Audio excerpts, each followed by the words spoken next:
Are we ever truly alive? What if there was a point in your life where you weren't live? Well, then I just wasn't. Yeah. It wouldn't be a life anymore.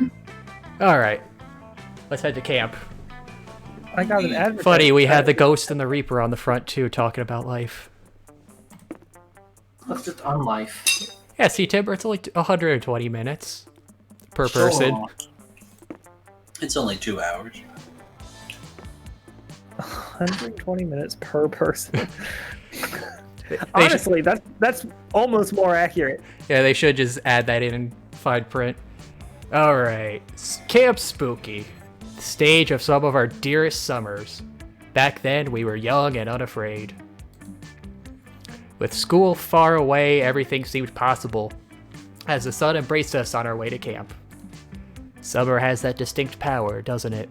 You live for the days, while the nights inebriate you with possibilities.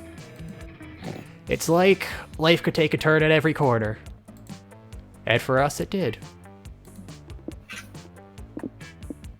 Okay, so we got squid, got storm elemental of some kind, we got a mummy, and then what I've been told is the non-binary version of the incubus succubus thing. I want to be the mummy. Omnimon. I'll take the mummy. Omnibus. That's actually amazing. We're gonna swap them. There we go. An Okay. omnibus. All right, Eclipsis, what do you want your name to be?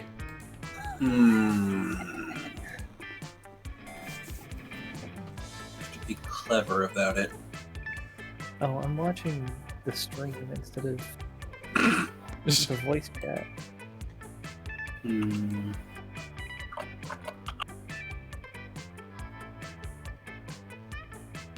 Oh, I'm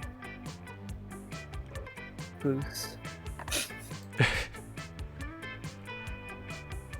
Oh, fuck it. Who wants to be clever? Just call me Poggers. It's the. I mean, it's clever. He's our little pug champ. Okay. Okay, you got a Sleeping Beauty bag, a Satanist kit, a blade. Oh, maybe these are the items they were referring to in the. Oh yeah, maybe. Too many crosswords, a campfire songbook, competitive tarot, Hellfire portable barbecue, instant post camera, and swole floaties. I'll take the floaties, the tarot, and I guess the blade. Babe, blade. Okay, Zen, you get to go next, since you haven't played before. I'll be the squid. Damn it. Hey, he stole Dipper's hat. Named Trilosec. How do you spell that again? Pilosec. I don't understand. Consume Prilosec. Oh, okay. Obey Trilosec. Okay. Good. Timber, I didn't know you voiced him.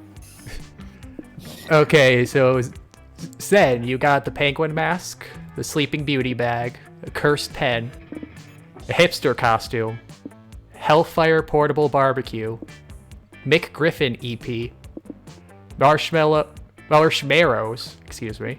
Delicious. Very strong insect repellent and too many crosswords. I need the barbecue for my help one. You want hardcore? I'm Pilosec. I can't. Okay. It's the other way around. I need help one if I am Pilosec. Alright, penguin mask. For reverse Romanian and the marshmallows. Figured you'd went with the CD. Okay, Timber, who do you want to be? I guess we'll be the omnibus. Okay, what do you want your name to be? My name will be 2020 Stimulus Package. If it actually fits. That 2020 Stimulus is fine. Oh yeah, that's all I could fit. Going to bother with the pronoun, Timber? Yeah, you It's default to they. They. It's a they. Would you like to make sure they have a package? This summer will be a good one. Okay, you have a human wool sweater. The MC Griffin EP. Sword of Roar, King of the Lions. Too many crosswords. Pokemon trading cards. North-facing moss. Hipster costume. Sketchbook. And shades that are on fire. I need shades on fire. What's the book? Which one? It's just a sketchbook? That's Yeah, just a silly and sketchbook nothing. or crossword book. I mean, I want some Pokemans. It's Pokerman. And I really like the joke of the north-facing moss, so I'm gonna pick that one. Oh, you bring your children, I see. Okay. And I get whatever this is. What do I want my name to be? Blessed Blade of the Wind. Thunder Thighs? Chun-Li. Electrina.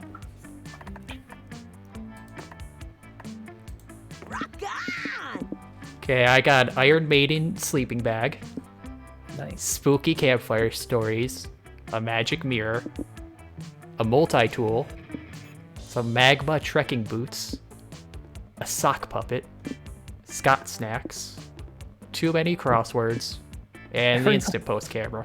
Nobody's taking the crossword book. Well, I gotta have an Iron Maiden sleeping bag. Oh, that's because the crossword is inferior to the jumble.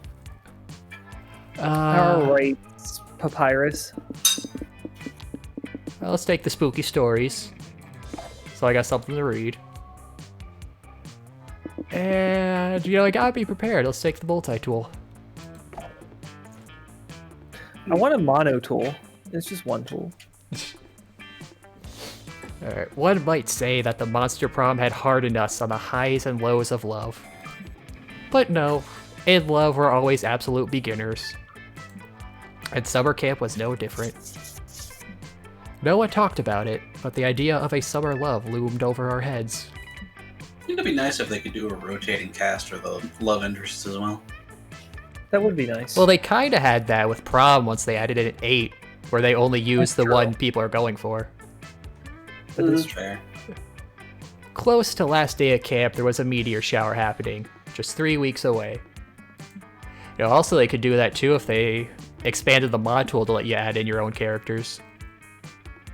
that is I mean, true. they technically do with the item stuff. Yeah, but I meant like you could swap the main Yeah. characters out, but that Yeah, that'd be nice. that would require a lot of writing on the mod maker's part if you're putting in yeah. a main character. If they Yeah. want to do it. Yeah, true. Yeah. If they're gonna make it, they're probably already got tons of fics written already. Alright, everyone knew that if you were into someone, you were always going to watch that damn thing together. And so, a silent yet powerful pressure invaded us. It was the Monster Prom all over again. Oh yeah, that's right. Eclipsis did the voice for Hex, and it was perfect. Yeah. Everything seemed uncertain. Everything but one thing. Whoever we were asking on a meteor shower date, it was probably going to be one of the 6 coolest people on that bus. Joy Johnson Jojima, 23, a badass witch who wanted to chill a bit after saving the world countless times. Aravi Mishra, 22, a hot-headed adventurer possessed by a curse who had turned out to be the most annoying roommate ever. Calculator Hewlett-Packard, version 1.1, a library computer who had become a sentient robot ready to experience life to its fullest. Dahlia Aquino, 20, a buff blue demon and warmonger who had set her sights on conquering summer next. Damien LaVey, 21, a fearless demon with a taste for destruction and a love of fire. Lavy. And Milo Belladonna, 23, I guess, a Death Reaper doubling as an internet influencer who is profoundly in love with life and all of its earthly pleasures. It's Milo, not Milo. No, they've confirmed it's Milo, pronounced. Well, they're wrong. I mean, The bus trip was long, and all of summer could be shaped by the first step well taken. And so it was clear. It all came down to breaking the ice and causing a good impression with the right person. Eclipsis, which of these would be your favorite TV show? Poggers.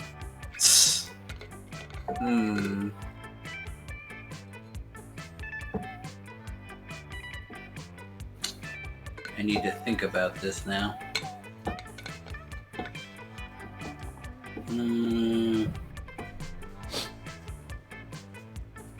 Trying to parse who's who here.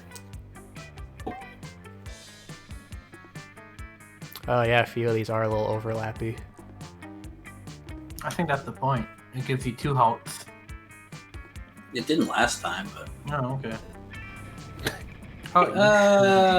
let's go. I enjoyed that turnaround. Fantasy adventure. Prilosec, what of these is your favorite show? Hey, listen. Fucking anime. We are the anime. Stimulus package, what's your favorite show? I mean, the 2020 stimulus is definitely about flipping houses. My favorite game show. And I'll go with documentaries.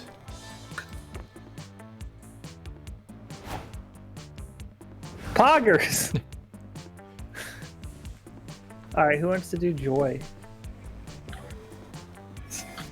Sure, why not? You know, every time with the exclamation point, it just makes her seem like a Twitch nerd. Nice! Poggers! Nice, Poggles! I love fantasy adventure shows. I didn't know you were a fan too. Have you ever watched The Coven? It's an awesome program, super action-packed and turbulent. Also, I'm the star of it, so it's bound to be amazing, obviously. Hey, maybe if we hang out with me over camp, you could feature in a cameo episode. Would you be into that?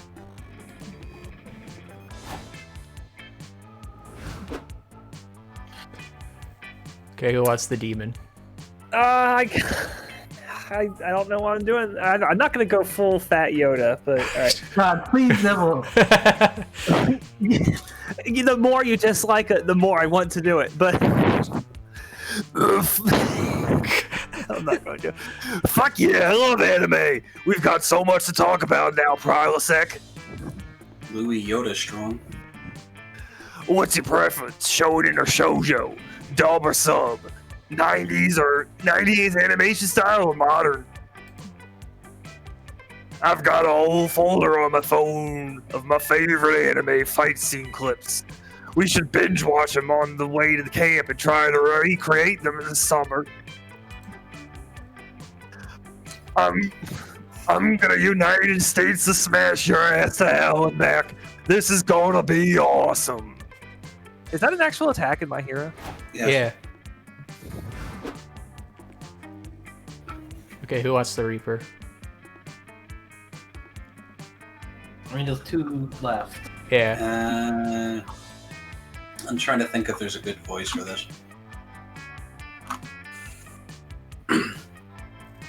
Alright, I think I got something. Okay. Ew. I love house flipping shows, 2020 stimulus. It's so fun to see a total fixer-upper turn into a 5-star accommodation. I find many of the same principles in house flipping apply to people as well, in fact. For example, you seem like the type who may have once been a fixer-upper, but you've made impressive strides into improving yourself. Perhaps by the end of camp you'll have grown into your best self. I hope I'll be there when that happens. I like they saying this to the 2020 stimulus. Alright, well, Aravi's not on the table, so I don't need to do Hex voice. Okay. Oh, I forgot. Now I'm stuck voicing my guy. Well, I can do it if you want. I mean, if you want. Sure. I could also do it if you'd like. You also enjoy documentaries, Electrina? I love them. They help me learn so many new things. My Electro documentaries occur on the History Channel. I know they are reliable because the channel is called History, which means it only reports factual past information.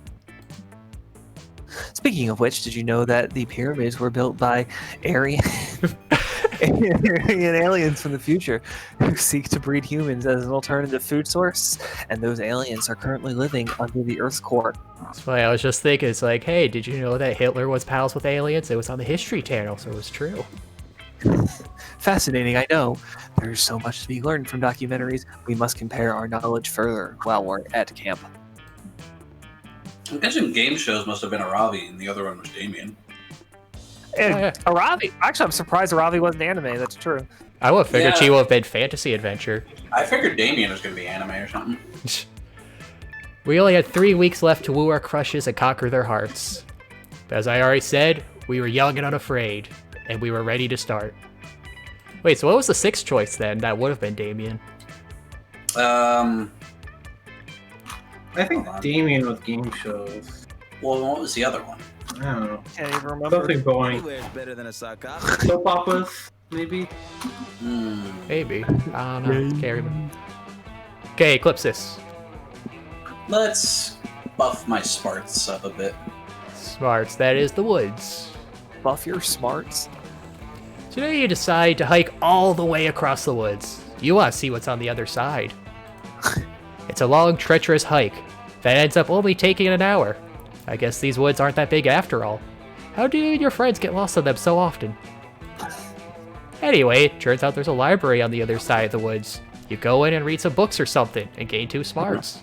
Or something. You did Or something in the library. We know that much. After that, you leave because you agreed to join Joy and Scott for their latest photography class shoot. Thinking maybe this time there'll be some nudity. No such luck. Unless... Unless? Joy, look! That pink fleshy giant is in another one of my photographs. I think it's following me. Typical. Maybe you should try taking your finger off the lens. Oh, wow! Thanks for the tip, Joy. Maybe if I remove my finger, I'll get an even better view of the creature. You do that, buddy. My goodness, Pago. Oh my god. My god, it's Pago. My god, it's Pago. Thank you for coming. I love Sky, and I think this class is good for him, but sometimes it's like taking photos with a pile of bricks. Joy, look! I found a bush! Push, I says. Oh, wow. Why did the bush have a voice? Yeah. Wow, you found a bush in nature? That's Poggles. That's incredible. Wait, that's not a bush. No, I'm Poggers. No, trust me, I'm an expert. Oh boy, I'm so excited. I've been holding my pee all day. Hello, it's not me. Who wants to voice Chameleon Boy? Alright, why not? Well, you'll have to hold it a little longer. This bush was me all along. Counselor Flodge, Master of Disguise, strikes again. Whoa! I totally thought you were a bush, bro. You even smell like leaves and dog urine, just like a real bush. Seriously? Did you actually paint yourself green like my favorite Twitch emote? You're a chameleon. You can change the color of your skin. Expert hiding. That would be cheating, Joy. This is camouflage, and you still have a lot to learn. You should come to more of my camouflage classes. Pass. I can use magic already. Anyways. Poggers. You're lost. You're missing on the most popular class in all of Camp Spooky. Yeah, it's kind of hard to believe. Who's into camouflage these days? Everyone I know is more into being loud and visible, and annoying, if I must say. What? People are not into camouflage these days? Well, if that's true, how come 5 campers came to me the other day to learn how to camouflage themselves to sneak into the camp showers? What? Please tell me you did not teach 5 campers how to hide undetectably in the bathrooms. You just got fly. Of course I did! I'm a great counselor and master of disguise. I wouldn't let down some fellow camouflage enthusiasts. But you did realize it was totally for perverted sex reasons, right? Oh. You're right, Joy. Now that I think about it, it's quite clear they wanted to camouflage for perverted reasons. I was so enamored with the fine art of camouflage, I forgot it could be used for evil. God damn it, Flodge. The world is at risk again. Come on, Poggles! We've got to find a way to flush them out. This is emergency.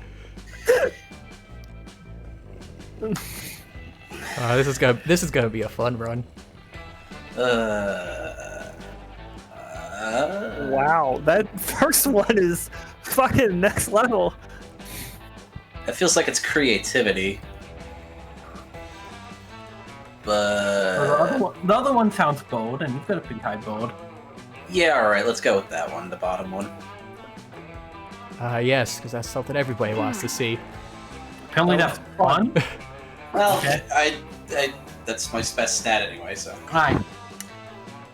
That's pretty twisted. But I guess peeping on folks in the bathroom is even more twisted. This is the only one. You assure her it is, for some reason.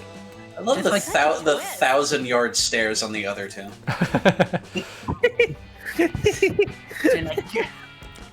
Alright. Then I guess we have no choice. We just need to track down some parents? Parents, I guess. Yeah. You're getting parents to have sex. That's with you? easy. I've got all the names of the campers and parents right here. Isn't handling that information over to us a huge breach of privacy? Invisible and Maybe, indivisible. but if they didn't want me to share it, they should have disguised it better. Here you go. Can't argue that logic. You take the data Flodge gives you and plug it into Facebook, which is where all parents hang out. Hell yeah. Success! Brennan and Bridget bang a lot. The parents of Hunter the voyeuristic leprechaun seem like willing pair. Maybe a bit too willing. They just asked me if there's a limit to the number of sex toys allowed at camp. Oh well, adversity makes strange bedfellows, I guess. You know Shakespeare coined that phrase? Huge billboard. You'll take what you can get. Within hours, Hunter's parents are at camp, carrying an unsettlingly heavy duffel bag between them. You point them towards the bathrooms. Shouldn't we tell them the son may be in the bathrooms? You'll tell Joy they will certainly flee before the action really starts. Or so you hope. They strut into the bathroom, and moments later, a leprechaun, 3 kappas, and a cock elemental come running out, and probably straight into therapy. The brothers are gone, but Brennan and Bridget are still in there. Do you think we should... no, you know what? Let's just let it run its course. I just looked at the chat. Xenthori. No one can use the bathroom for the next 7 hours. And ever afterwards, many campers insist it's haunted by bang ghosts. Scott's been horrified into silence this entire time. Yeah, I don't think his face has changed. The Still, concept of bangos is kind of cool. Yeah, I'm well, you curious just what say the that fuck because you're into poly. I'm curious what a friggin' cock elemental is, personally, but It's just a giant ball of ever-writhing cocks. No, that would be a ball element. Ah, fair. Still, that's a small price to pay for safeguarding Camp Spooky from perverts. You gain 2 charm and 1 creativity. What could go wrong? Prilosec! Consume Brilosec. Alright, see, I don't know where all the places... Alright, so your lake is fun. The Camp Dome is charm. The Manor is boldness. And HQ is creativity. And then you saw Woods with smarts. Alright, send me to the Thunderdome. The Thundercock. damn. Good that's lord. how you make things. Prilosec going hard on Capture the Flag. That day at the Camp Dome, you're doing some classic Battle Royale. Lots of fun and murder. You've cornered another player who begs you to spare her life. You decide to spare her, but you still shoot an arrow in her spleen. Little known fact, people store excess charm in there. She starts bleeding charm, so you take 2 charm and drink it. It refreshes you and makes your skin clearer. Nice. Oh, Here- I hate this skin. Which one? You know which one. No, I don't. You're on a team with Joy and Dahlia playing a Camp Dome classic. Capture the flag from the jaws of a hungry kraken. Dahlia's having a blast, but Joy seems completely uninterested. What's the matter, Joy? Are you having fun? I'm having a blast. Nah, I'm completely uninterested in this. Wow, cool. Thanks. Do you assholes need a narrator or not? I mean, I could be saving the world from actual Krakens right now, but instead I'm stuck here playing a stupid game with no real satisfactory conclusion. What are you talking about? The satisfaction is winning. And as for your fellow Coven member, I can't allow myself to win this game without your full support and happiness. You are not in the coven. Dahlia, we've been over this. You are not now, nor have you ever been, a member of the... It is I, Dimitri. The Coven, you say? Dimitri, what the hell are you doing here? Wouldn't you like to know, my beautiful black lotus flower? Yeah, I would like to know. That's why I asked. You want to skip ahead to my villainous monologue, I see. But you know how much I hate to rush through the foreplay. Your power is... Well, regardless, I've joined Camp Rival Camp so that I might finally vanquish the Coven leader once and for all, while you are alone and distracted. The joys of making s'mores and singing songs and kayaking under the blistering, delightful sun are quite taxing on my brooding exterior, but such crosses must I bear. I'm here to save the day. Okay, to be honest, I got pretty bored and stopped listening like 6 sentences ago, but if you're a villain of the Coven, Broody McNotlium, then you're a villain of mine. Dahlia, stop, for goddess' sake, you're not a witch. You don't even have any magic. Sure I do. Watch this. Dahlia uppercuts Dimitri right in the jaw. She's tattooed the word magic across her knuckles. Magic. Look, I understand that you're new here, so let me explain. Coven X Dimitri fights begin with long, dramatic monologues laden with sexually frustrated undertones. Then... Can do. She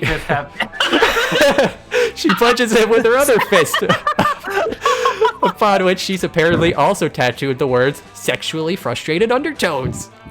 Holy shit, she worked on this one. Dahlia, please, just stay out of this, out of my way so I can wrap this fight up and then we can all go home. This episode only has 10 minutes left of runtime. Not over.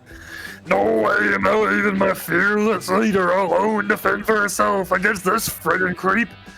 That's not the Coven way. Well, it seems the two girls have the same end goal, but can't compromise on how to get there. So maybe you can come up with a way to help them be more in sync. I gotta pick the stupidest asshole. I'll be fine stat-wise as long as I don't pick anything small. Alright. I have no clue which one would be the smart one. The first one sounds fun. But it could be smart, because it says the word synchronize, which is a big word. That is true. The other is also technological. What would be Wonder Twins magic then? What would that be? Charm Creativity. or creativity? Charm. Yeah, I'm gonna go for magical gold version. To the rings. Yeah, the twins magic rings. Smart. How's that? Ooh. There's like a technological one and a like magical one. I picked the magical one. Alright. Yeah, this game has been really funky. Did they say they fixed that, or is it just gonna say that? They did some. Okay. Some of them are really weird. What sort of rings did you say these are? They belong to the Wiggle Twats. The Wiggle Twin. No, silly, the Wonder Twins.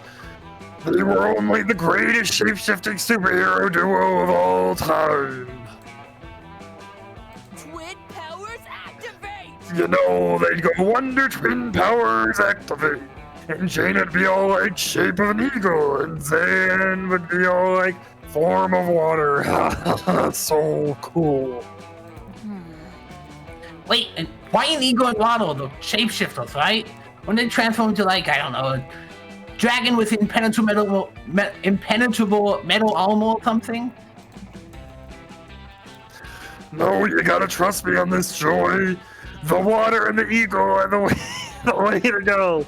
Now put your ring on and say the chant with me. Look, I think I'd rather stay a witch if it's all the same with you. Oh, fine.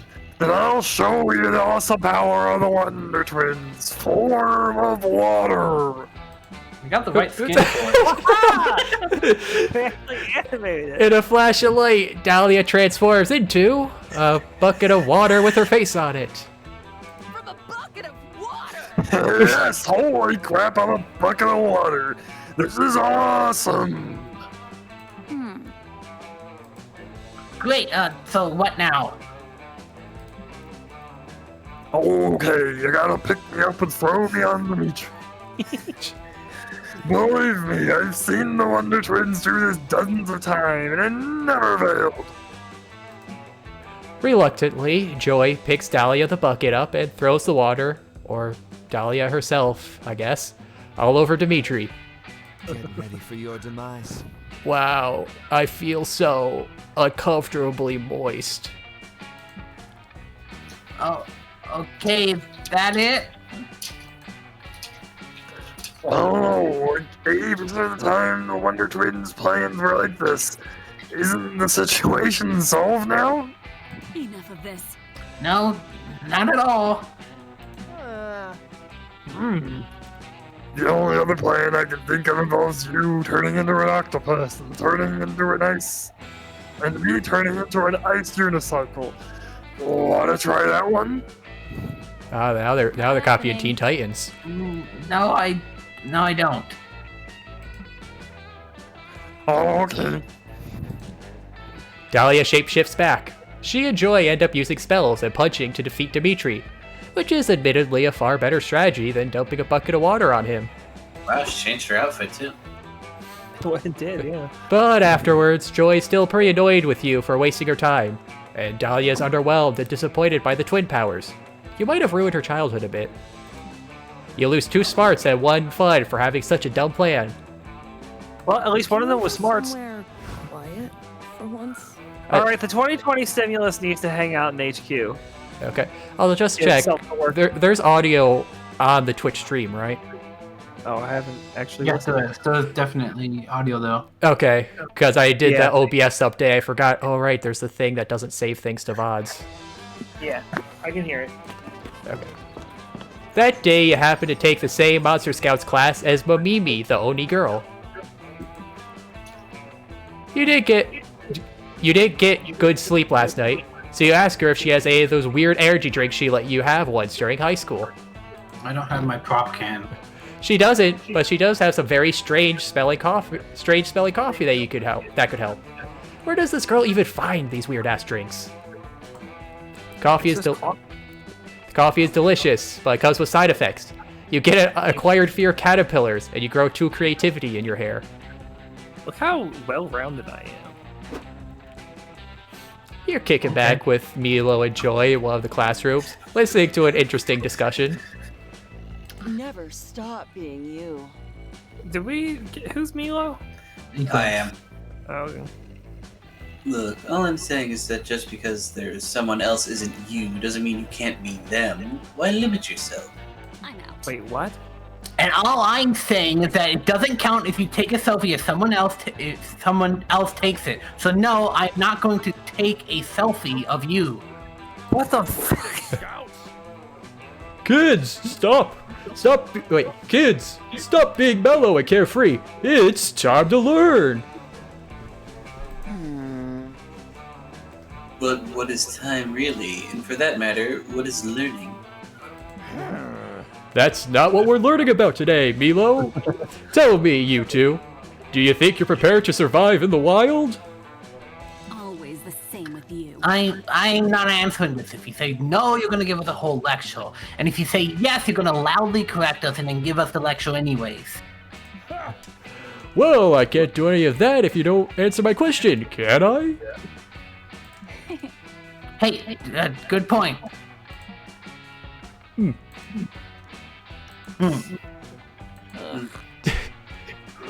Fine. Gee, Coach, I think we're pretty prepared for... You're not prepared yet. Wrong! You're not prepared at all! Do you even know how to tell if it's going to rain later? Huh? That's easy. I'll just check on my phone right now. It says... Wrong! What if a possum suddenly ambushed you and swallowed your phone whole? These are things that could happen. Real things. It occurs to me that it's just Takahata making random noises. Welcome to the witching hour. Well then, that's much into it would pain me. I would have to swallow the possum and use its entrails to divine the future through the ancient art of hollow spike. It's weird to say. No, I know what a hollow spec is. I've never heard it with the Y. Yeah, Horus. Unless it's a typo. Yeah. Horus Becky. Yeah, well, anyways, it's entrail reading. I'm gonna say spicy because I like it spicy better. Hollow spicy, like I always do when absolutely necessary. See, how spicy is when you use some hot sauce too to spice it up a bit. That's not a very scout thing to do. Alright, well, for one, that is the actually grammatically correct term for it. Okay. Wrong! What if a huge turtle jumped out of a bush and swallowed the possum? And the turtle doesn't have any guts because its insides were filled with confetti! Well, I've already made several good gifts out of Coach screaming wrong at us. Imagine a world in which my phone is eaten by two animals giving me anxiety. Does anyone know a way to put an end to this exhausting thought experiment? Of course you do! You just need to offer a coach-approved method for finding out if it's going to rain later.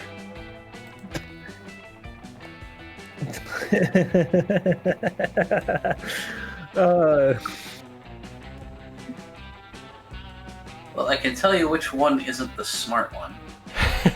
the second one? Maybe. Those are both funny. God, I have to imagine the second one is like fun or creative. It says Reddit, so they're gonna pretend it's smart. No, it's Reddit, so it's gonna be bold to believe it. What the fuck is the first one? Nostradamus? I'm thinking, what stat? I feel like if it's Nostradamus, that has to be smart. There can't be anything else. Because it has to involve a book, so it has to be smart. Okay, well, let's go with that logic. Check if Nostradamus has anything to say about today's weather. Honestly? See? Okay. Nostradamus, really? My vibrator makes better predictions than that, Joko. I wonder if that's true. Maybe we should ask your vibrator then. Oh no. Let me pull it. That was just a metaphor. It's not like I was actually having an enchanted vibrator that tells me the future or anything. That would be a frivolous use of my magical gifts. Going in the big book of magical items? It's going in somewhere else. Nostradamus it is. Let's look up some prophecies. Not so fast. A possum stole your phone, remember? Yeah, I've got a copy of Less Profit E-Teds we can use. I keep it around in case I ever need to get a quick laugh. Joy produces a yellowed, leather-bound tome from somewhere. That's so fetch. Ooh, a paper book. I just love how the paper smells. I've heard you can read them too. You can? Alright, let's get this over with. We got Walls 1. Okay, here it is. Weather. At some point in the future, a terrible storm will strike some location, killing somewhere between 23 people and 7 billion people. Holy fuck.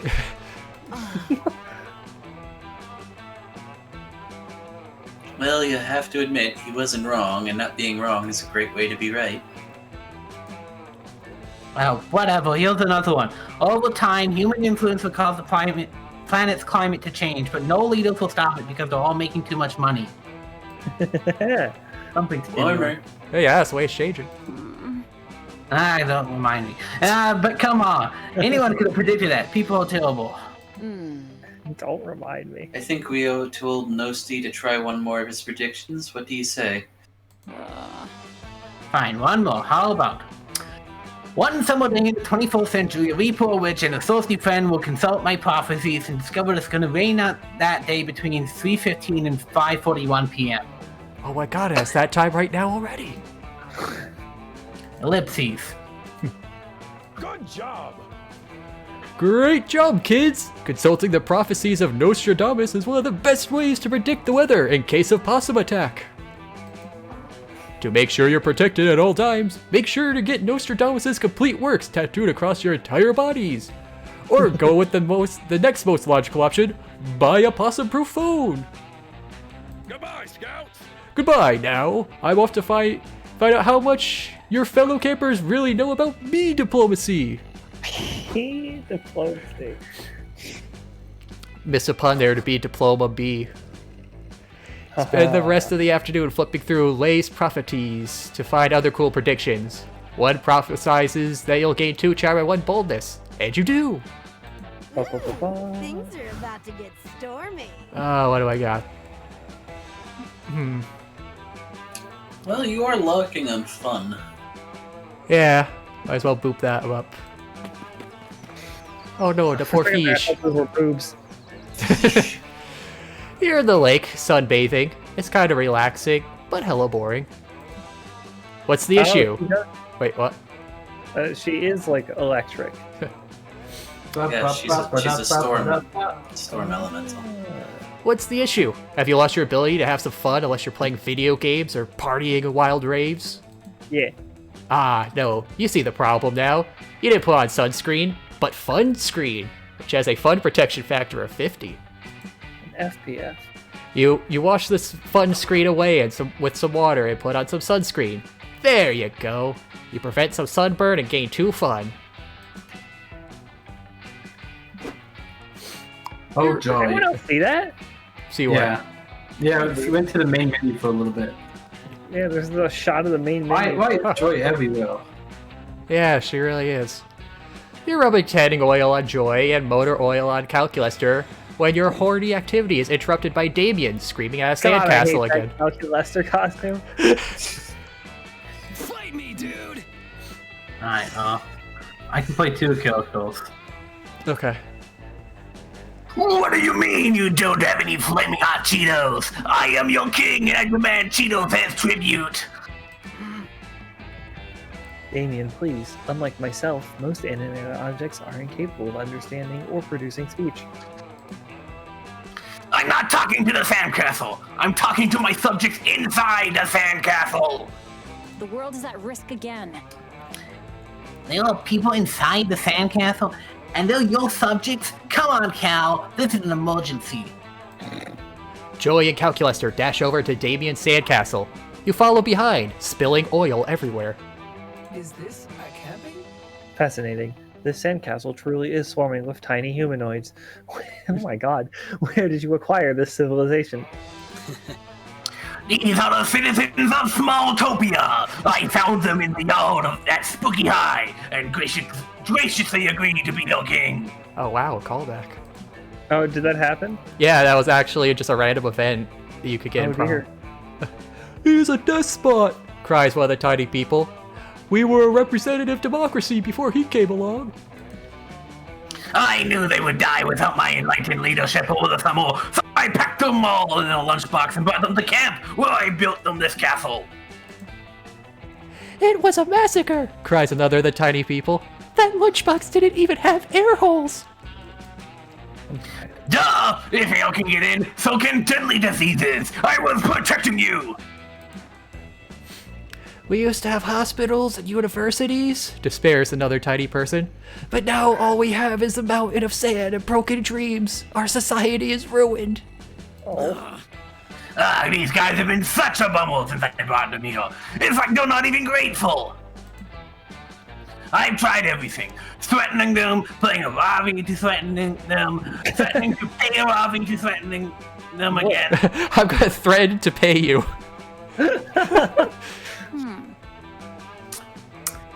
What about, I don't know, digging them a navigation system? Or supplying them with microcomputers and learning software. Oh, good idea. Then I can threaten to take those things away if they don't stop moping. That'll cheer them up. That was sad. You know what? How about Cal and I focus on improving the small topian infrastructure? You can help by This is delicate. If Damien's not allowed to help, he will definitely go apeshit.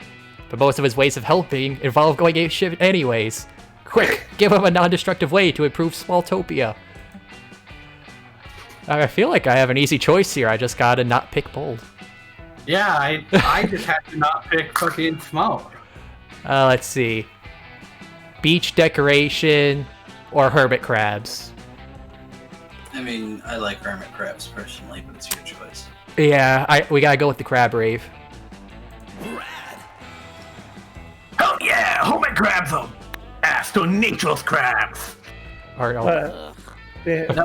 Oh, crabs on nature's crabs, Damien. So you're saying I'm right? Follow my lead. Alright, let's wrangle some crabs! No! Wait! Those crabs will overrun the city and throttle the defenseless Smalltopians! Hey, lady, says a small voice. Where do you get off calling us defenseless? That's pretty patronizing. She is merely looking out for your safety, tiny people. The crabs are much larger than you see, and... Oh, what? Think we're too dumb to handle a giant enemy crab? Those things have huge weak points. We'll be fine. Okay, so what I'm hearing is I should get a bucket of crabs and dump them on Smalltopia. Well, now I wouldn't recommend dumping them on, says the tiny voice. But it's too late. Damien's already back with a bucket of crabs and ready to dump. Oh no, I cannot bear to watch this army of crabs descend upon the Smalltopians in an orgy of peaceful coexistence? Such a twist. Wow, it looks like the crabs and the Smalltopians are natural allies. They're getting along great. The Smalltopians are teaching the crabs critical thinking and team sports. And the crabs are teaching the Smalltopians advanced surgical techniques that they've never been able to perform themselves because of their lack of fingers. No, Wait. you fool. Don't give them ketamine. Contrary to everyone's expectations, the Smalltopians and the new citizens of Krabu Dhabi live together in peace and harmony. Everyone is sorry. We glossed over that sentence. That the hermit crab taught the Smalltopians how to do complicated surgery. Of course. Yeah. Smalltopians don't have fingers. Everyone is happy except for Damien, who thinks peace is dumb. Then one of the crabs pinches him on the eyeball, and he thinks that's pretty metal. Now everybody's happy. You gain 2 boldness and 1 charm. I got crabs! What problem can't be solved with crabs? Everyone choose a movie. I choose The movie. Sonic the Hedgehog.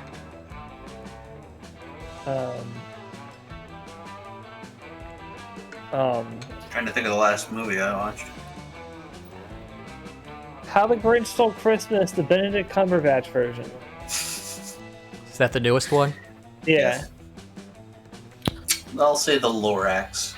The really shitty Super Mario Bros. Movie. Alright. That movie's a national treasure, Zen. Yeah, Illumination hasn't released it yet. Player orders decided based on which movie would be the hardest to reenact as a fireside play at summer camp. I feel like Lorax is the easiest. I'd say Mario is easier, but... Well, I was gonna say... Well, no. The Mario movie. What was Kaz's choice? The Sonic the Hedgehog movie. I'd probably say that one would be the hardest. Yeah, that's the hardest. Kaz can get number 1 for that. Okay. Yeah. I would say Grinch is number 2 because that's wintry.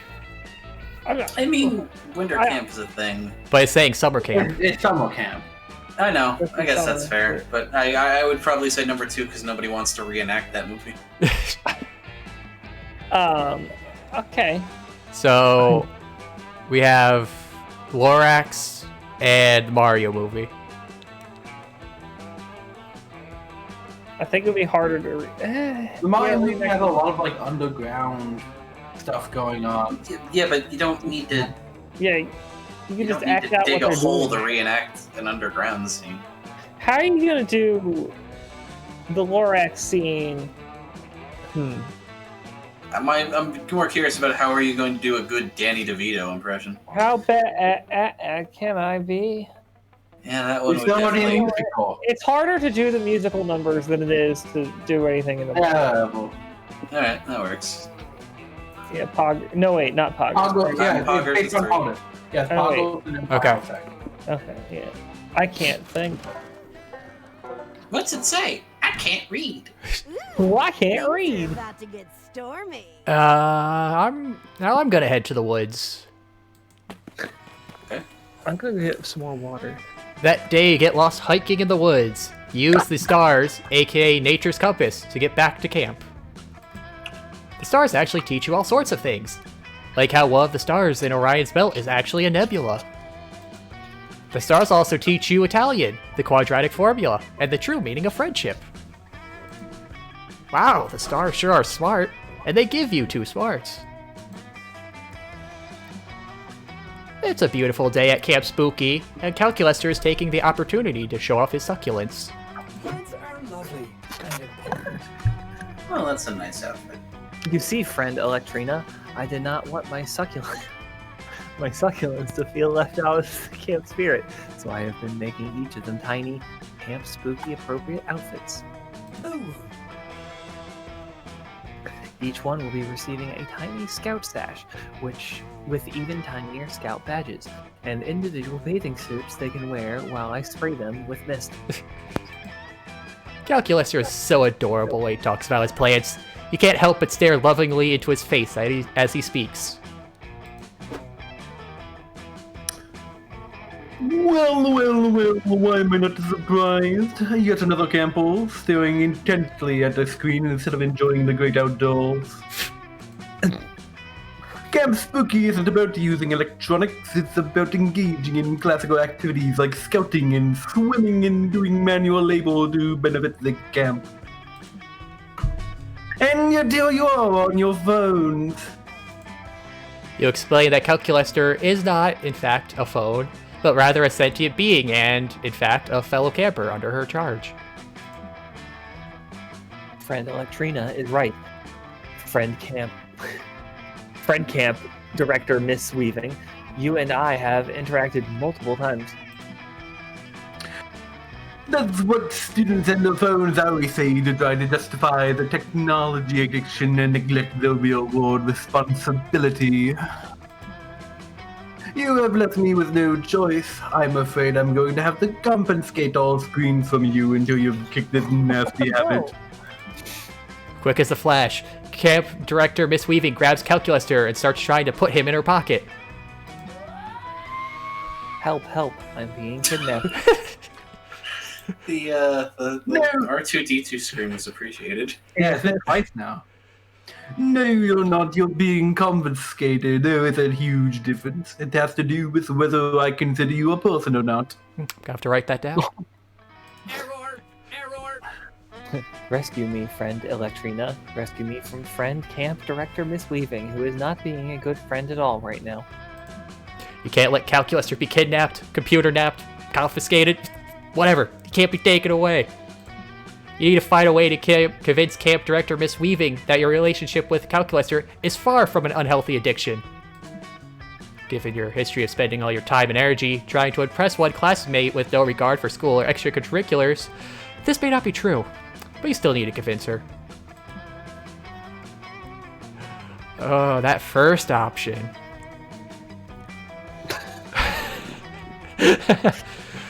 Oh, let's see. I feel like you're gonna pick it even if it's the wrong one because it's you. Probably. Let's see. Let's see. Computer, machines. Well, that might be charm. This could be smarts. Or bold. Also, you know, I was half expecting she would take the screen and Calculus's head would just disappear. Yeah, I was hoping that would happen. I gotta show her a really healthy addiction by bringing up my old Garfield Conspiranoia blog. Oh. Pull out your old cell phone and access your old Tumblr. You have 10, but you specifically access the Garfield one. This appears to be a link to a 40-page document explaining your belief that Garfield was modeled 10 years ago and replaced with a look-alike cat. Yes, you explain that this is the abridged version, containing approximately 20% of your total findings on the matter. One part has hold that this new cat is actually allergic to lasagna, and all recent depictions of lasagna are clearly disguised meatloaf, indistinguishable from lasagna. But if it's indistinguishable from lasagna, how would you know if it's not lasagna? The art style changed, you just gotta look at it. You take out a Garfield comic and clipped from the newspaper and demonstrate exactly how you know, by licking it. You pull out another Garfield strip from a different era and encourage her to lick each lasagna and see if she can't tell for herself that they are completely different. Camp director Miss Weaving declines, like a fool who is afraid to see the truth which is right in front of her. Instead, she moves on to your next blog post. This is a vast spiraling multicolored chart claiming to offer inextricable proof that Garfield and Naruto take place in the same universe. Your eyes light up as you explain the deeper meaning behind each color choice, and how even the font choices add a layer to the story, but Miss Weaving talks right over you. This one is simply entitled Hidden Symbology in Garfield. It's the innocent comic strip the way the powerful cult known as the Grand Orange Lodge's secret communicates with its adepts worldwide to fulfill the agenda of erasing the day Monday from calendars. I feel like this has come up before. Yes, your piece de resistance. You dive into the intricate details of the conspiracy, which touch on everything from the back of the $1 bill to the melting point of steel beams. Garfield did 9/11, no. All right, Camper and Katrina, I have heard more than enough. This is far more disturbing than even I could have anticipated. I thought that taking away this robot would be enough, but clearly you need far more help than a simple confiscation of your friend can provide. I am disappointed. Also, I am now uncertain as to whether or not I even am friend Electrina's friend. Based on the depth of her obsession, I estimate a high probability that friend Electrina only befriended me so as to use my servers to research the Garfield conspiracy. Is this true? Is this why you befriended Mr. Hewitt Packard? No, not at all. His servers can't even handle it. You start to protest. But you've heard Calculuster enough for one day. You can't bear to add insult to injury by lying on top of it all. Oh no! Wait, which way is it lying? Instead, you rush into an explanation about how it may have started that way, that at first you only saw him as a means to an end, and the end was Garfield theories. But the more you got to know and love him, the more that changed. And now you genuinely love him for him. I'm sorry, friend Electrina, but the trust has been broken. It is too late. It looks like Camp Director Miss Weaving didn't need to confiscate Calculuster from you after all. You did it all on your own. You lose 2 boldness and 1 fun. Oh. Okay, just wounded him. The 2020 stimulus. They won't truly it needs more work in Scout HQ. They're still hammering out the details. That day at Monster Scouts, you make each other friendship bracelets. Except the Monster Scout leader pairs you randomly with your friendship bracelet recipients. I guess so Larry the Lich doesn't feel left out for having no friends. Aw. You get paired with Larry. Surprisingly, though, he's a great conversationalist, and he makes you a super heartfelt bracelet that imbues you with 2 creativity when you wear it. Nice. Larry sure is nice. Maybe there will come a day when he's cool enough to be your friend, or at least a romanceable summer fling option, but today is not that day. Later, you're super excited. You found a package of weird cookies by your tent, and you're about to dig in. Fuck yeah! Cookies! Fuck yeah! Fancy meeting you here. Well, if it isn't 2020 stimulus. Put down those dog treats, darling. I need your assistance with a job. Help me out and I'll promise I'll make it worth your while. Milo just saved you from eating literal dog food, so you figure you owe them this one. And besides, you'll do anything for the sexy Reaper. You agree to help with the gig. Milo leads you to a corpse, with a soul floating over it. Wow, I guess souls are just like glowing balls that float? If people could just see them? Alright, good to know. Hello, hello.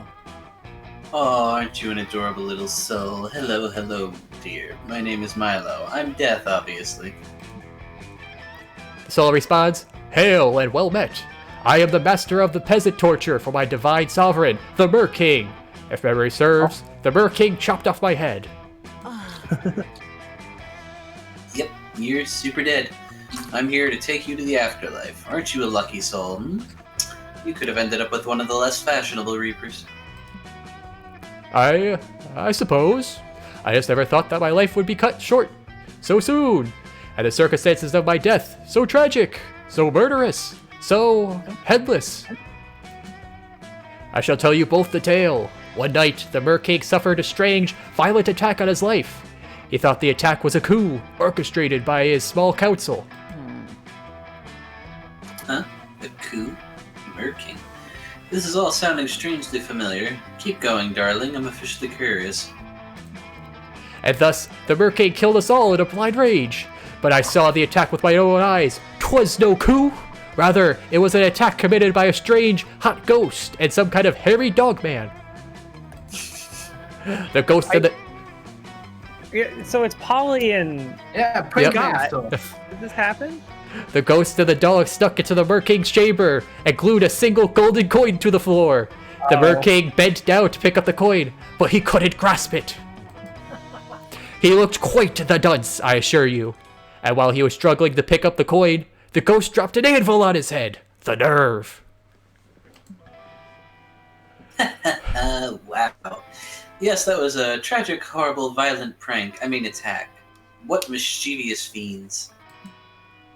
But, despite the tragedy of my death, I see now what a precious gift life has been. I only wish that I had lived it more fully, more boisterously. Life is a gift. So true, babe. I love your attitude. It's so rare to meet a soul that appreciates life. After all, life is like a river, and we're all just paper lanterns floating along it. Truly! Look, I even made a bucket list containing the 246 things I wanted to do before I died. What a tragedy that I did not complete even a single item from this list. Oh, darling, really? Not even a single item? I really shouldn't do this, but I'm such a natural empath I can't resist. I'm going to bend the rules, just this once, before I take you to the afterlife. You can pick one item off your list in 2020 stimulus and I will help you complete it. Boy, that's one of the things I wanted on my list. I wanted to pay rent. Aye, thank you. Thank you. I've never paid rent before. Gorgeous and elegant angel of death. But oh, what shall I choose? Which? You take a look at the bucket list and you see it. The perfect bucket list item to finish off this reaping gig and impress Milo while you're at it. Suggest it, baby.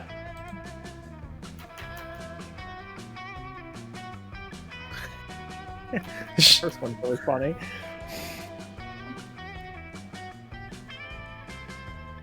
Well, I feel like I'd be pissing Milo off if I picked the second one. Okay, but Milo loves life. That's true. Yeah, that's his whole shtick. The second one's got to be smarts. No, yeah, the first one seems like creativity. Okay, actually, the second one could be smarts or creativity. Both of them could be creativity or smarts. Ah, fuck. These are all very vague. The second one. One of them's gonna end up being fun. So you're going with immortality? I'm actually no. Xenthori made a point. It kind of sounds like becoming immortal could be fun. No, we're going. Cross something off the bucket list. Is that your final answer? Yeah. Yeah. Actually, that's very doable. If I understand the logic correctly, then we could just cross this item off the list. The snake eats itself.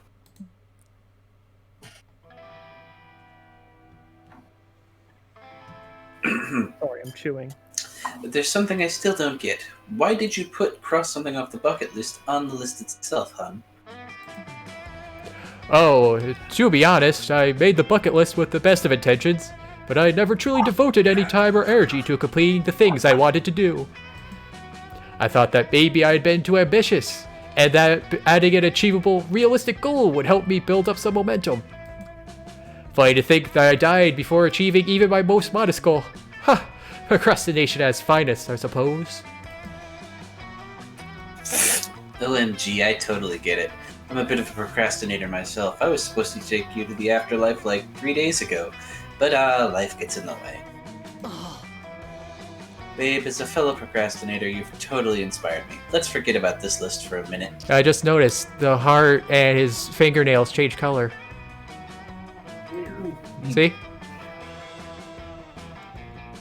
You're a fresh, vibrant soul. You're here with the best Reaper in the industry in 2020 Stimulus. Who's dumb, but very cute.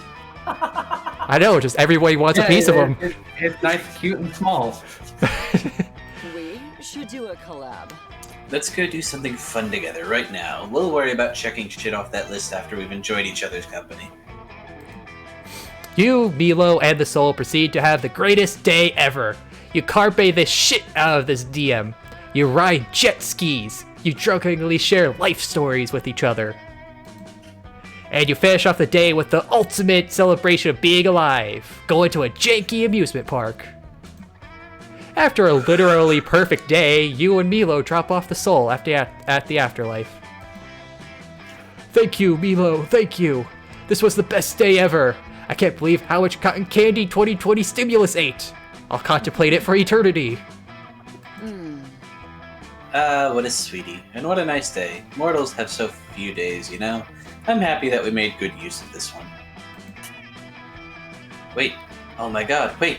We've never crossed anything off that sweet soul's bucket list. I'm dead. That unbelievable procrastinating rascal. LOL. It's for the best, though. After all, life isn't about crossing things off the list. It's about grasping the present moment like a fragile bird in the palm of your hand. You're killing it. I know you get just what I mean, 2020 Stimulus. Thanks for being my little helper. I wouldn't settle for anything else. Anyone else. Milo has filled you with a lust for life, and a lust for Milo. Your powerful urges give you 3 boldness. Carpe diem, baby. Let's go with the flow. Poggers! Let's see. I think creativity's already been hit, so can't do that. Let's go to the dome. That day at the Camp Dome, you play Never Have I Ever Extreme. Every time someone mentions something you've done, you have to cut a finger off. But besides the finger part, this is a great time to brag about all the cool illegal things you've done. You're the first out, and while they're sewing your digits back on, you get to regale your friends with stories of how you robbed a bank while wearing your grandfather's skull as a hat. You're so cool. Also, they sew you 2 charm to your left hand by mistake. Noob. Weird. Hey, Boggles, get over here! We need a 4-4 game of extreme double dutch! Oh, I didn't realize we were actually playing with 2 jumpers. I'm up for the challenge. Hold on, I gotta get... I do Hex good, but Aravi is always one I have to think about. So, I could do a Ravi and you could do Hex if you want. Yeah, that works. We're not! Poggers is gonna be the ropes, aren't you, Poggers? Your dumb, horny ass is about to agree when you are thankfully interrupted by... I'm a self-made gremlin. Mr. Papas, CEO of Awful Corp. Pleased to make your acquaintance. I've just purchased a controlling interest in this summer camp monster dome, and I'm here to make it turn a profit. My initial plan was to bulldoze the thing and replace it with a nice, generic shopping mall. But apparently this land is only zoned for lethal and semi-lethal activities. So I'm here to do the next best thing. Turn these outdated dome games into a gleaming engine of commerce. Fuck off. Hey, keep your money-grubbing hands out of our mortal games. If you want cash, just rob banks like the rest of us. Take that, noob. Yeah, you're gonna get a set out of me. You're not gonna get a set out of me. I'm saving all my gold for Skull-Seeking Crossbow. Well, she thinks she's saving all the gold. I spend most of it on bagels at this point. Don't tell her. Seriously? It's not often I agree with these two, but they're right. Freely accessible mortal games are part of the camp spooky culture. You're not gonna get away with charging for them. There's no money in this game. Charging for them? Who said anything about charging for them? I'm making all the dome games, including Extreme Double Dutch, free to play. Oh, I get it. The games are free so people will start playing them. But then you finally attuned addictive mechanics to trick players into paying through the nose for items and power-ups. There's a ton of guys in hell who used to do that. Well, your nefarious scheme won't work on me. I'm a seasoned gamer and immune to psychological manipulation, and to prove it, We are totally winning our we're game. gonna play your games totally for free until you go out of business. Not happening. No, don't do that. That's like mainlining hell and to prove it doesn't work on you. Much better to bring a strongly worded petition to the camp administrators, right, Damien? No time to talk. Only 100 more rope jumps left before I unlock the platinum jump rope. Oh, fuck! My rope broke again. Guess I gotta buy a new one from the rope store. I like the way you think. Or you could buy these limited edition rocket boots. They cost 10 times as much, but they'll really help you rack up those rope jumps. Take that, sucker. I'll take 10, but only to prove how dumb your business model is, sucker. Oh, I'm feeling a little tired from all this yelling. Better purchase an energy refill while I'm at it. Oh no, your friends are already in so deep they practically qualify as submariners. Quick, find a way to prove to them how predatory this free-to-play system really is.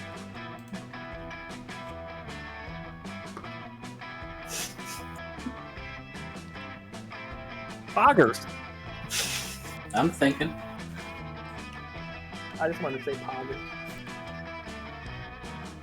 That top one feels like smarts, but I'm not entirely certain.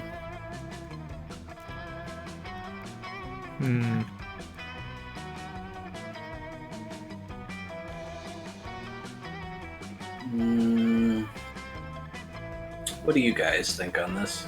I don't know. I mean, I feel like it's probably gonna be smart or charm for these options. Oh, man. Or then again, it's hard to say. What did you say, son? One is just like situational awareness, which I don't know what stat that would be. Feels like smarts, personally. I'll go with the bottom one. That one seems... That could be charm. Who knows? Okay, then. Yeah, that seemed fun. Okay. You mean that disheveled ghoul with the bags under his eyes and the t-shirt that says, I love microtransactions? There, I rolled the short. Can I please have my gems now? That guy was obviously a fan of the dome before it went free to play. You can't prove loot boxes or durability mechanics have anything to do with it. Why don't we talk to him? As soon as he's done removing his molars to exchange for 3 more feet of jump rope. You head over to talk to him. He's in bad shape, but when he sees the 4 of you, he brightens up. Oh, hey guys. Looks like you're new here. You want to use my referral code? It pledges you to 2 years of indentured servitude, but we each get 20 gems. 20 whole gems? Sorry, me. Better things to do. Hey, hang on. We came out here for a reason. Why didn't you get that tattoo on your face? What? This isn't even my real face. I got it for participating in the Harvest Your Family's Orchids for the Company challenge. Does it give you any special powers? Of course it does. With this face, I gain access to exclusive premium purchasing opportunities, and the ability to exchange years of my actual life for in-game currency. Lame. Fuck. I never thought I'd say this, but it looks like this game has found a way to make face tattoos not hardcore. Let's get out of here. I agree. If you're gonna harvest your family's organs, you should at least get the dexterity bonus. Are you guys thinking what I'm thinking? Hell yeah. Yeah, let's go play a game that I actually like Trivial Pursuit. Knives. Oh, mortal! That is Some not XP, free. so I'll see you later. Or volleyball. Let's go, guys. Can we just fucking Oh, watch TV? I was gonna say we should order pizza and watch The Real Housewives. Whatever you end up doing, it's a hell of a lot better than selling your orchids for a stupid limited edition face. You gain 2 fun and 1 smarts. Hooray. Alright, I'm not gonna do anything smart. You're not gonna help people get away their heartburn? No, I don't sell based on my intelligence. Well, the wood So is hard, so celibate, you're yeah. fine there. I don't know. Yeah. Take me to the manor. Yeah, more boldness. Or that fun. I have no clue. You go to the Haunted Manor to gain some boldness, since you found a brochure that promised some boldness if you visited. Oh, nice. Instead, you find a mischievous demon. It was all a ruse to lure you here. The demon will take 9 years of your life. You take the demon to court for misleading advertising. The jury isn't fond of mischievous demons who fool people into giving years of their life up, so you win and the demon has to give you 2 boldness. Fuck yeah. You're recovering from that interaction when Dahlia always tramples you with her rock-hard calves. Fear not, puny mortals. Hold on a Dahlia's second. here. You had a second. All right.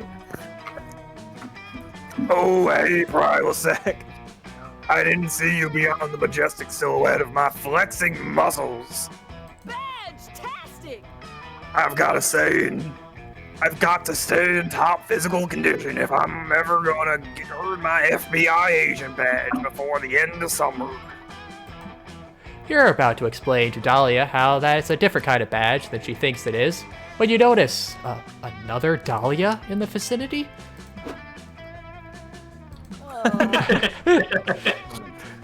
What are you looking at, Prilosec? I'm flexing my quads right now. You should be looking at me. Who are you, stranger who looks almost exactly like me? Explain yourself at once. That Dahlia is a spy. Rawr, rawr, rawr. I'm Dahlia. Rawr, rawr. Yeah, do the voice. I don't look like you. You look like me because I'm Dahlia Aquino. Rawr, rawr, rawr. You're not me, I am. You lack the necessary muscles. On the contrary, since I'm the real Dahlia Aquino, the real Dahlia Aquino looks like this. And since you don't look like this, I'm the imposter? But how could I be? Am I such a master of disguise that I fool even myself? Dahlia kind of sus though. no, you're not a master of disguise. Peekaboo. But I am. Counselor Flash. Hi, kids. That's right, Dahlia. It was me all along. You couldn't tell because I was wearing a mask. Your ingenuity truly knows no bounds, Counselor. If only I had your mastery of the art of infiltration, I might make a better candidate for the FBI. Alas, my flawless blue skin and extreme handsomeness render me totally unfit for undercover work. Oh, man. Why, even if I posed as a contestant in a beauty pageant in order to stop a domestic terror plot, that's a movie. in a fun-filled romp starring Sandra Bullock, I'd likely render myself too conspicuous due to winning so hard. Wait, what movie is that? Miss Congeniality. Oh. This a good movie. is Please, Counselor Fudge, teach me your ways. I am willing to devote all my time to this, doing all romantic relationships in the meantime. What? No, fuck that. You just showed Dahlia you're the better camouflage tutor by suggesting some place where her natural assets would really help her blend in. Assets. Maybe in a Disney movie with this current look.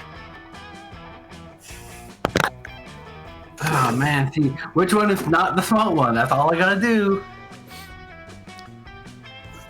I have no clue. I guess cosplay let's I feel like neither of them would be smarts because none of these are. I mean, I say none of them are common sense or like magic or books or stuff. I'm gonna go for the buff Smurfs. You and your weird kinks. Okay, well, the other one was probably boldness. The contest? The beauty contest? Just a thought, because you have 3 tied at 5 in creativity loss, so. Weird. That's a fantastic idea, Prilosec. A true master of disguise always changes their surroundings to match their appearance.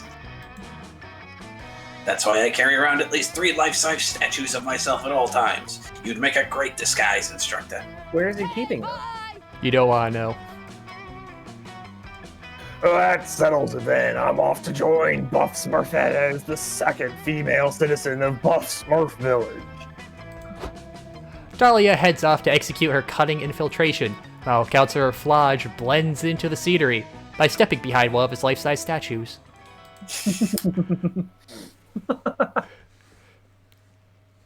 A couple hours later, Dahlia tracks you down and nearly throttles you in frustration. You're a spineless, pale, pathetic lot. How could you suggest such a transparent disguise? I was found out almost immediately. Apparently, femaleness is so rare in the Buff Smurf community that I stuck out like a sexy blue thumb. That's true. And let me tell you, all the male Smurfs were not as pleased as you might think to have another lady in the mix. What? They called it... They call it this time that the SJWs are intruding on one of the last safe spaces for straight blue males in this country. I tried to tell them I was a Smurf, but they immediately asked me to name 10 of their albums. What? Was this a village of Leonards? They have dozens, mostly in Europe, and they were not happy when I told them I didn't know that. Then they said I couldn't join their village because there was already someone named Smurfette, so all the girl names were taken. What about like Smurfelle? So obviously I beat them all up and made them eat their own stupid pointy hats. But that didn't cheer me up nearly as much as normally does. Turn in your back. How dare you put me in a situation that guaranteed to bum me out? I'm blue enough already. Aw. Dahlia stomps off to bench press the pain away, leaving you to contemplate your mistakes. A statue of Counselor Flosh shakes his head sadly. You lose 2 smarts and 1 charm. Doing great. Well, you're not smart, but everything else is pretty good. I mean, yeah, I don't think Dahlia needs smarts, to be fair. I think she needs affection, though. Everyone choose a celebrity. Tony Hawk. Jack Black. Khazard. Aw, He's thanks. not a celebrity. Not a celebrity. Who are you to decide who Don't take isn't this a away from me. celebrity? Jack White. Player orders decided based on which celebrity is the most likely to be posting as a random fan in a Discord server dedicated to themselves. I don't know nothing about Jack White. I don't know who Jack White is. You're just an American songwriter. I know because they did a single thing with Jack Black.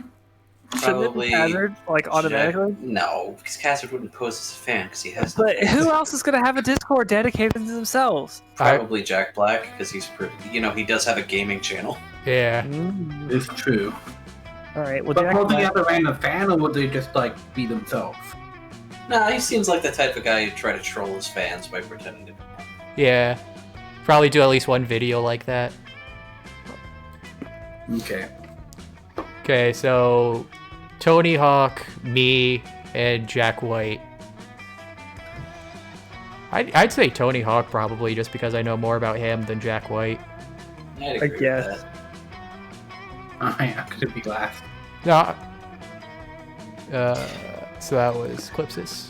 I'm still arguing for Khazard. I mean, I wouldn't really That would've pose as a well, fan. Timber, the issue is Khazard has no fans. Exactly. So he has to pose as them. No, I wouldn't pose as a fan. I just sit in an empty Discord server. Look, until he starts his OnlyFans, he's not going to have any fans. Is Jack White even going to have a Discord server dedicated to himself? Well, Yes, it doesn't say probably. that he made it. It just says it's a Discord server dedicated to them. Is there even going to be a Discord server dedicated to Jack White? Is there going to be a Discord dedicated to Khazard? There will be. I'll make one. Eventually. Yeah, I'm gonna give you last, Timber. Ah, fuck off. I don't see myself doing Oh, that. yeah, he was in the White Stripes. Of course Jack White would have a Discord. I don't know. Okay. Okay, so then the moth lets you affect other people's stats. And the empty bench, if two people sit here, they both get a stat boost. I see. Well, I'm gonna sit with Calculaster. You go take your seat next to the two of your least bonkers fellow campers, ready for a night of peace and quiet. Only to find them engaged in an argument, albeit with less screaming, punching, or arson than other campers might have employed. I know you don't mean to, Calculator, but when you're dismissive of my life pursuits, it hurts my feelings. I realize you are attempting I am to not help. trying to be dismissive, friend Joy. I am merely stating a fact. All magic is science that is simply not yet understood. And that's bad to her? Alright.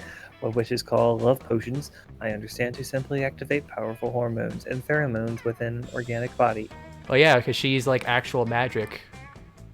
Yeah, but In that case, watch me conjure a bat from thin air. impressive, but clearly the bat can travel at the speed of light, so we did not see it approach until its arrival. Okay, fine. I'm gonna take my spellbook and make it disappear. I am impressed with your thoughts. Friend and Joy, actions. that was very good. But it was also obvious that a black hole opened up and sucked the book into it. And where's the black hole now? Obviously, such an event created a singularity in which the black hole was then sucked into itself. But what if I bring it back? Boom! Book reconjure. Now what? It would appear that, much like our friend the bat, your book can also fly at the speed of light. Enough of this. It's magic, Calculator. It is science, friend Joy. They're clearly not going to reach an agreement on this. Time to pick a side.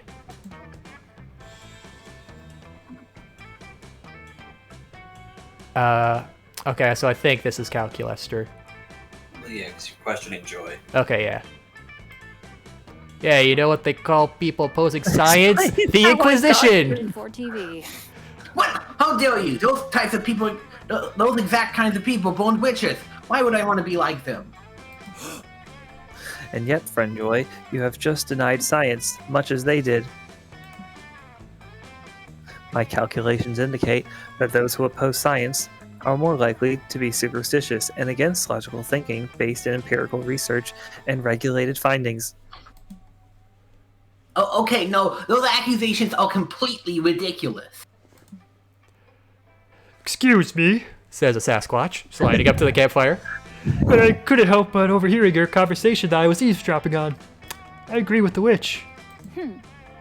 Thank you. Science is totally bogus, and all data is propaganda meant to control the sheeple. Says the Sasquatch. Wait, no. Can you believe we let doctors inject mercury into our bodies to fight diseases? Vaccines are the real disease. And this whole global warming charade, it's called seasons. Duh. And did you know monsters never actually landed on the moon? The whole thing was faked on a soundstage in Monstropolis. It's at that point that Joy uses magic and/or science to teleport the Sasquatch far away from you. Look, I don't want to deny magic since that's the basis of my whole life, but I definitely don't want that dude agreeing with me either. Nice touch. So I'll go ahead and accept that science is important, and I may not understand all of it, but I trust you that you do, Calculesto. I am happy. That is all I ever wanted, friend Joy. I would not expect an organic life form's brain to fully comprehend the depth of my knowledge anyway. It's what makes you all so charming. Thank you, friend Electrina, for helping us reach this amicable resolution, which has left us all perfectly happy. Except for the Sasquatch. Joy actually looks pretty miffed at the organic brain comment. But she's not the one you're trying to romance. So fuck her. Wait, I thought I'm not trying to romance her. There you go. I mean, don't fuck her. Fuck Calculesto. But he's so pure and sweet that it feels weird saying that. The point is, don't worry about Joy's feelings. You're on Calculesto's good side, and that's all that matters. Just gotta choose the right lock. Alright, poggers. Poggers! Oh wait, no, we're at campfire, so loggers. I'm gonna go sit with the Mothman. Mothman. Hi there, poggers. I have a business proposition for you. Oh, wow. You had a nickel for every time a friend of yours proposed a business to you uninvited. My idea is this. A magazine about Camp Spooky. It will feature stories about our fellow campers' lives, photography of our fellow campers frolicking, salacious details about our fellow campers' innermost secrets. Okay. It's genius, no? The only problem is I need some groundbreaking gossip to get my publication off the ground. Something the other gossip reporters haven't gotten their greedy hands on yet. Would you know anything, perchance? Fuck it. You always want to give an interview, and this might be your only chance. Let's gossip. Let's go with Electrina. Okay. Choose one. A whole lot of glitter. Choose another one. Let's go with poorly mimicking the mating pattern of a walrus. Oof. Type in a condiment. Mayonnaise. How do you spell mayonnaise? Mayonnaise. Back to condiment, Patrick. Alright, you could just say mayo. Mayo works. Okay. No, I need to know how to spell mayonnaise now. N-A-I-S-E. Mayo. Okay. Maylite No, condiment. not two N's. I looked it up. It's two N's. What? Yeah, Yeah, it looks like two ends. yeah, see, that's what I was confused on. It's French. You kind of expect. Oh my god. Amazing! This will be our cover story for our debut issue. Poggers with the saucy secrets. I'm going to do more sleuthing for stories. Catch you later. Your gossip circles the campfire like a bad game of telephone, and the latest version is spat back at you. Beautiful night, right? Okay, someone else take this guy. Hey, so you know Electrina, right? Or dumb mayonnaise as she is commonly known. Ooh. But have you ever heard how she got that nickname? I was recently told myself. A few years ago, Electrina was dating this hot manicore. They were both super into each other, and Electrina spent all day sexting them. The usual stuff. But alas, tragedy was bound to happen, since the manicore's very alternative parents decided to name them everyone. And the day came when Electrina was drunk as fuck, mistakenly sent her last text to everyone. Life is full of surprises. It was a picture of her poorly mimicking the mating pattern of a walrus while wearing only a whole lot of glitter. and his underwear. Aw. The message was accompanying the picture. Can't wait to spice up your hot plate of lasagna with my mayonnaise. And with that error, her fate was sealed. Electrina would be no more, only dumb mayonnaise. God, I'm gonna laugh if they actually change your name to that. For once, people respected other people's privacy. No one forwarded that message, and that accident is today long forgotten, but the nickname remains. Food for thought. Today, this piece of ancient gossip history resurfaces, and with it, many of our opinion of Electrina shift forever. Take care. Anyway, I've gotta go tell someone, and by someone, I mean everyone. And by everyone, I do not mean everyone, Electrina's old flame. Okay, Goofy. As a result of your rumor, dumb mayonnaise, I mean Electrina, loses 2 fun. Alright, stick me with the demons. You're roasting a s'more harder than you were roasted that time you wore neon Crocs to school. When you hear what sounds like an intense negotiations, you go investigate because you're a nosy bitch. Wow. Fine, only 1 week. I give you a portion of the 8th Soaker if you do my laundry for this week. Do I get the dukedom on it? Only if you're fold afterward. This is a ridiculous conversation. And if I don't fold? Land, but no dukedom. Sounds like a Wild West exchange. What if our culinary folds so that the clothes can be more easily stored in the tight camp space? Piece of hell, dukedom, and a crown. Big crown or little crown? Little crown. Tiara? Circlet. Aw, these are actually some pretty cute and for once non-threatening negotiations. But you bet you could help one of them get an even sweeter deal. I have no idea what KonMari is. KonMari. Alright.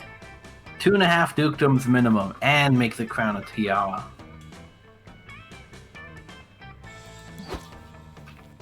Hell, 300 years in the future, a world-weary traveler escapes a cold winter's night by ducking into an... oh, I thought this was like a situation. This is like a story talking about... Wait.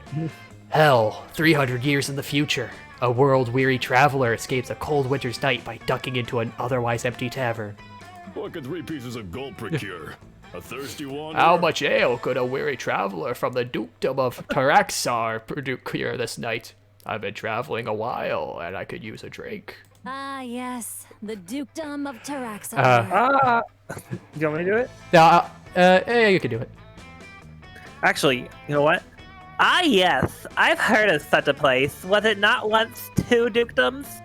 Yeah, it's a long story. Yes, Tarazoash and Drogadar. But then no deal was brokered between 2 young, powerful demons for their unifications. Before they were bitter trade rivals. Tarazoash boasted the finest bolts of cloth in all of hell, made with ancient techniques that they would never share. Meanwhile, Drogadar was home of the finest scientists hell has ever seen. They created potions that would remove any stain from any surface. Glory to Empress Dahlia the First. Empress Dahlia the First displayed her intellect and diplomacy by uniting the 2 into 1, thus proving that a unification between dukedoms was the most effective move of all. It is now a prosperous place. Tell me more tales, traveler. Tell me more tales, traveler, and perhaps I'll tell you a few of mine. Meanwhile, back in the present. That was so random. I liked that demon bartender design. Yeah, fine, whatever. You can have 2 dukedoms. Nice, I got 2 dukedoms. Now, dukedoms kiss. Dahlia mimes making 2 dukedoms kiss. It's so cute. Maybe you'll get to do that with her someday. Just More of go a duke choose the switch. right log. All right, stimulus. Was that a Duke Dom joke? I get it now. All right, well, I'm going over to Aravi and Milo. That's a fun sentence. You loiter over to the campfire, desperately hoping that some of your zany friends will pull you into one of their shenanigans. Sup, loser? Hey, 2020 stimulus, come over here and do poetry with us. I don't want to be the worst at this. Yay, you found a shenanigan. You join Milo, Hex, and Aravi around the fire. They're writing in cute little notebooks. Aravi's notebook does look pretty blood-soaked, though. Uh-huh. Milo's trying to convince me to write poetry again. They said I can watch them do an actual reaping of a monster if I write a good poem. It's true, really. I'm just trying to help a dear friend to access her inner emotions through the majesty of the poetic word. DJ Hex up in the pipes! And I'm doing it because it's fun, and because I'm awesome at it. My poems have at least 2 or 3 emotions in them, at least.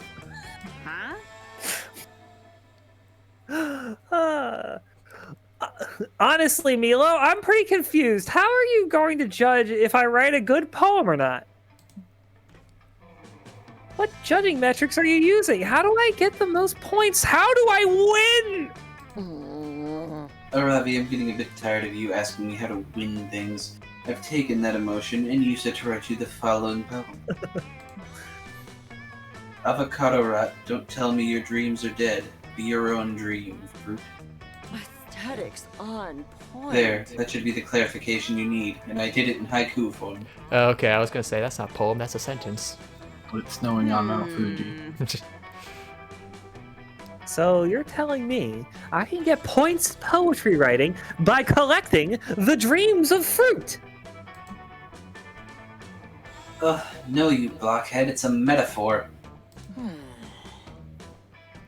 Yeah, Milo's right. They're trying to say that all poems should be about avocados. Like my latest poem, Guacamole Emotions. Oh, how tragic. You're both hopeless, and frankly, I'm heartbroken that my unparalleled aesthetics were wasted on you. Whatever, Milo. You already set a win condition for this poem, so like it or not, this is a competition. Not everything is a competition, Aravi. Just think about it. I don't know, crying. People do that all the time, and it's not a competition. It's about the emotion. Take that, sucker. Crying is obviously a competition as to who can sneeze the most water out of their eyes. Get it together, Milo. Seems like your friends are having a petty conflict. This could be a great opportunity to side with one of them and win that person's affections.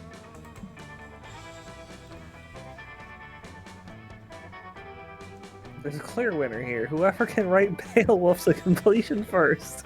Is that what you're going with? Yeah. Well, that's just impossible. Beowulf took decades to write, and we don't even have a full version. There's no way anyone could. Done. Holy shit. Aravi really did just write the entirety of Beowulf. How OP is she? Aravi, how in death's name did you just do that? Power up. Cheat codes, motherfucker! I win and I'm not done yet! Time for a bonus round! Aravi goes on to write the little-known sequel to Beowulf called Siberian Husky. As sequels go, it's pretty good. I'm fascinated. I didn't even know figures could go that fast. Perhaps finger speed was the true poetry all along. I wanted poetry! Whatever, just to be clear, I don't give a fuck about true poetry. I'm doing this for one reason. Winning! You're trending, darling. I'm sorry, Ravi, but you're an actual poetic genius. I need to tweet about this right away. And I also need to contact the Poet Laureate Society. Suddenly, Aravi stops writing furiously and blinks a few times. Wait, how did I write so fast? Now that I think about it, that speed was way above my typical max stats. You got Hex. This one's actually on me. What? Really? I cursed you with dancing fingers. It's like dancing shoes, except it makes your fingers go fast as the speed of light, and also write whatever you want. I was just super sick of you arguing with Milo, and I figured this would end that combo. And hey, I was right. Yeah, thanks for the win, I guess. My hands are super cramped now, though. Do you want to be my support? 2020 stimulus. Think you can give me a palm massage to help unclench my muscles? So I do have to admit, halfway through this, I just got caught up in a Ravi and decided to help her. But I don't think it'll hurt. Yeah, probably not. Holy shit, that's almost like holding hands. This is one shenanigan that really worked out in your favor. Honestly, massaging someone's hand, I would consider superior to holding their hand. Alright. Drink time. That weekend, you go visit your good pal Juan. He knows a thing or two about getting wasted. Bueno. Look who's here. I was just experimenting with these drinks here. I was about to throw them away, but I have a feeling you're reckless enough to give them a try, right? What about this one?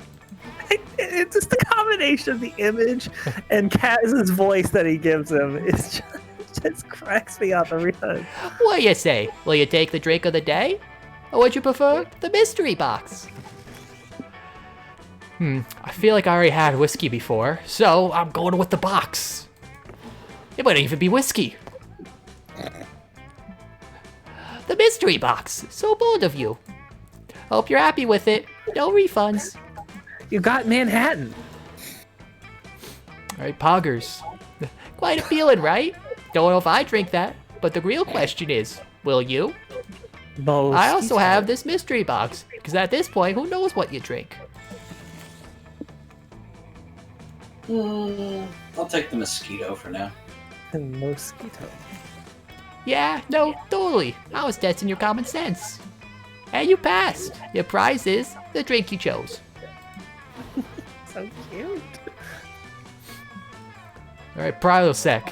What do you say? Will you take the drink of the day? Or would you prefer the mystery box? If that doesn't give you boldness, well, actually, it could easily take away boldness because it's making you scared. Yo, I'm just downing shots at this point. Go with the phobias? Yeah. Shots of Prilosec, that is. Go for it. Yeah, no, totally. I was testing your common sense. And you passed. Your prize is the drink you chose. 2020 stimulus. No idea if I got the recipe right. You wanna try it? Otherwise, you always have the mystery box. A tequila moonrise is such a funny thing. I have to take it. Yeah, no, totally. I was testing your common sense. And you passed. The prize is the drink you chose.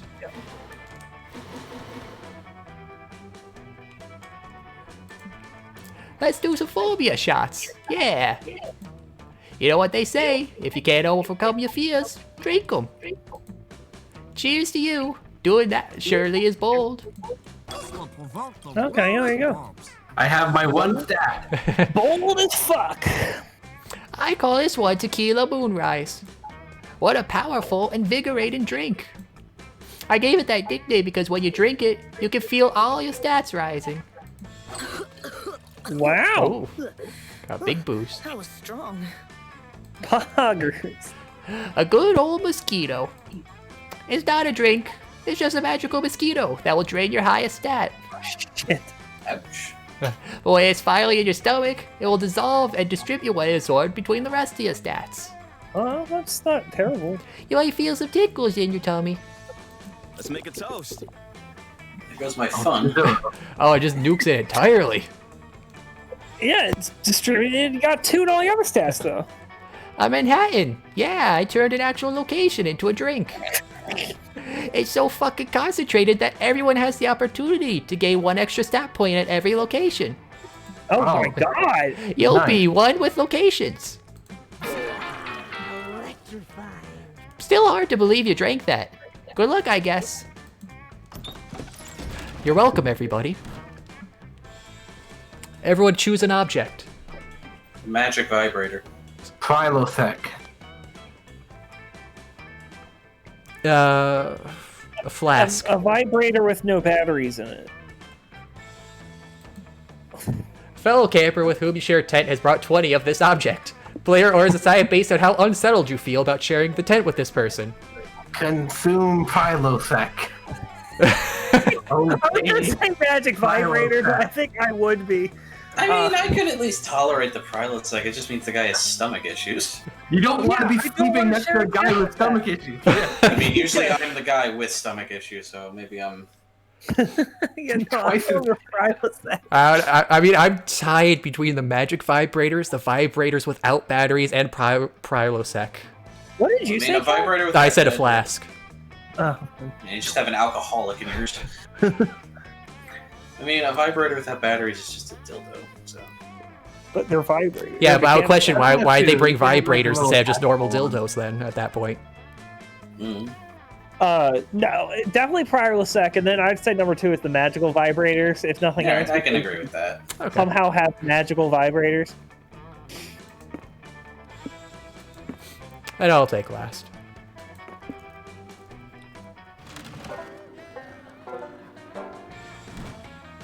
Adventure awaits. Obey Prilosec. What do we got? Got everything. So, do the locations only have a +1? No, it's for the rest of the game. Are you sure? Yeah, because I remember we got this midway last time. Yeah, but I mean, each drink could be different. Hit me with Charm. Or did we get specifically the Manhattan before? We did get the Manhattan specifically before. Give you Charm? Yeah. Today you're playing the most dangerous Camp Dome game of all, Charm Wars. The rules are simple. You must gain Charm by the end of the round, or you will die instantly. Prilosec, you better earn some Charm quick. Like, in the next 6 seconds or you gotta fucking die. Holy shit, earn some Charm already! Okay, thank God. You just earned 3 Charm. That was way too close. You link up with Dahlia afterwards. She practices headbutting rocks, while you give her pointers on headbutting rocks. Get off my land. Hey, stop headbutting my rocks. Your rocks? Well, if they're yours, out in my forehead, blood get all over them, huh? Sorry, Toots. These rocks and that precious forehead blood belong to me. I've purchased Camp Spooky. Ah ha ha. Gasp! You stole my evil laugh. What could a fiend like you possibly want with a wonderful high mortality rate summer camp like this? Everyone loves Nothing at all. That's why I'm demolishing Camp Spooky and replacing it with something much more evil. A suburban shopping mall. But no Camp Spooky means no classic summer camp experiences. And no classic summer camp experiences means no best summer ever. This is cat. I won't allow it. I will defeat you in glorious single combat. When I'm through with you, your broken bones will have broken bones. You think mere violence can stop me? Please, if you break my bones, I'll just buy replacement bones from destitute millennials. Capitalism always wins. Your physical attacks are useless against me, Dahlia. For the true source of my power is capitalism itself. Capitalism has no bones. Alright, I have to go run an errand real quick. Someone told me there's a rainforest that hasn't been burned down yet. I'll be right back with the bulldozers. Man. No, I can't let him win. I'm allergic to letting others win. If he's right, though, my fists are useless against him. Unless I defeat capitalism first. But how can I attack something that has no bones? Surely capitalism must have a weak point. If only I knew what it was. Embrace communism. Ooh, you have an idea. Capitalism's weak point is... It's genitals! That's not smart! Yeah, let's go with genitals. Works for me. Whatever, it worked for me. But he said capitalism has no bones. Are you sure it has genitals? Of course it does. How do you think it manages to fuck the poor so hard? Oh, I get it. By genitals, you mean the fact that capitalism preys on our innate sexual urges in order to tempt us to make purchasing decisions that are ultimately against our greater social interests. Thus, perpetuating the cycle of consumption which empowers elites while keeping the poor destitute. Yeah, that's for sure what you meant. Impressive. That's brilliant! Then we just need to stop that, and we'll be victorious. But I used up all my think power on that one big sentence. How will we ever Alright, this voice actually fits so well. How will we ever think smart enough to destroy capitalism's genitals? Yes, use the -1 smarts. Should we recruit Joy? Vera? Perhaps sexy purple gummy bear Liam? No, you don't need that kind of competition. There's only one way to solve this. The dumbest way possible. Yes! Preach it. We don't need intelligent foregoing. You mean punching the entire United States government until it outlaws sexy advertising? Dahlia took the stupid words right out of your mouth, which is hot because it's almost like kissing. You head to Washington, D.C. and punch the government right in the bills, temporarily putting a damper on capitalism worldwide. Your little shenanigans. Curses! Profits have never been this low. Damn your socially responsible punching. You'll win this round, summer campers. Now I have to go lobby the government to undo all the good work you just did. That'll take me 24 hours, at least. How could you inconvenience me like this? This isn't over. You haven't heard the last of Mr. Papas, evil CEO, you hear me? This isn't over. Well, looks like that's the last one to hear of that creep. Good work, Prilosec. Thanks, Prilosec. The way you punched the president was extremely attractive. Nice! You've been working on your sexy executive punch just for this reason. You gained 2 creativity and 1 boldness. There would be no advertising but Prilosec. Yeah, that was some sexy advertising for Prilosec. Fuck Prilosec. Let's get You're my not funny, creativity up right now.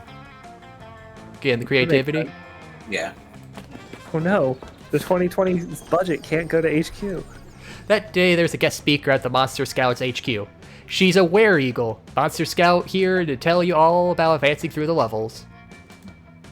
Her speech is surprisingly interesting. She started out at Camp Spooky just like you, and worked super hard to earn every single badge. She also hints at some possible foul play, including her murdering a higher level scout and wearing her skin as a disguise in order to advance through the ranks. Sure is inspiring. You're too busy flirting with your friends to dedicate that kind of time to Monster Scouts, but still, her speech instills you with 3 creativity. Afterwards, you're hanging out with your #1 summer crush, Joy. It's National Fondly Reminisce Upon the Past Day, so she's flipping through pics on her phone with you. Hell yeah. Oh, that was way back from season 3, right after we beat that mutant Spider. Face looks so cute in this one. And look at this awesome Fleetwood Mac t-shirt I'm wearing. That t-shirt looks so cool. It was vintage from the 78 tour. Stevie Nicks blessed it herself. Whatever happened to that shirt? Did I sacrifice it to the goddess or something? Alright, this tells you how much I don't know about music. I never knew Stevie Nicks was a woman. I was gonna kind of say the same thing too. Philistines. Wait! I remember exactly where I left it. Fuck. Joy makes a mysterious phone call. She starts asking about the Fleetwood Mac t-shirt, but the person on the other end of the line is obviously not being chill about it. Please be Leonard. Listen, Axe. Oh, damn it. I know things ended badly between us. Can you please just give me back my Fleetwood Mac t-shirt? I specifically remember leaving it in your evil ale. Yeah, unfortunately, there's no Leonard in camp. Doesn't she like date all her villains? Yeah, that's the dynamic. I know which t-shirt I'm talking about. I didn't leave multiple t-shirts in your list. No, there is definitely no need to discuss it in person. Do not portal heal. Suddenly, a magical portal opens. An objectively sexy centipede person emerges, and they're giving off palpably villainous vibes. Yeah, pretty cute. Who wants this one? I don't feel like talking to myself. Enjoy, baby. I've come to speak with you in person, just like you wanted me to. You look as lovely as that day I wrapped you in my bug silk. Enough of this. No, Xenthori. I specifically said I did not want to talk to you in person. You're doing that thing again where you gaslight me into spending time with you, which is bullshit. Poggles. Meet my ex-wife, Xenthori. And they're a magical evil centipede person I defeated back in Season 3. Oh, Season 3 was bug-themed, it seems. I know they look hot, but don't let your guard down. They mind-controlled everyone in Philadelphia and tried to make all the citizens jump into a pit of centipede venom. So where the fuck is, like, the monster people? What do you mean? Apparently this just exists in America. Monstopolis. Okay. Oh, you make me sound so evil, Joy, but that's all the past now, gorgeous. We should focus on the present and this very important t-shirt debacle. Why don't we ditch the third wheel? You and I can go out for coffee and talk it over, or perhaps we can enjoy a romantic dinner. Do any restaurants around here serve pre-chewed aphids? Xenthori, if I get one coffee with you, do you promise to immediately hand over the short? Show me the short right now before I waste my time. Oh yes, let me check inside my carapace. Oh, silly me. Looks like I forgot to bring the shirt. Guess we'll have to keep hanging out until my portal spell recharges. Typical. I've told you so many times, and I'm not okay with us hanging out because we always end up getting back together. It's a toxic cycle. Fuck it, I really want that t-shirt. Axorax is stressing out your potential thick goth GF. Unacceptable. Get that Fleetwood Mac t-shirt for Joy by any means necessary.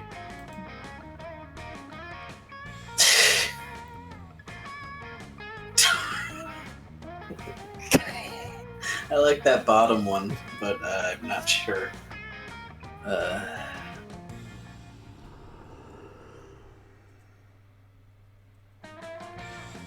It's hard to say. Both of these feel like charm. Fun, I can tell you that.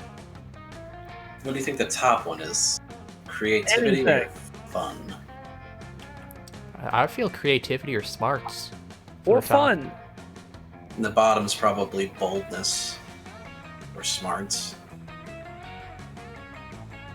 No, I don't think smarts for an Amber Alert for a t-shirt. I don't really know with this game.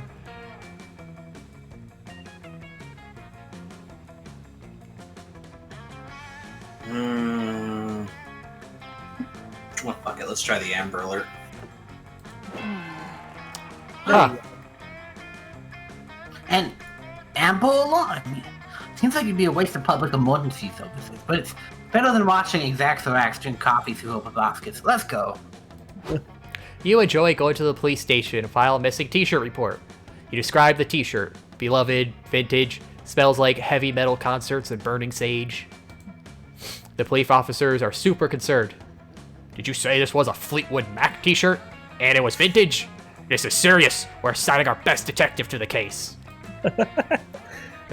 Yes, it's me, Detective McBooty. We're going to find that missing shirt, officers. Remember, the first 24 hours are the most crucial to keeping this case from going cold. Petition to make Detective McBooty a character. I've sent out alerts to all local cell phones. We'll be conducting interviews with t-shirt lovers in the area, and community search parties will begin immediately. Wait, I appreciate the help, but you're misunderstanding. We already know who has a Fleetwood Mac short. It's my ex, Xenthori. A true detective never works off assumptions.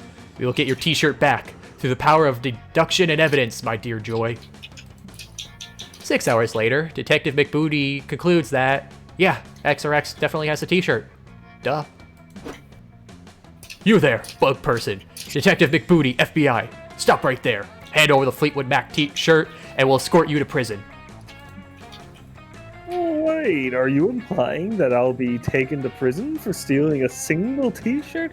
My god, the criminal justice system is even worse than everyone says it is. Oh, well, you're going to prison because you mind-controlled Philadelphia, and you keep dissolving humans in your bug venom, but shirt stealing is also a serious crime. Shut up. Oh, you know, I can open magical portals, yes?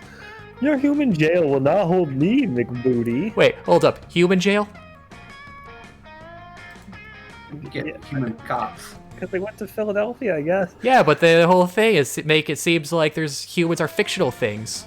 Yeah, Well, we've been talking about the United States. No. They treat humans like monsters. That's the thing. Fair enough. Okay, I guess. Monsters aren't real. Tell it to the judge, Bunky. This has been joyful. Ha! I got my shirt back, and I got to see my ex led away in handcuffs. This is officially a great day. It's all thanks to you, Poggles! Poggers! God, Joy is so fucking cute. She wears a t-shirt for the rest of the day. Turns out, it really is blessed by Stevie Nicks. Stevie's blessing gets you 3 boldness. Hope nothing goes wrong. Alright, where's the stimulus going this time? Shit. We're gonna have some fun in a lake? No, okay, hold on. What is... Milo probably likes fun. Let's go to the lake. That's fun, right? Yeah. Oh, that's cute. That day, you decide to take a swimming class in the lake. You learn all sorts of cool swimming techniques. The backstroke, the side stroke, the Macarena stroke, the mime having a stroke. Aha, Cards Against Humanity. Those strokes sure are fun, though perhaps a bit medically concerning. You gain 3 fun. Afterwards, you end up vibing with Milo. You're sharing a hammock, cuddled up close with each other. He's wearing a shirt with his face on it. And you're both checking your phones. Hell yeah! What could be more emotionally intimate than quietly scrolling right beside your #1 crush, summer crush? I mean, it's a power move to wear a shirt with your own face on it. I want to do that. Fair. Suddenly, Milo's phone starts blowing up. Granted, Milo's phone is always blowing up, but right now it's worse than usual. Hey, darling. No need to look so jealous, dear. Just a work text. I keep telling the head office not to contact the office, taking a staycation. But I suppose this reaping is urgent. La la la, another day, another day. Oh my god. This is a little awkward, isn't it? Well, not awkward for you, because you don't know yet, and I shouldn't tell you. But I can't resist a little gossip. Listen, 2020 stimulant. I don't usually disclose proprietary information, but I just got a gig for next week to collect your soul. Oh no. Looks like it's not getting passed after all. Huh? Milo's going to reap your soul? That sounds super terrifying and also a little bit hot. You ask Milo if this means you're going to die next week. Short answer, yep, you're totally going to die. Long answer, life, death, and fate are weird and messy, and it's hard to say 100% because of quantum nonsense. But if I'm getting the gig, yeah, you're gonna die. Congrats. Holy shit. This is the most awkward news you've ever received while lounging in a hammock. You start to freak out. No, 2020 stimulant. Don't freak out. I'm an expert, and I promise you, it's not as scary as it seems. Death reminds us of the profound, infinite beauty of life. Oh, thanks for the follow, Frozen Primate. How you doing? Why? And realistically, it's not like you're immortal or anything. Sorry to burst your bubble, but death is going to find you eventually, Bo. TBQH, I'm actually doing you a huge favor by letting you know ahead of time. It's my gift to you. The opportunity to go out with a bang. This is the first day of the rest of your life. Let's make the last week of your life the best week of your life. We'll spend every moment together and we'll end it with a huge party. A celebration of 2020 stimulus. $600! Yeah!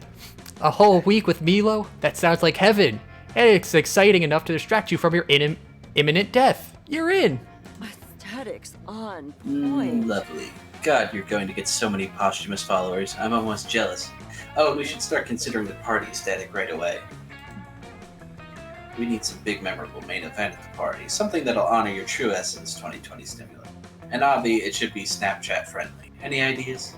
Check. Your time to shine. Quick, what's the perfect way to 1. Entertain your party guests, 2. Commemorate your entire existence, and 3. Impress Milo. Maybe not die? Let's see. Alright, so if the first one's not creative, I'm gonna fucking explode. You'll have your friends give test. That if the second one's not fun, I'm gonna fucking explode. It could be creative. Either way, it's more. Or no, wait. But the first one's definitely creative. So, the second one. Go with the toast. Yeah. Magnificent. Okay, so it's charming. Okay. I have multiple. Whatever. Okay.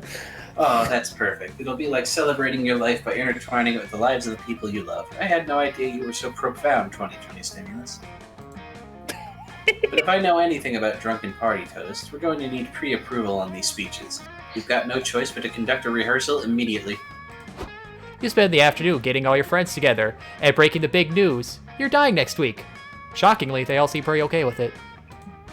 You humbly request that they all deliver a toast for you at the party. But just to be safe, you write the speeches yourself.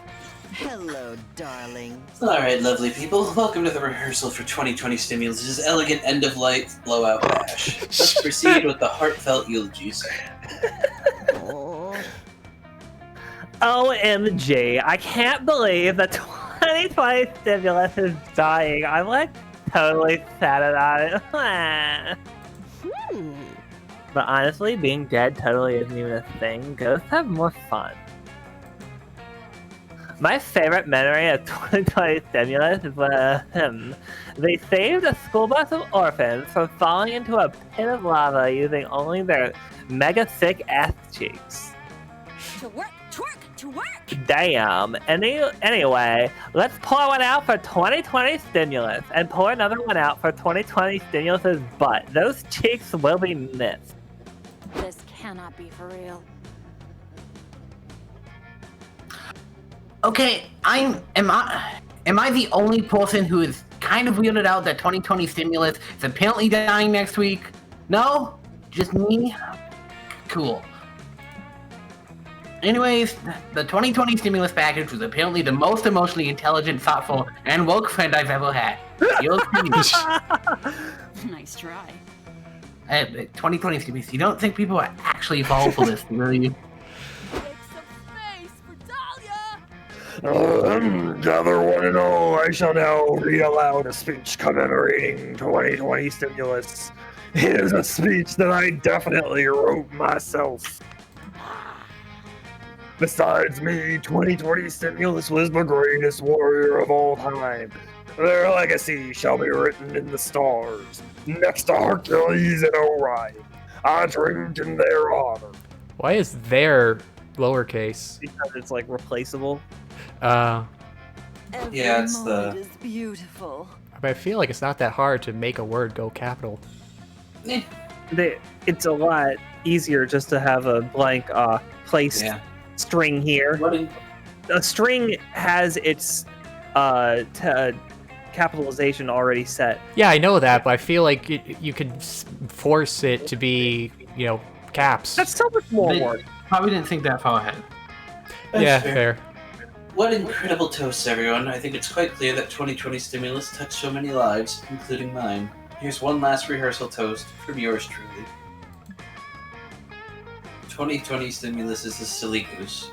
We're all aware of that, but we must remember that geese are some of the sweetest and cutest birds in the whole wide world. Really? Never stop. No, they can be pretty mean. I thought I knew what it meant to really fall in love with life, but watching 2020 Stimulus's constant elegant failures taught me that lesson all over again. Cheers, bae. Oh, this is the perfect name for this. That went shockingly well. You all spend the rest of the day getting totally drunk with your friends to practice for your party. All that tomfoolery earns you 3 creativity. Let's bring the storm to summer So- camp. I have to imagine this is now a path I'm on. I believe so, yes. Because it's all been reaping with you. Alright, let's go to the woods. You're hiking through the woods, and you accidentally step on a pile of leaves, covering a massive hole. It was a trap. An evil goblin hunter. Is it a goblin who hunts, or someone who hunts goblins? You'll never know. Appears. They were the one who put the trap in there. This is it. You're done. You get ready to embrace death. But the goblin hunter only set the trap to get someone to help him to do their math homework. They only let you leave if you help them. You don't have any other option here. It's a bit boring, but you actually learn some useful calculus. You gain 3 smarts. You're hiking through the woods with your friends. You inevitably get lost again. Honestly, why do you even keep leaving camp? How are you not dead yet? We're fucking lost. Fuck, guys, this is it. We're gonna die out here if this boring ass wilderness will. There already been any wild filet mignons to eat. Adventure awaits. Calm down, idiot. I can find food easily. I can't promise you filet mignon. But if we find an animal or a slime and beat the shit out of it, it might drop a whole roasted chicken. We don't have that kind of time. The only solution is cutting off our arms and eating them. What? That's a terrible idea. I need both my arms for punching things. What? You think I don't? It's a sacrifice we all have to make. If you just cut off your non-dominant arm, it won't be as bad. Friend Damien, though I have no need for calories or dismemberment, I will also cut off my arm in solidarity. What a noob. See? Calculus is not scaled, so while you, Slayer, you aren't finding roasted chickens, you are the roasted chicken! Cluck, cluck, cluck! Ooh. Get good. Fuck you, I'm not scared. Hex, cut your arm off with me. Nope. Well, thanks. I don't have any arms, just hands. I think I'll just eat this bagel. You do you, though. Aravi has pulled out a great axe and a great cutting board, and Ari has her arm on the literal chopping block. You're about to stop her when you hear a doorbell ring. Pizza delivery. What? Where are they right now? Pizza delivery. They're in the woods. What's the doorbell? Is this a butcher shop or something? Damn it, I'm lost. Greetings, fellow organic life How forms. coincidental. We are also lost. Where are you trying to go, friend stranger? Wolfram and Hart Law Firm. Not sure which tree I took a wrong turn at, but I'm definitely not in the right spot, huh? I think. Huh? Go, Ravi! Team meeting now! Let's do this Damien style. Okay, now that we're discreetly huddled away from the pizza girl, here's the plan. We need to convince her this is Wolfram and Hart, so they give us the pizza. Here for it. Bold move. Hex likey. You got moxie, kid. Server error. We can't, friend Damien. Lying and stealing are wrong. I can see what the options is going to be already. You are doing both at once. That makes this wrong by a factor of 2. Calculus. You don't understand. Remember that circle of life chart I drew up for you? Look here. It says clearly that Damiens are a natural predator of pizzas. It's all part of nature for Damiens to use the cunning and metalness to prey on any pizza they see. Engaging campmodule.exe. Okay. I understand now. But the circle of life is above the law. What is your hunting strategy, friend Damien? Easy. We ask Electrina what to do. Damiens and Electrinas have a symbiotic relationship. She hunts and I eat. So what's this gonna be, Electrina? So I sue her, or I build a Wolfram and Hart. I definitely thought one of them was going to be actually become the Wolfram and Hart law firm. Let's see. So I don't want fun. I feel like the first one's going to be smart. That's my good thing. This is either smart or charm, and those are my highest things, so this is the safest bet. So I'm going to sue the pizza girl. Okay, so I know this was an amazing idea, but Are you guys sure we can actually sue her? The only times I've been to court, I was in the defendant's jail. Calculaster 2.0. Worry not, my friend. I was friend Vera's aide in her questionably legal law firm last semester. I have memorized the proper procedures for falsely accusing a defendant. Chillax.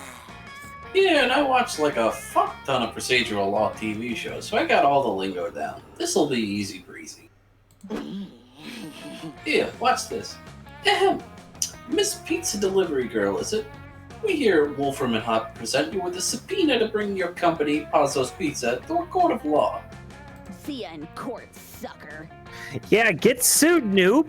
It's like a game over, but for your life or something. Shit, you dudes are suing Pazzo's. This has never happened before. My thoughts and opinions do not reflect Coco's Pizza. In the woods specifically. It happens other places all the time, so... See you in court, I guess? The date is set, and a few days later, you and your friends roll up to court, ready to chew gum and smack gavels. Oh, huh. We are playing Phoenix, right? Alright, ladies and gentlepersons of the jury, we have Wolfman and Hot legal team move to indict the defendants as guilty of... Objection! Objection! Hold it! Don't object to us, Damien. You're on our side! But the bailiff made me swear on the Bible that I would tell the truth. That is an affront to my culture. Because you are a demon, correct? What a noob. No, because telling the truth is the north. Take that! He's just saying all the Phoenix Wright things. Your Honor, I can no longer represent my fellow lawyer in this matter. But you are not representing Damien Friend Hex. Your Honor, I would like to motion for an insanity plea for my thinking. Ugh, I can't carry this one. But they're the plaintiffs! You foolishly oh my god, so many Phoenix Wright references.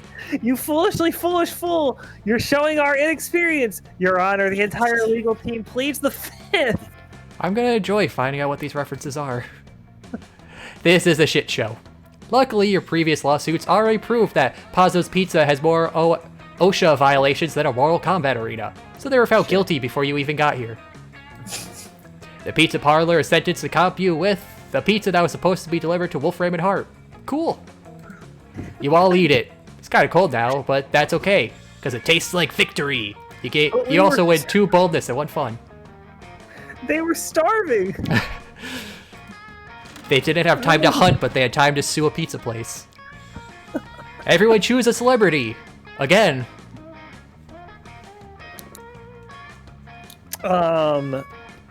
Jennifer Lawrence. I'm trying to think of celebrities. Go as waifu as you can. It doesn't get much more waifu in real life than Jennifer Lawrence. Ellen DeGeneres. Red answer, go Connie Reeves. I'm thinking. I'll have to look up Connie Reeves. No, Connie. Fuck it, Betty White. Player orders decided based on the likelihood that said celebrity is actually a time agent from the future here to prevent the world from ending. Ellen DeGeneres.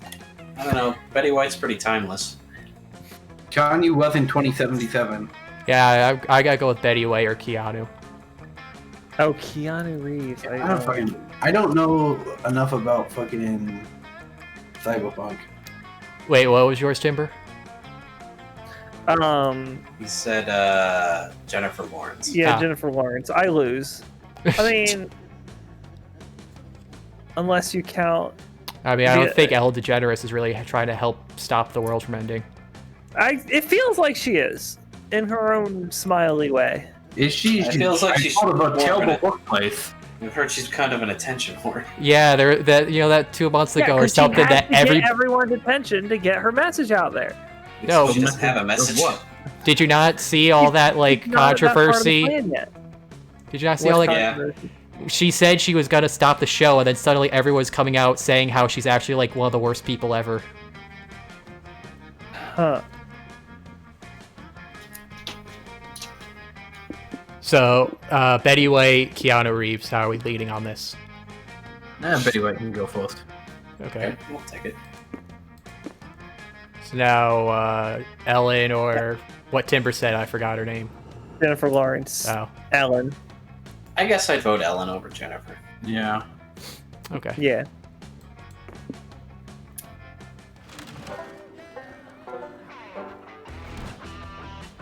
I'm rolling with it. Poggers, where are you going? Poggers, where you going? Let's go to the lakes just so my fun isn't at a total 0. While looking around the lake for a private place to take a pee, you find a treasure map buried in the sand. It leads to an X in the center of the lake. You gather a crew of trusted friends, don your eye patch, and sail out there to find the booty. When you arrive, you find a tiny island with a single palm tree. You dig up a box that says, "Open in case of a very boring day." You open the box and find 3 fun. Arr. R indeed. You spend some time chilling at the lake with Joy. She's cast a waterproof spell on her book, Erotic Photography for Classy Witches, and you're trying not to drown.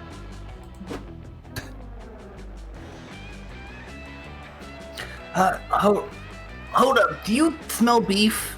That's not vegan friendly. And a faint whiff of freshly sucked blood? Oh, goddess, no.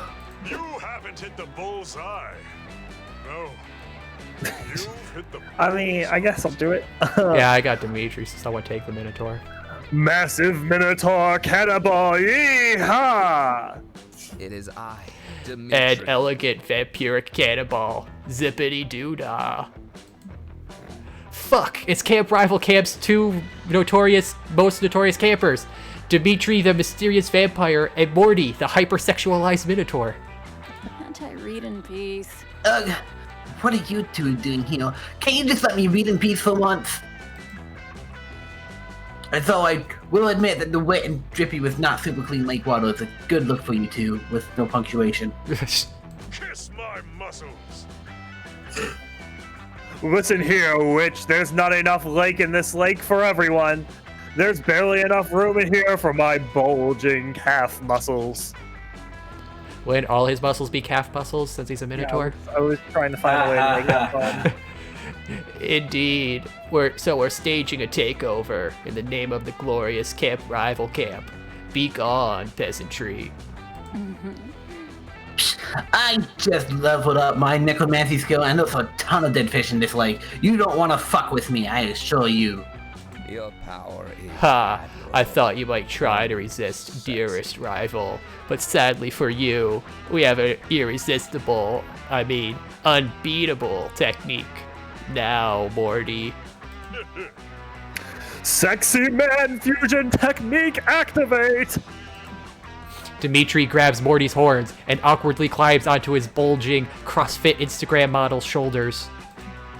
Oh, I know this strategy. By order of Camp Rival Camp's counselors, to ensure we're having the most summer fun possible.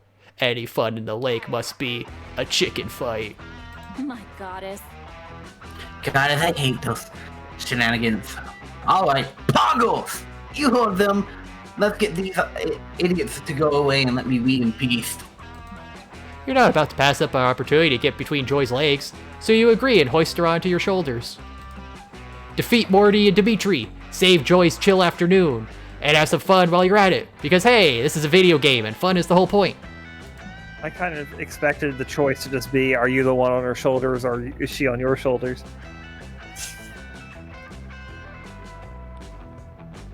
Well, no, because everybody would always choose the bottom option.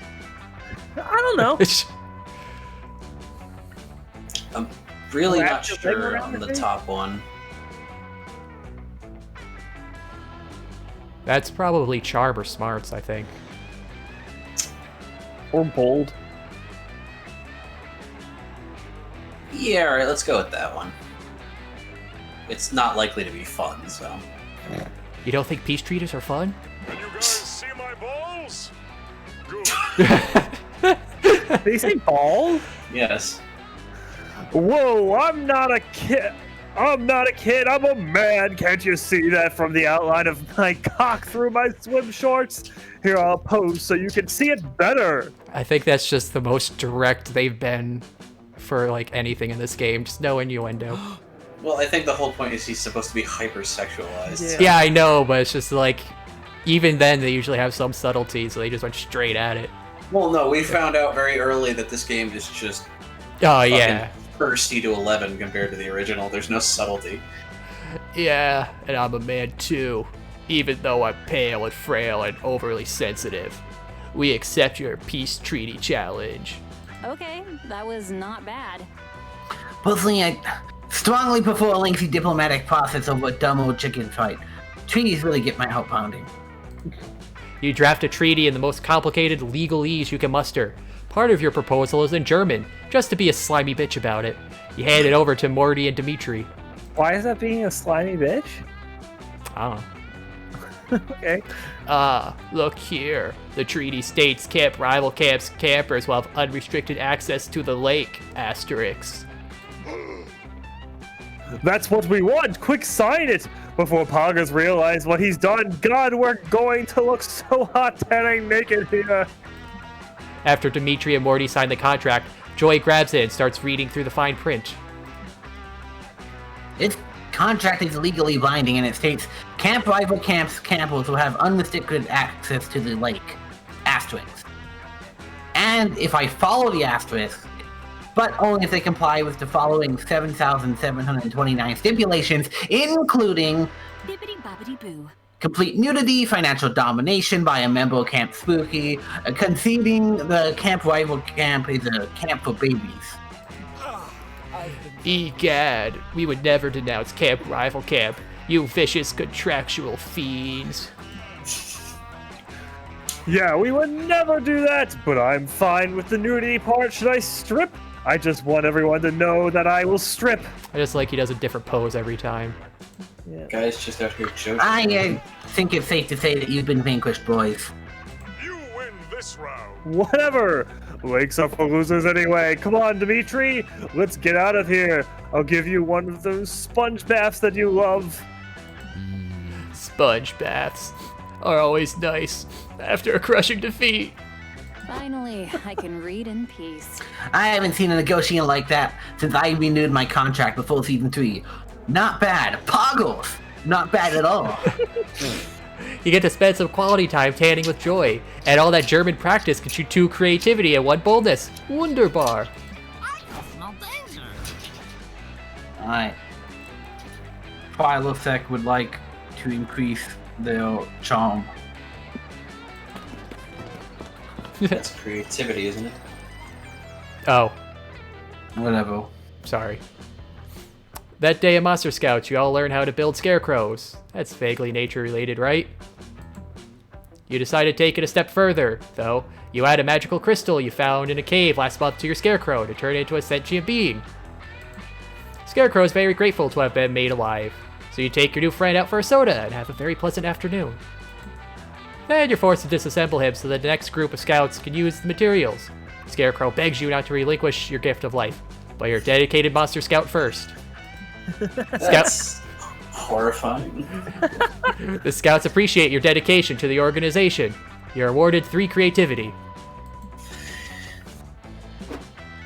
You find yourself trapped in yet another of Coach's interminable safety workshops. Greetings, Scouts. Okay, here's a scenario for you. You're lost in the woods without any water. How do you survive? Well, the average organic body is composed of roughly 80% water. That's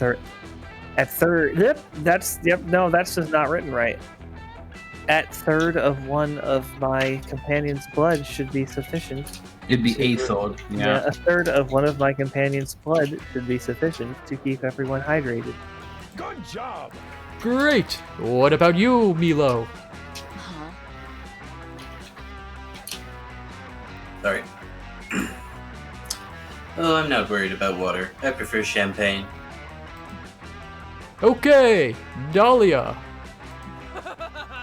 I like the one thing Cal said, but for different reasons. I won't ask. Alright, next one. There is a runaway trolley barreling down some railroad tracks. Ahead, on the tracks, there are 5 people tied up and unable to move. You're standing next to a lever that could switch the trolley onto another track, but there is 1 person on that track as well. What do you do? There's gotta be a way to kill all 6 people, I just know it! The big brain strat. Coach, this is not a survival scenario. This is the classic trolley problem, a thought experiment first proposed by English philosopher Philippa Foot in 1967. You mean English survivalist Philippa Foot? No, he doesn't. Look, I googled it. Oh! Huh. Could have sworn she was a survivalist. Well, I guess the trolley problem doesn't have any practical survival implications after all. Engaging camp module. I am so glad we agreed. Now we can return to our regular camp activities such as canoeing and frolic. A few moments later. Man.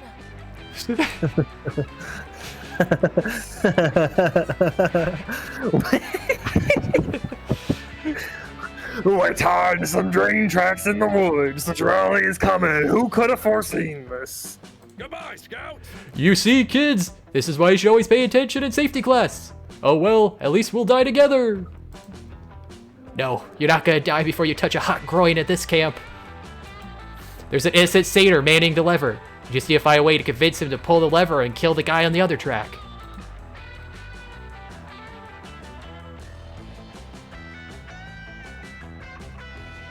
God, these could be smoked. No. The second one's got to be charm. Does it? Well, the first one's got to be Well, smart. I mean, you're talking to a guy, so either could be charm. Could the first one be creativity? I could. Or maybe boldness too, for saying, hey, you're gonna kill us.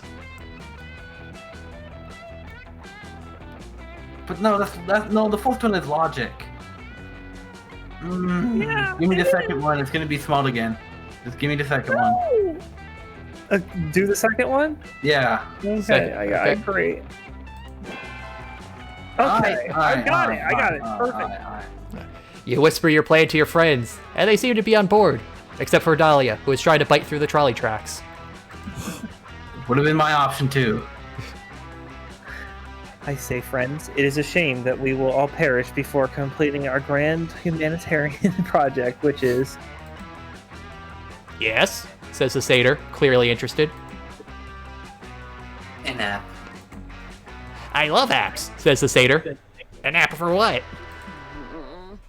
An app that helps you, Dahlia, darling, help me out. Oh, no.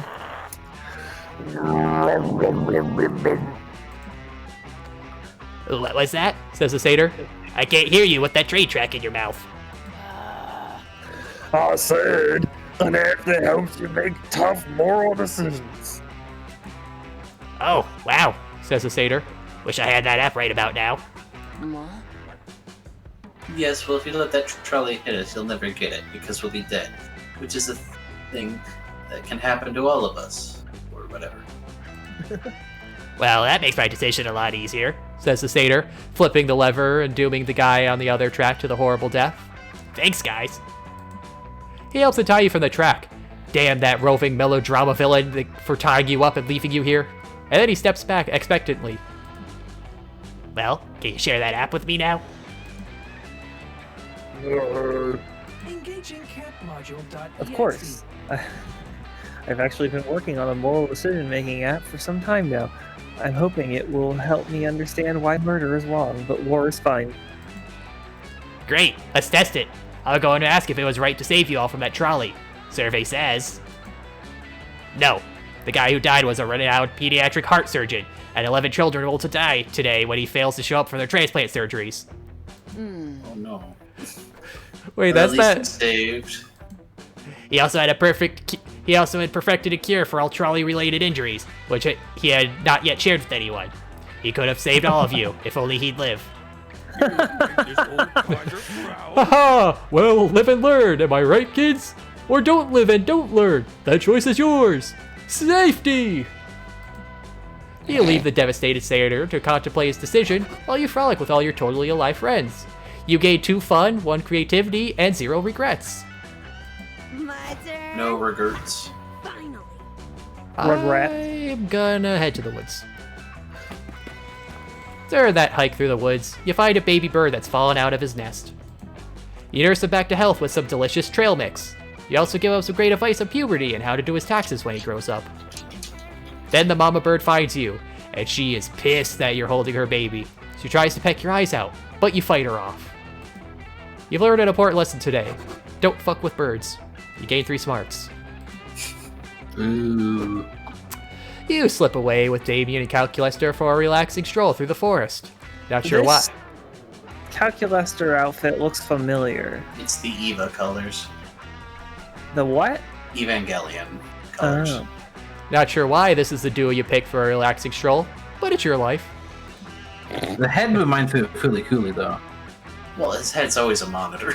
Yeah. No, but with the antennas and stuff. Yeah, no, I get it, but they both were made by Dynax.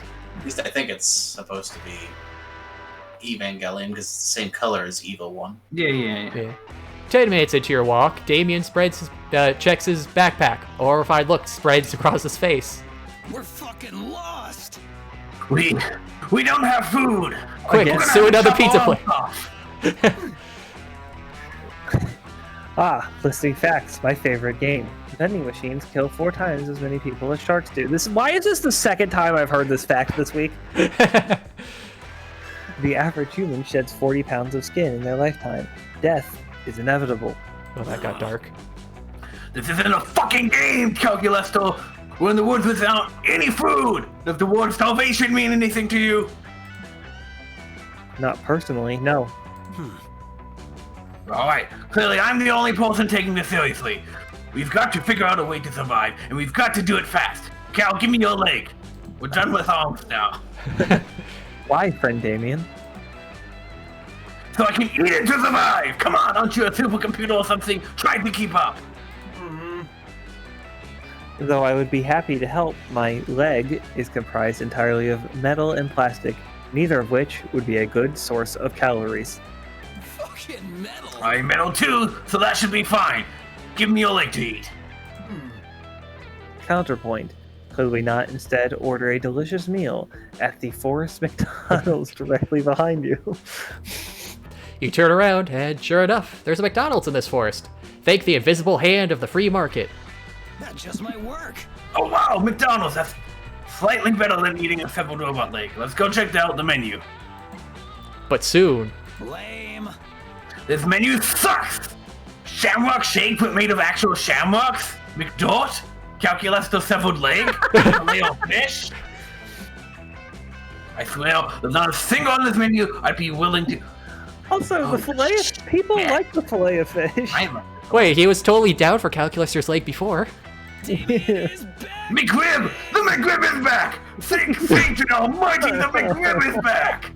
Hashtag sponsored by McDonald's. You excitedly rush to the counter to place your order, but when you get there, the cashier tells you that they only take payment in acorns.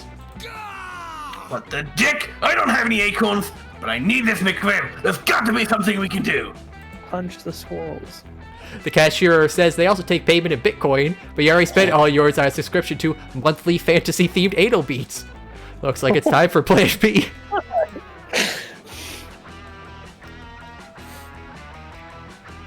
Let's see.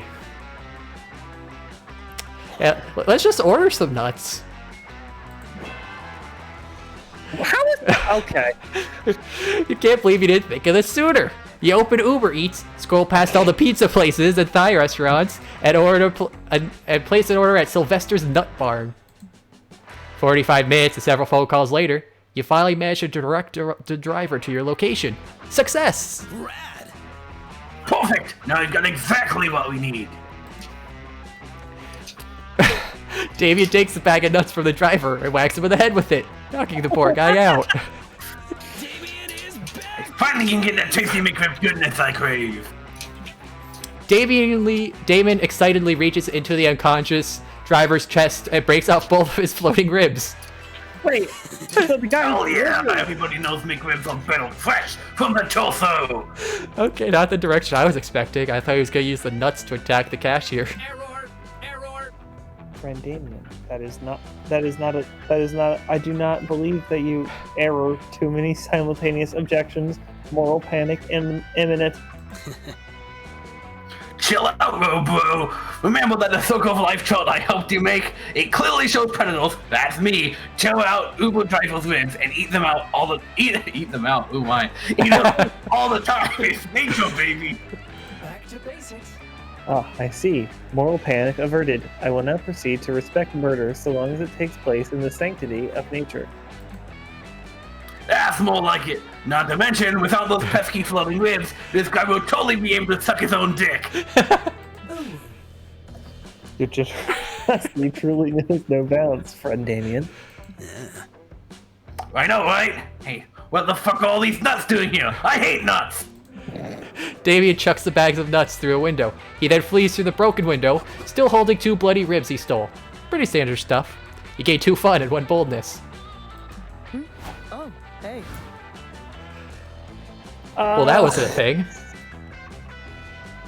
Charm is in the dome, right? Yes. Or I could get more boldness.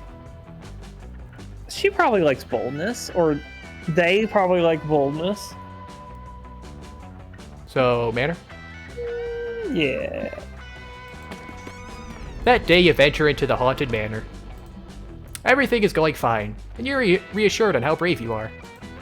When suddenly a ghost, or is it just someone wearing a blanket with 2 holes, so hard to tell the difference, appears and whispers in your ear.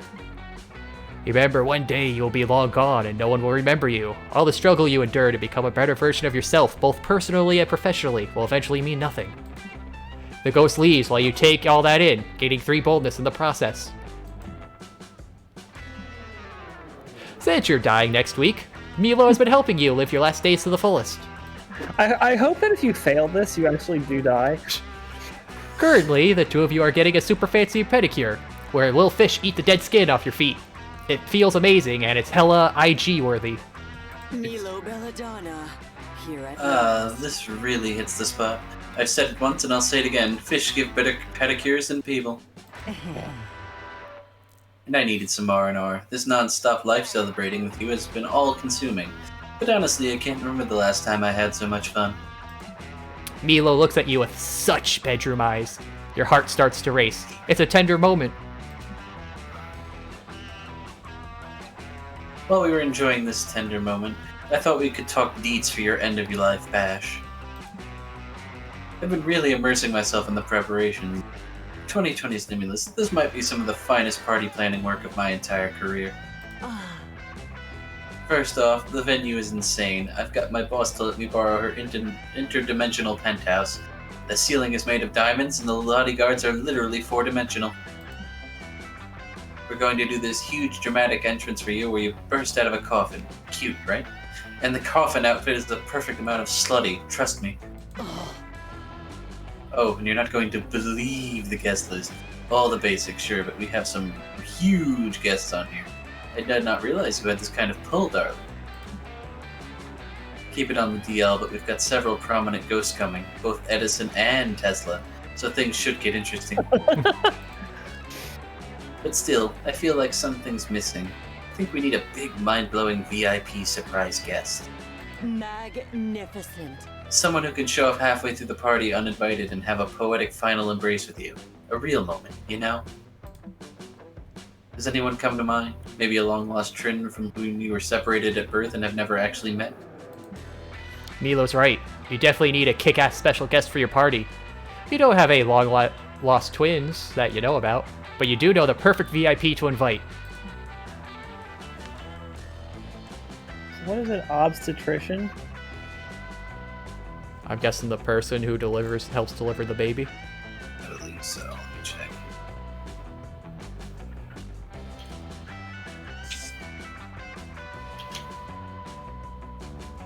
Like when Beyonce looks in the mirror.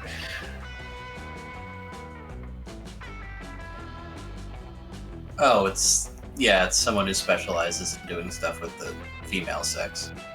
Not quite gynecology, but Interesting. I'm going with the second one, I think, because the first one is probably smarts, and that's my lowest. Like charm. It could be smarts or charm. And this one could be charm or fun. It could be fucking anything. Okay. So you're gonna be Beyonce? Yeah. Oh, fuck off. How the fuck? multiverse selves are a little trite, don't you think? But I I suppose guess if we don't alright, have any, multiverse stuff. Okay.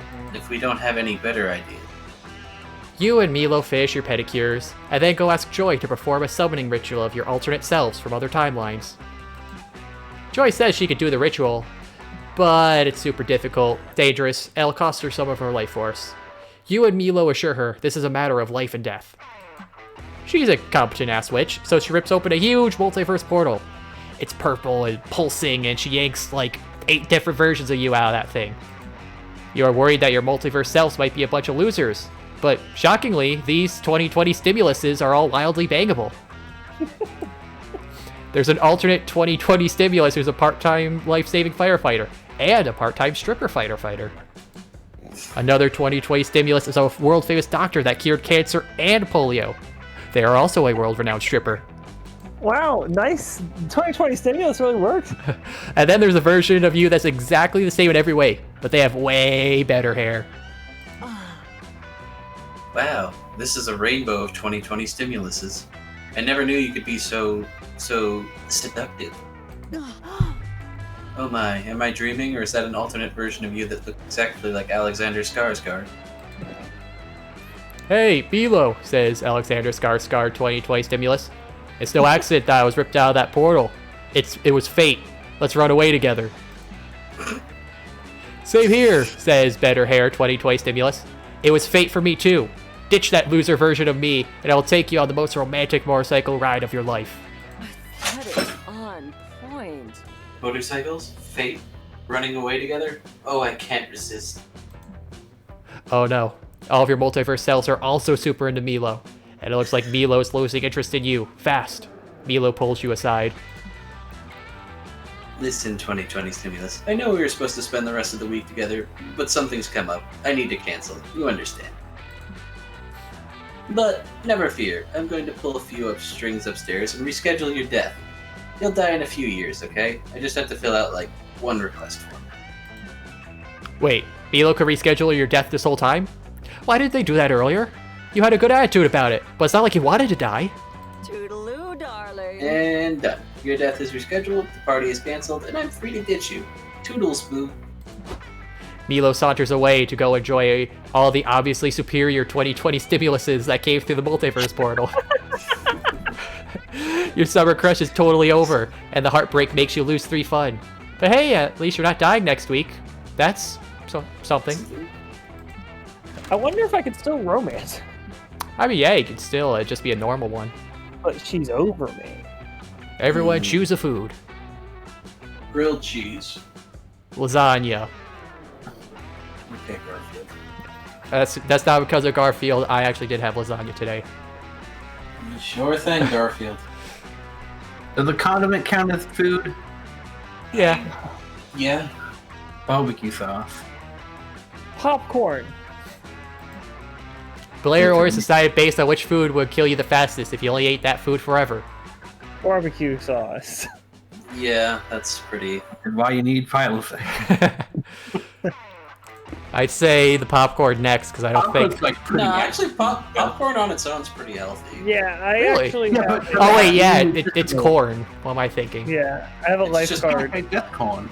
on like an all popcorn diet, and he's lost a bunch of weight. I mean, it also turns your fucking crap into broken glass, but True. What was yours, so what's the Eclipsis? other one? Spaghetti lasagna? it's, I think it's popcorn. grilled cheese and lasagna. Okay, grilled cheese next. Yeah, it's just butter and fat on bread with cheese. Yeah. At least lasagna sometimes has meat and lasagna has tomatoes and meat. I think you could last the longest on just lasagna, just because. Yeah, you could definitely live off of lasagna. Yeah, So, popcorn. it's like pizza. It's got a little bit of every food group. Yeah. And you could like make the lasagna differently. Alright. Let's see. I think I can go with the demons again. gather around the campfire to sing the campfire song. CAMPFIR. Wait, okay, we gotta stop DMCA. DMCA, yeah. No, that ain't fair. Not true. Of course it is. I've known Scott way, way longer than you have. He and I were at Spooky High together before you even added to our roster as a new castmate. You can't just ignore the value of that long-standing history.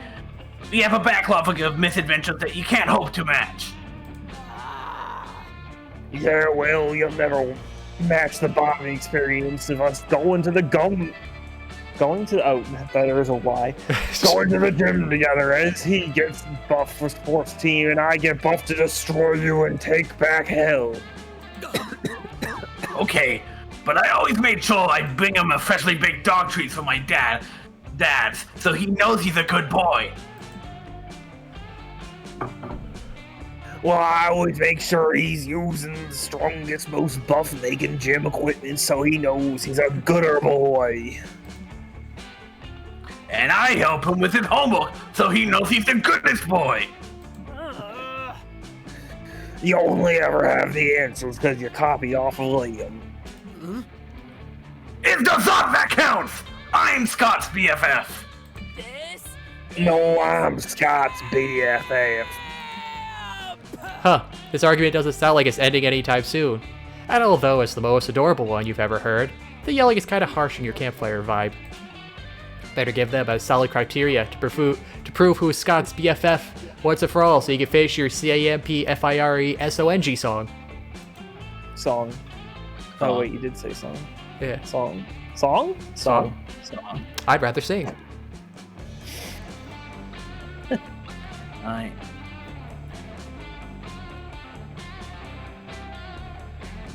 Blue. Yeah, okay, yeah, the blue one.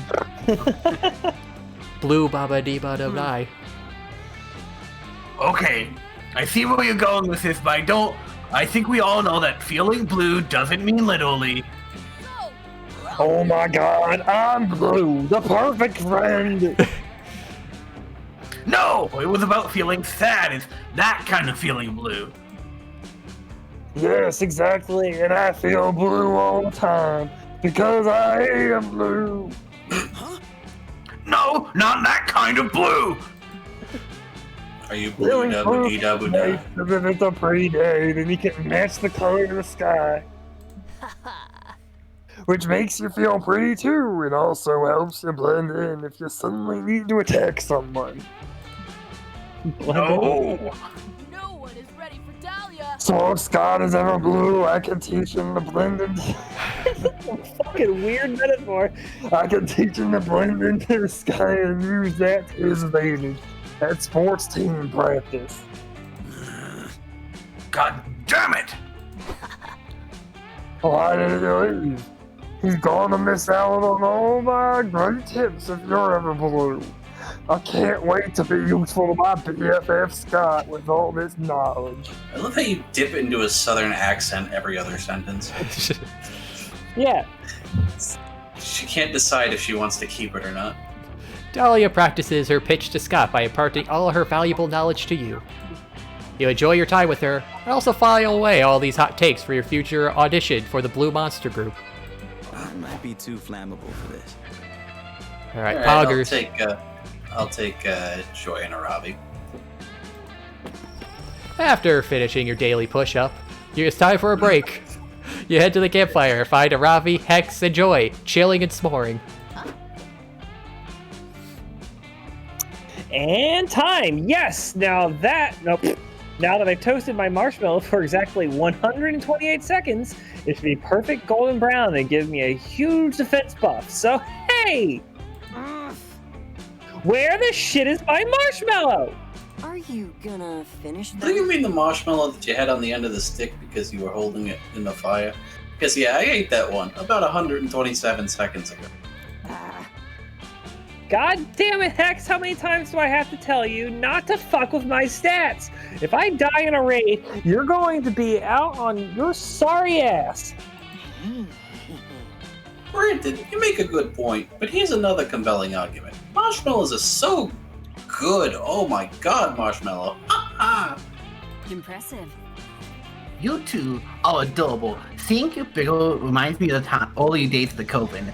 You're bound together by fate, and even though it seems like you have nothing in common, you'll find some common ground, learn to work together, and figure out that you're stronger together than apart. Ah, Season 1, those were the golden years.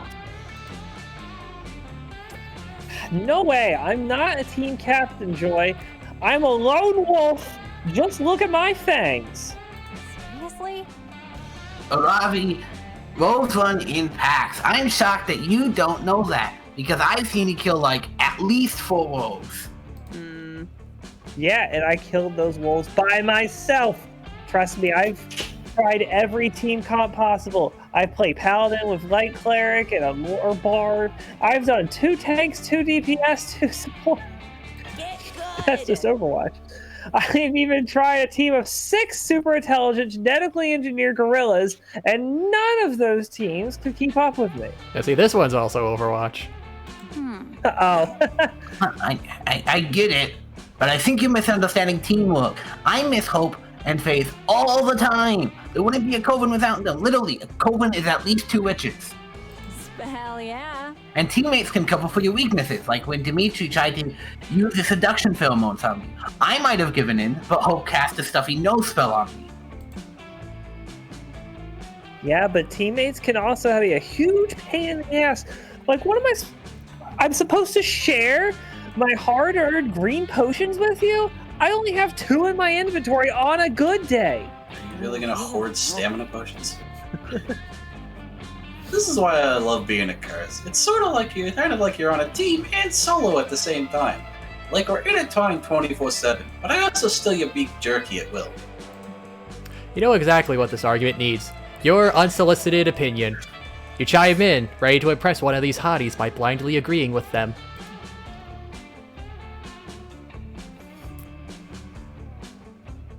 Yeah, I'm gonna have to side with Joy with the team structure.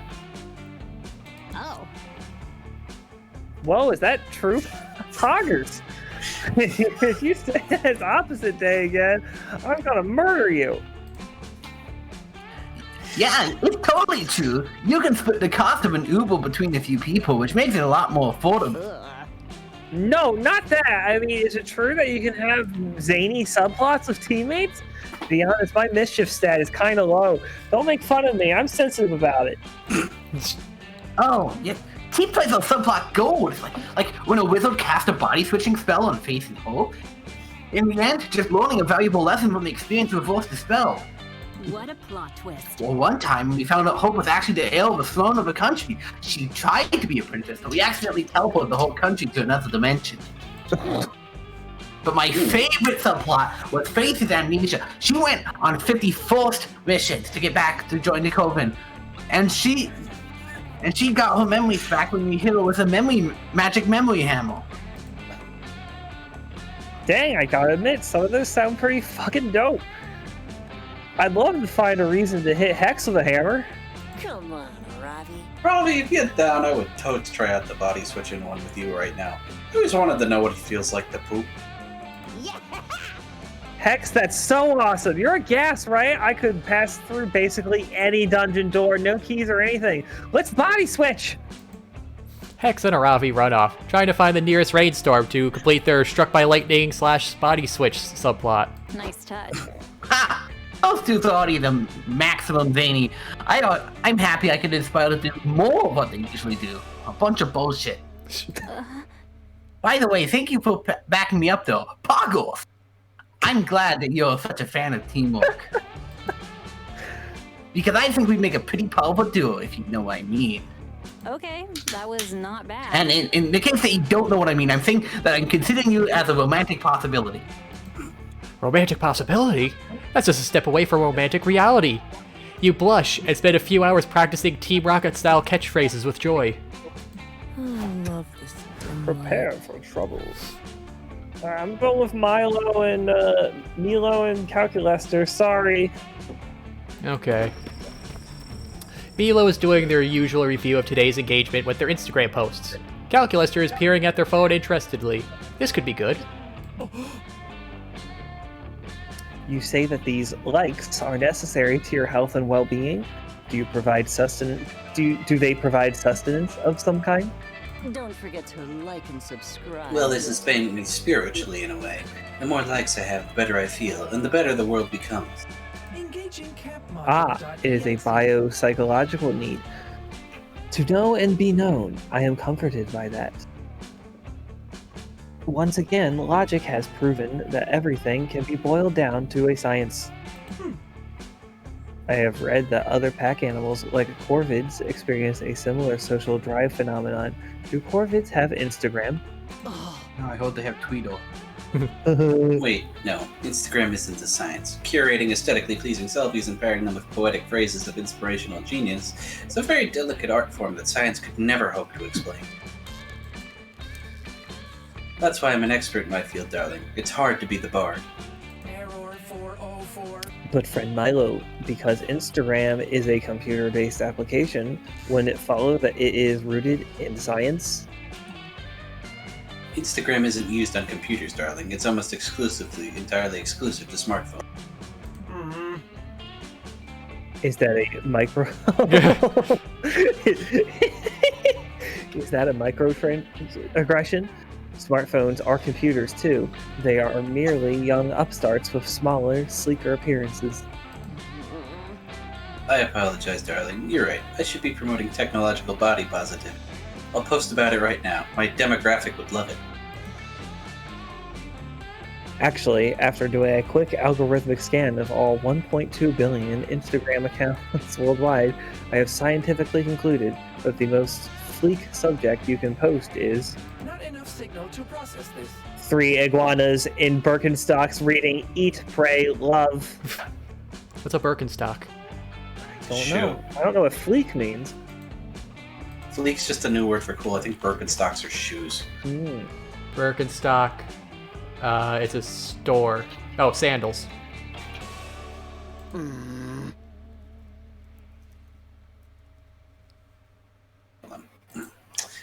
What?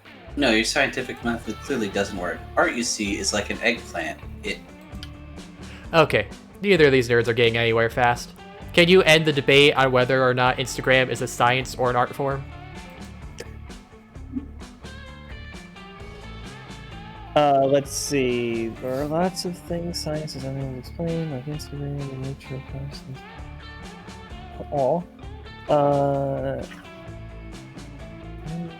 That one would definitely be for Milo, because you're disagreeing with calculus. Yeah, first one. I realize you are attempting to help. An interesting thought. 2020 stimulus, but still not entirely accurate. The more side thing, the more I stare at it, the more it looks like he just jammed the nose through the monitor instead of taking it off.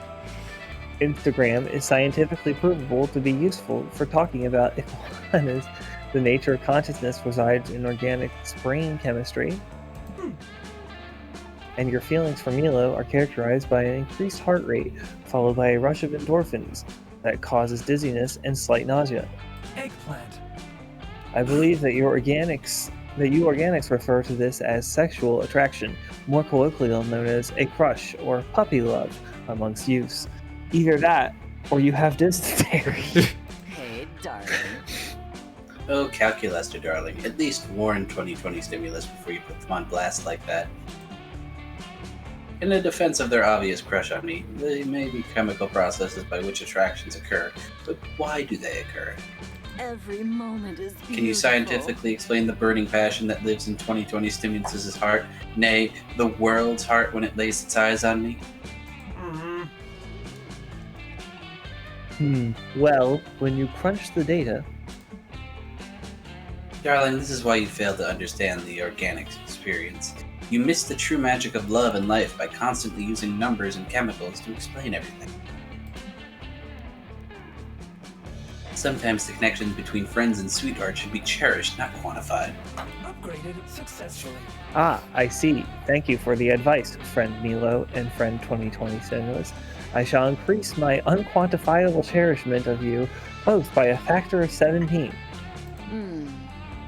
You're doing it again, sweetie, but I appreciate the sentiment. I appreciate your flattering sentiment as well, 2020 Stimulus. Dare I say that you are the 3 iguanas and Birkenstocks to my Instagram? Well, actually, the iguanas and Birkenstocks are sort of the little iguanas and Birkenstocks to my Instagram. I admit the concept is kind of growing on me. But still, you understand what I mean, don't you? Nope, but when do you ever? Good news is Milo is grateful to you for standing by them, and you know exactly what sort of pic to tag them in later. All right, make some room. Alright, well, I'm not sitting by myself, so I'm going to the mall. Hey, Electrina. Welcome to my cozy little log. How is everything? Say, have you heard anything particularly juicy lately? Any good stories about our campmates? Look at me, trying to make small talk, and not at all fishing for gossip. No, just some good old-fashioned small talk. Come on, spill the beans, my friend. Fuck it. It's time for some lies and gossips. Here we go. Go for the stimulus. Well, that bottom left one's pretty strong. I mean, I gotta go for Danny DeVito Stalker Group.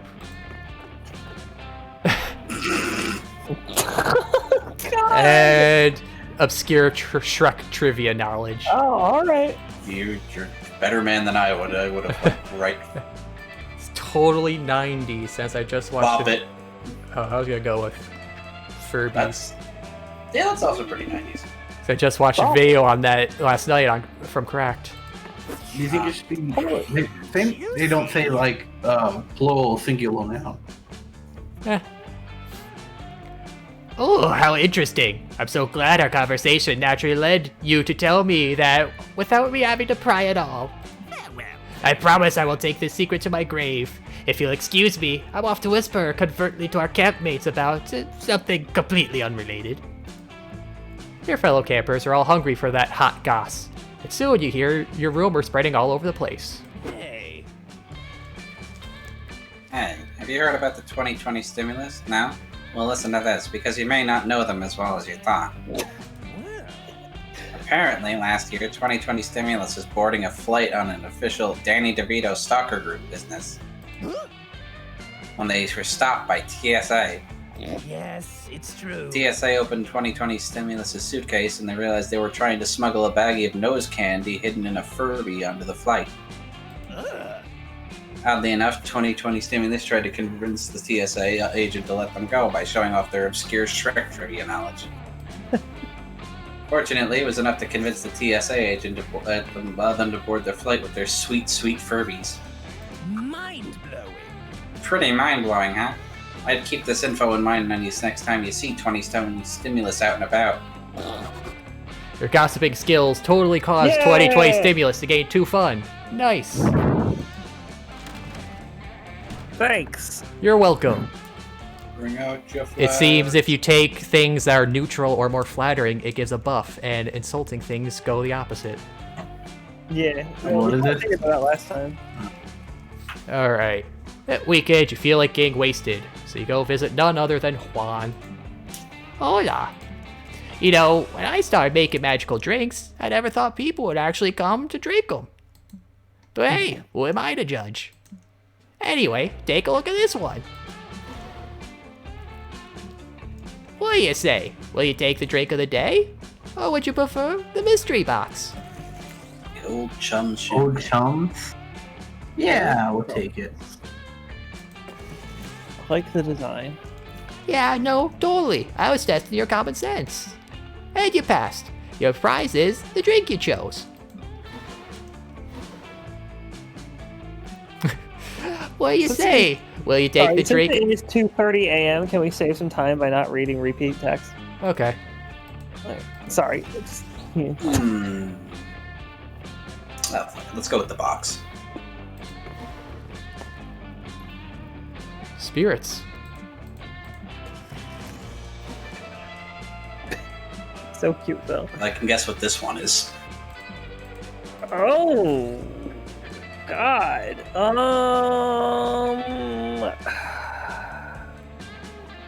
don't want it. Or do I? Probably get them to all at least 10. Do I? 10 is a lot. Yeah, I'll take it.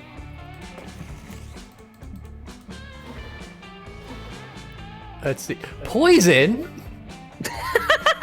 Drink it, drink it, drink it. Well, I mean, it's You poison. don't know. Yeah, poison's great. Yeah. Just drink the poison. Testing your common sense by offering poison.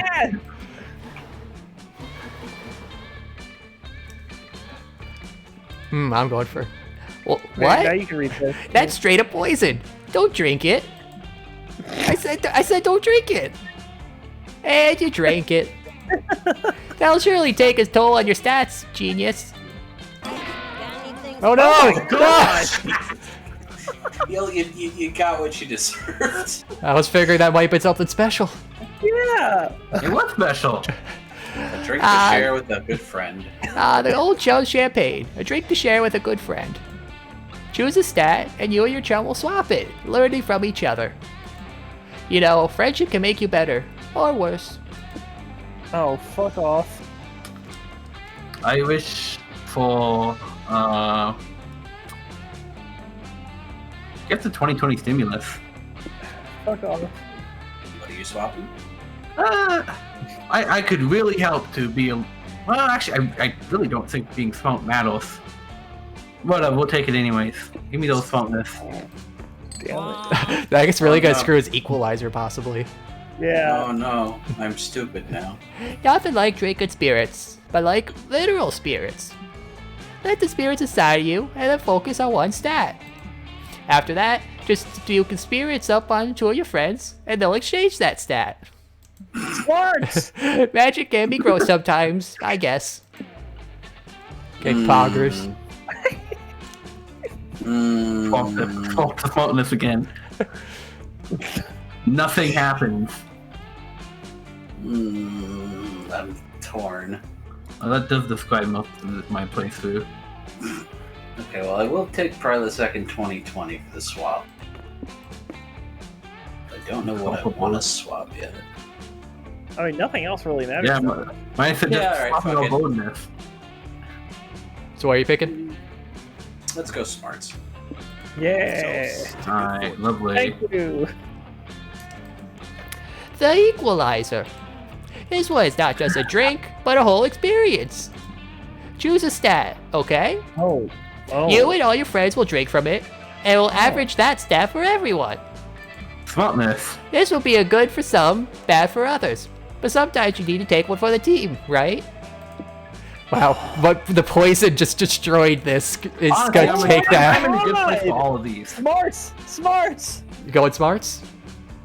Oh, yeah. No matter what happens, Yeah, I go should for be smarts. fine. It'll Alright. be fun. Oh, this tastes Alright. Alright. This is Zen got the Seven biggest for buff, me. but nobody really got killed by it. This is the part where I leave before you all puke over me. Ciao. Yeah, the fucking poison ruined it. Alright, everyone choose a food again. Poison. That's not a food. Are we gonna count that as a food? I mean, we counted Pick fucking something. You could pick a barbecue. poisonous let's food. think digestible. You have to be able to digest. You can digest poison. That's how you die. Alright, and I'm picking Prilosec. I'm picking KFC, the classic Japanese Christmas dinner.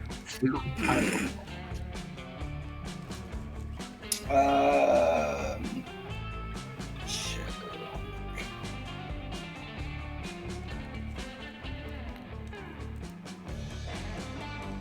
Fuck it, wasabi. Player orders decided based on which food you would choose to have in monstrous quantities in a survival scenario. I guess KFC kind of has to take number one there. It's the only food. Okay, if you have an upset stomach in a survival situation, you will appreciate having number You two. can't- but here's the thing: Prilosec has no nutritional value. Okay, but you can also You'll have an impeccable stomach, but it will be empty. Yeah, but it doesn't matter. It's not saying it's the only food you ever have. It's just I mean, useful in a you survival could at least, scenario. KFC has to go number one. Yeah, KFC is fine. Okay. If Prilosec's number two. KFC, Prilosec. I wouldn't have argued Prilosec. Well, I'd have to go wasabi's better than poison. Yeah. Okay, hear me out though. Poison you could use hunting. Well, yeah, but it's for survival. Yeah, you're not gonna be living And off. if you kill something with poison, you can't. that's true. Never said anything about eating. Yeah, Eclipsis is right though. If you kill it with poison, then you've ruined it. That's true enough. Okay, I guess I'll try to salvage some smartness. Oh, fuck. That day in the woods, you find a mysterious portal to an unknown dimension. Whoa. You're not so stupid that you jump into it yourself, this time. So you decide to tie a chipmunk to a string and throw it in there. Pull the chipmunk back, expecting it to be dead or at least warped by interdimensional travel. But it turns out whatever it was on the other side of that portal taught the chipmunk calculus and some very coherent arguments about gender identity. You and the chipmunk have a long, insightful conversation, and he helps you with your summer school homework. You gain 3 smarts. And they got a lot of calculus learning here. You're just looking around for some wacky bullshit to intrude upon, when calculus intrudes upon you instead. Greetings, fellow organic life forms. Hello, Electrina. It is a good thing I have my library card because I am totally checking you out. It is also useful for borrowing books and DVDs. Ooh. If you were a Transformer, you would be Optimus Fine, although I am as of yet unsure whether you can turn into a truck. If I could rearrange the alphabet, I would put you and I together, despite the fact that this would seriously disrupt an alphabetical sorting and likely damage my programming. Actually, with that in mind, I do not think that I would want to rearrange the alphabet. I do like you, though. Admin permissions to kiss? Is this working? Are you aroused? Well, you're amused, and that has some of the same letters. Oh dear, oh gosh. Oh dear, I knew it was hopeless. Lately, I have been feeling more and more of what you would call romantic feelings toward you, but I have been unsure how to express them. Naturally, I turn to the internet for advice, but this list of 40 best pickup lines has proven highly ineffective at winning your fragile, meat-filled heart. I am aware that I have several good traits, but I am afraid being sexy is not one of them. Oh well, perhaps a torrid love affair between the two of us is simply not meant to be. No, you can't let Calculator give up. A torrid love affair between the two of you is definitely meant to be. Look, robots can be upgraded, right? Surely there's a way to upgrade Cal's sexiness. You just need to figure out what it is. I mean... That one sounds small, which I think is the only set you'll be able to go for. However, the dicks sound like a great time. Yeah, I feel like my stats, I'm not going to win anything no matter what, so I'm going with the 14 metal dicks. Build up more smarts. That's probably all he cares about. No, the characters usually need to. I don't think that's true. No, Scott was the only one that ever needed 1, and that was just talking to him. Scott wasn't even stats. Yeah. Well, that's what I'm saying. Everyone else is like usually 2 stats. Okay. 14, such an odd number of dicks. No, it's an even number. Damn it. Well, technically it's an even number, and yet, why 14? It is not a number with any mythological or mathematical significance. It is not even a sexy prime. Clearly, you are motivated by a fundamental truth. More dicks equals more sexiness, and yet, Admin permissions to if sex? that is the case, why not 1,000 dicks? Or 1,000,000? Why not 1,000,000,000? Surely the sexiest possible world is one filled with the most possible metal dicks. There is only one possible conclusion. You choose the number 14 because it has the highest number your organic mind was capable of imagining. I am happy. Never fear. You now have my entire massive intellect on your side. Together, we will fill the world with Ferris phalluses. Nice. Calculator immediately grabs a nearby wheelbarrow, crumples it in his powerful hands, and sets about shaping it into half a dozen aluminum penises. Awesome! No, not awesome. Electrina, don't you see what you've done? No way! You almost never see what you've done. You're an idiot! You drank poison after all! Are you familiar with the concept of a paperclip maximizer? It's an artificial intelligence that's instructed to manufacture as many paperclips as possible. Sounds great! Ugh. It would be. I mean, who doesn't love organizing paper with clips? But the only problem with the paperclip maximizer is that it only cares about paper clips. You're not a big bad. It will destroy anything, kill anyone if it means making slightly more paper clips out of the wreckage. Do you understand? You turned Calculator into a metal dick maximizer. What was that, friend Joy? I was too busy turning the camp water tower into metal dicks to hear you. Oh no, Joy's right. You doomed the world, and there's nothing you can do. Well, there is one thing we can try. Stay here. This just might work. Hey, Calculator! Yes, friend Joy? Electrina's dumb and her idea was bad. Oh no, I will stop following her advice immediately. Thank you, friend Joy. I'm needed somewhere else. All in a day's work for Joy Johnson Johima. Later. Erasing memory of this mess. She's a JoJo. I'm glad Joy intervened. I had no idea your ideas were bad. Maybe this relationship isn't what I thought it was. Oh no, the way you said that makes it seem like maybe he doesn't want to fuck you anymore. Why couldn't you have been content with just one metal dick? You lose 2 charm and 1 fun. Consume Prilolek. Alright, can I get charm for real this time? Yes. That is okay. That day at the Camp Dome, you all play the classic children's game, The Floor is Lava, with a twist. The floor is literally lava. You're all hopping here and there, trying to survive the dangers of, you know, lava. But then one of your teammates falls. He's sinking into the lava, dying a slow, agonizing death. You offer a hand but it's too late. Before disappearing under the hot lava, he whispers his last words. Prilosec, hair looks great. It does! You gained 3 charm from a nice compliment. What the hell? Oh, that was nice. You're celebrating a major victory with Dahlia. She just won a game of charades against Camp Rival Camp, and only 6 people died this time. Yay! This is Cat. Hey, look. There's a bat lady on the ceiling. Hey, bat lady, come down here and fight me. Or charades against me. I'm unbeatable. That's a terrible pun. Who wants the bat? I don't know, Timber, you want to bust out your really annoying high-pitched... Oh, he had a high pitch. It's me!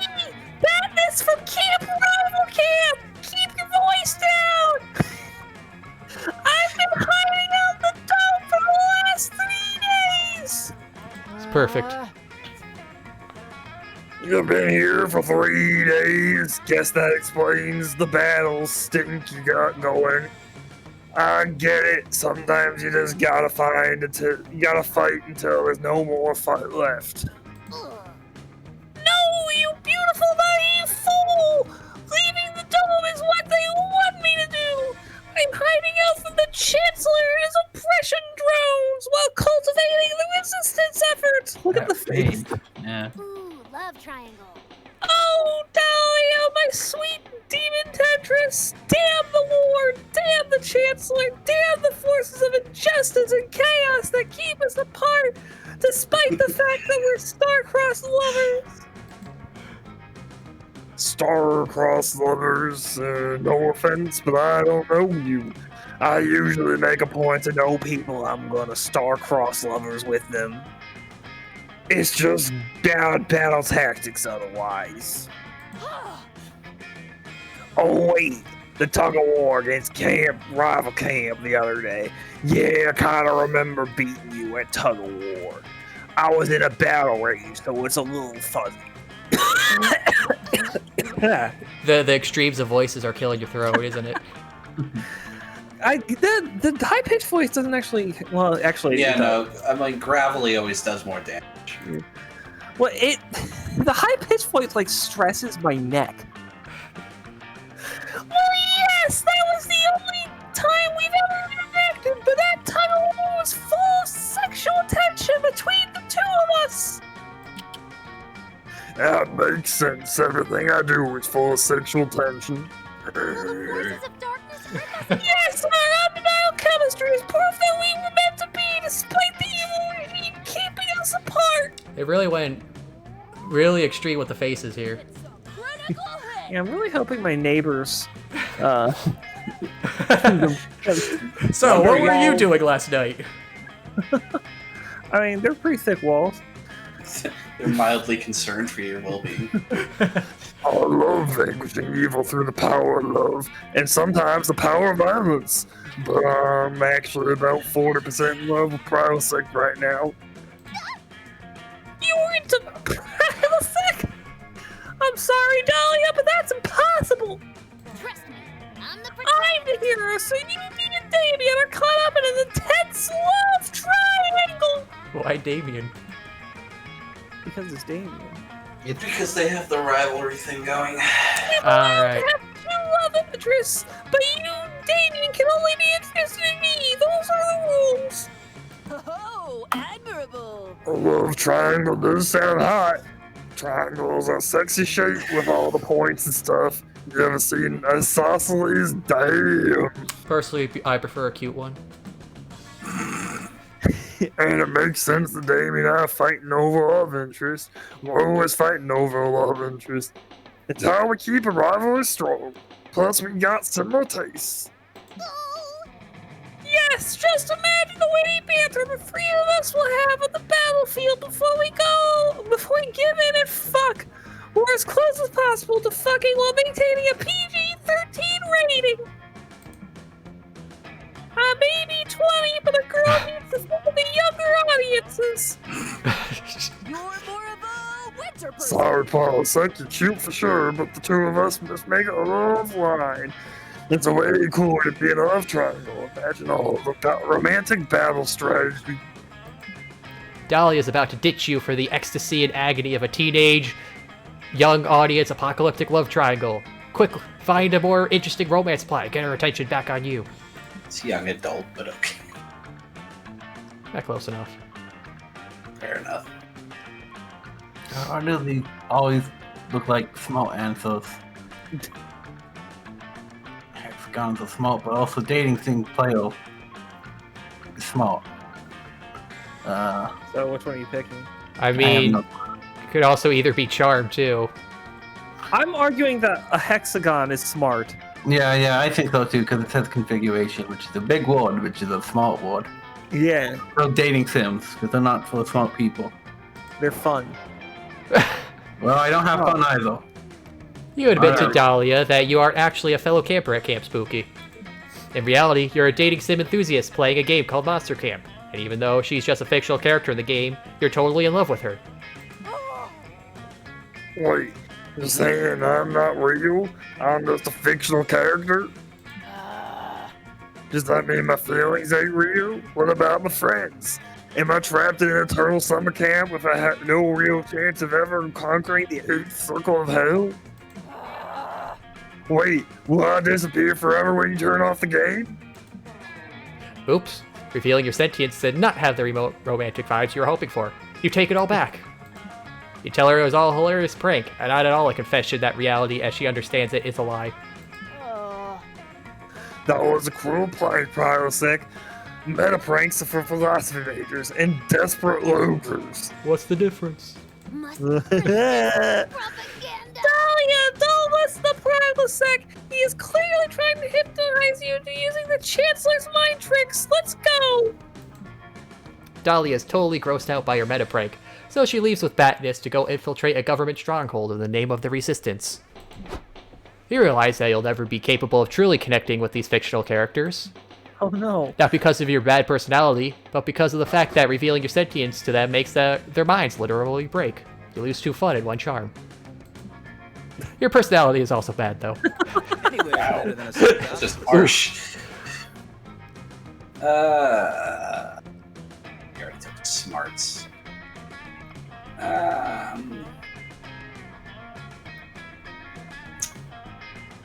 I'll take creativity again, I guess.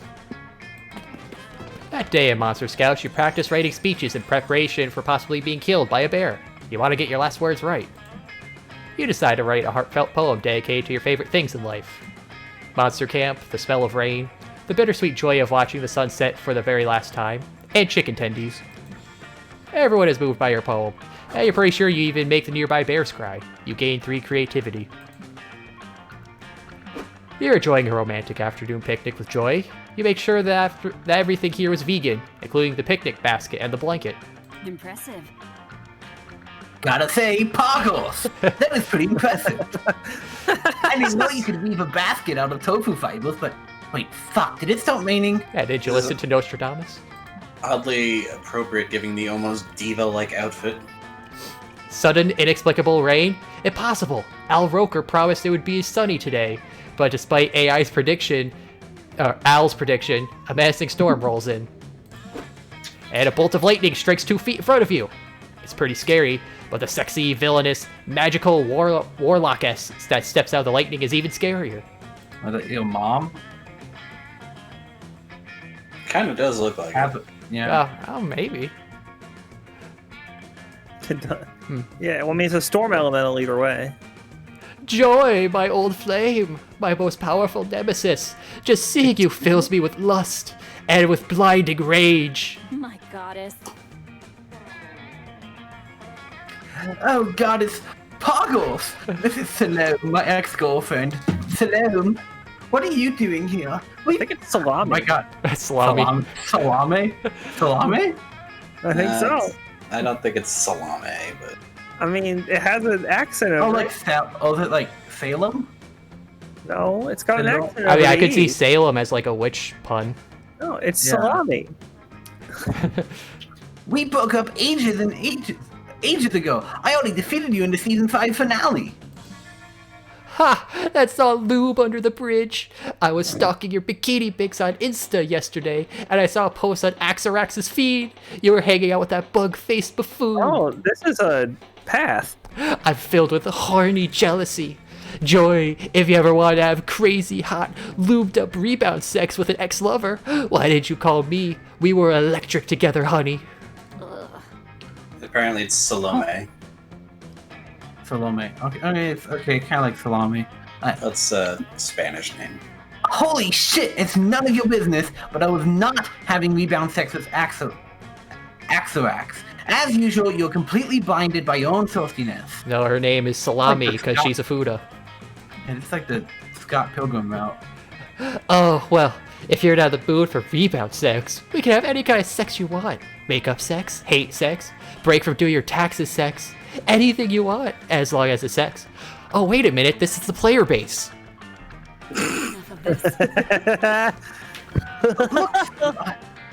Listen, Salami. I'm just gonna say Salami then. Listen, Salami, I'll admit that we have pretty insane sexual chemistry, but I called it off for a reason. It was always because it gets way too messy too fast. And also, you're evil. Remember when you dressed up in a leather harness to distract me and poisonous mist spell killed like 180 people? Yeah, I gotta pass on this. What a disappointment. I didn't want to do this, but I have no choice. I'm forced to use my secret weapon of seduction. Prepare yourself for this foot massage coupon. You gave me some romantic coupons on our anniversary, and I've saved them all this time. Now I'm redeeming this coupon to completion. I cannot believe that I have to explain this to you, but romantic coupons are not legally valid, especially after a breakup. Duh. Super duper duh. Ridiculous. There's no expiration date on this coupon.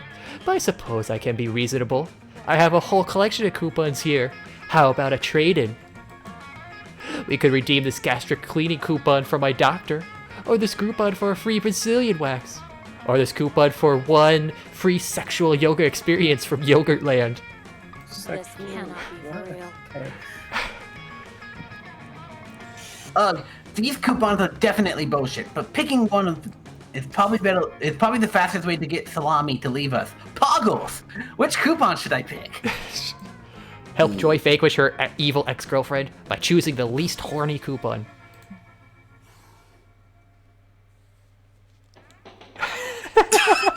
What the fuck? I mean, that's 100% fun. And this is apparently a path, which is an opportunity you don't want to waste. I mean, the second one's gotta be fun. What the fuck else? What creativity? God damn it! Bold, so I think it's bold. I know, but at the same time, I'm really mulling it over because I don't want to botch this. Join the club. You know, it's like... Well, it seems from what people saw in the Discord, the secret routes pop up a ton. But then again, you do have to wait for probably to go through the others if it's anything like Monster Prom. Right.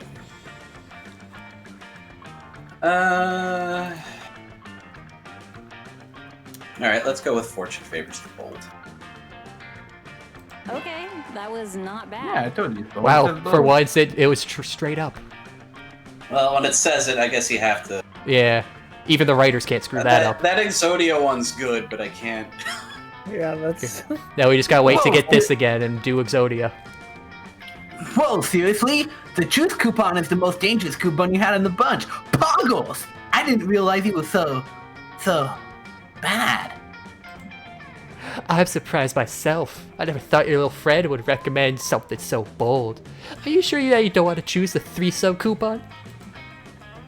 No, I trust Poggles. I'll let you redeem the Ask Me Any Question I'll Answer Truthfully coupon. To your roast, Salami. Oh, this is just too delicious. Joy, do you really swear that you'll answer my question truthfully? I'll get blue walls if you lie to me. Hell yeah. That's an interesting description. Oh, I get it now. Yeah. Yes, I will answer your question truthfully. It's a witch's promise. Yes. The possibilities here are endless. Nothing is more sensual than an ex-lover admitting there's still burning lust. Perhaps I could ask which position. Oh no, which body part. But then, I could inquire about the flavor of my... Or perhaps our Axarax's proboscis. Or the Kylo Ren roleplay. I've got it. Joy, tell me this. Have you ever had another lover equal my sexual prowess? Please answer in the form of a full-length descriptive essay. Oh, goddess above. I gotta say Poggles. You're a fucking dude. Salami, I'm not comfortable answering that question. You'll have to keep wondering. No, you gave me a witch's promise. You beautiful lying slut. You read the coupon. Rude, and also, I'm not a liar. You already asked me your question, remember? You asked, Joy, do you really feel that you answered this question truthfully? I answered. No! Fucking semantics! I've been trapped into wasting my most powerful coupon! Damn it all to Protestant hell! Protestant hell! Mark my words, Joy. Someday I shall seduce you. And Poggers, you made a very horny, very powerful enemy today. Salami disappears into another lightning strike, and the rain clears up. Impressive. Thanks for helping me, Poggles! That was some impressive villain vanquishing. Should we get back to a romantic picnic now? Yes, you made Joy super happy. You also gained 3 smarts from an unrelated shenanigan that happens after your picnic. Nice. Nice. Smarts is something I wanted to fluff anyway. Fun. You spend the day playing in the lake. Everything is fun, until you're mesmerized by a strange song. It's the sirens! They try to lure you in with their beautiful chants, but you know better and challenge them to a riff-off. They kick your ass, but y'all definitely had a lot of fun. More specifically, 3 fun. Okay. Alright then. You're chilling at the lake, literally, because lake water is cold. Luckily, it's still hot because the sun is shining, and hot because Damien and Milo are there. Did you like those temperature-based puns? Probably not. That's what you get for playing a comedy dating sim. Fair. Hey, it's the Krampus. Krampus. There's a flare in all my selfies, and not the cool on-purpose filter kind, the actual accidental sun kind. It's like the sun doesn't even care about the gram. The sun! I fucking hate the sun! Oh, it wasn't a huge deal to me. Lame. No, it's a huge deal. The sun is huge and it sucks. And I want to punch the sun in the face. Hey, we did that one already. The sun is a diabolical monstrosity intent on ruining our fun. You think it's ruining your pictures by accident? Yes, I do think that. Follow my lead. Well, you're wrong, buddy. We need to show that awful fuck bush of gaseous ball of fire that we can enjoy the lake without it. So, like, find some shade. Yes, exactly. Great plan. It would be nice to find some better lighting to highlight my amazing bones without washing me out. Fight me, dude. And wash the sun right out of the sky by showing it who's boss. It's us, and our shade.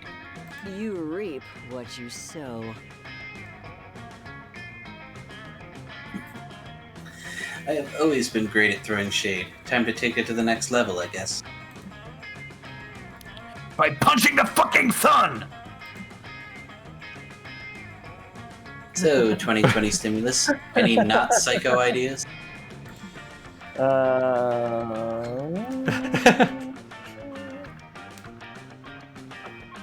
Wow, fucking hell.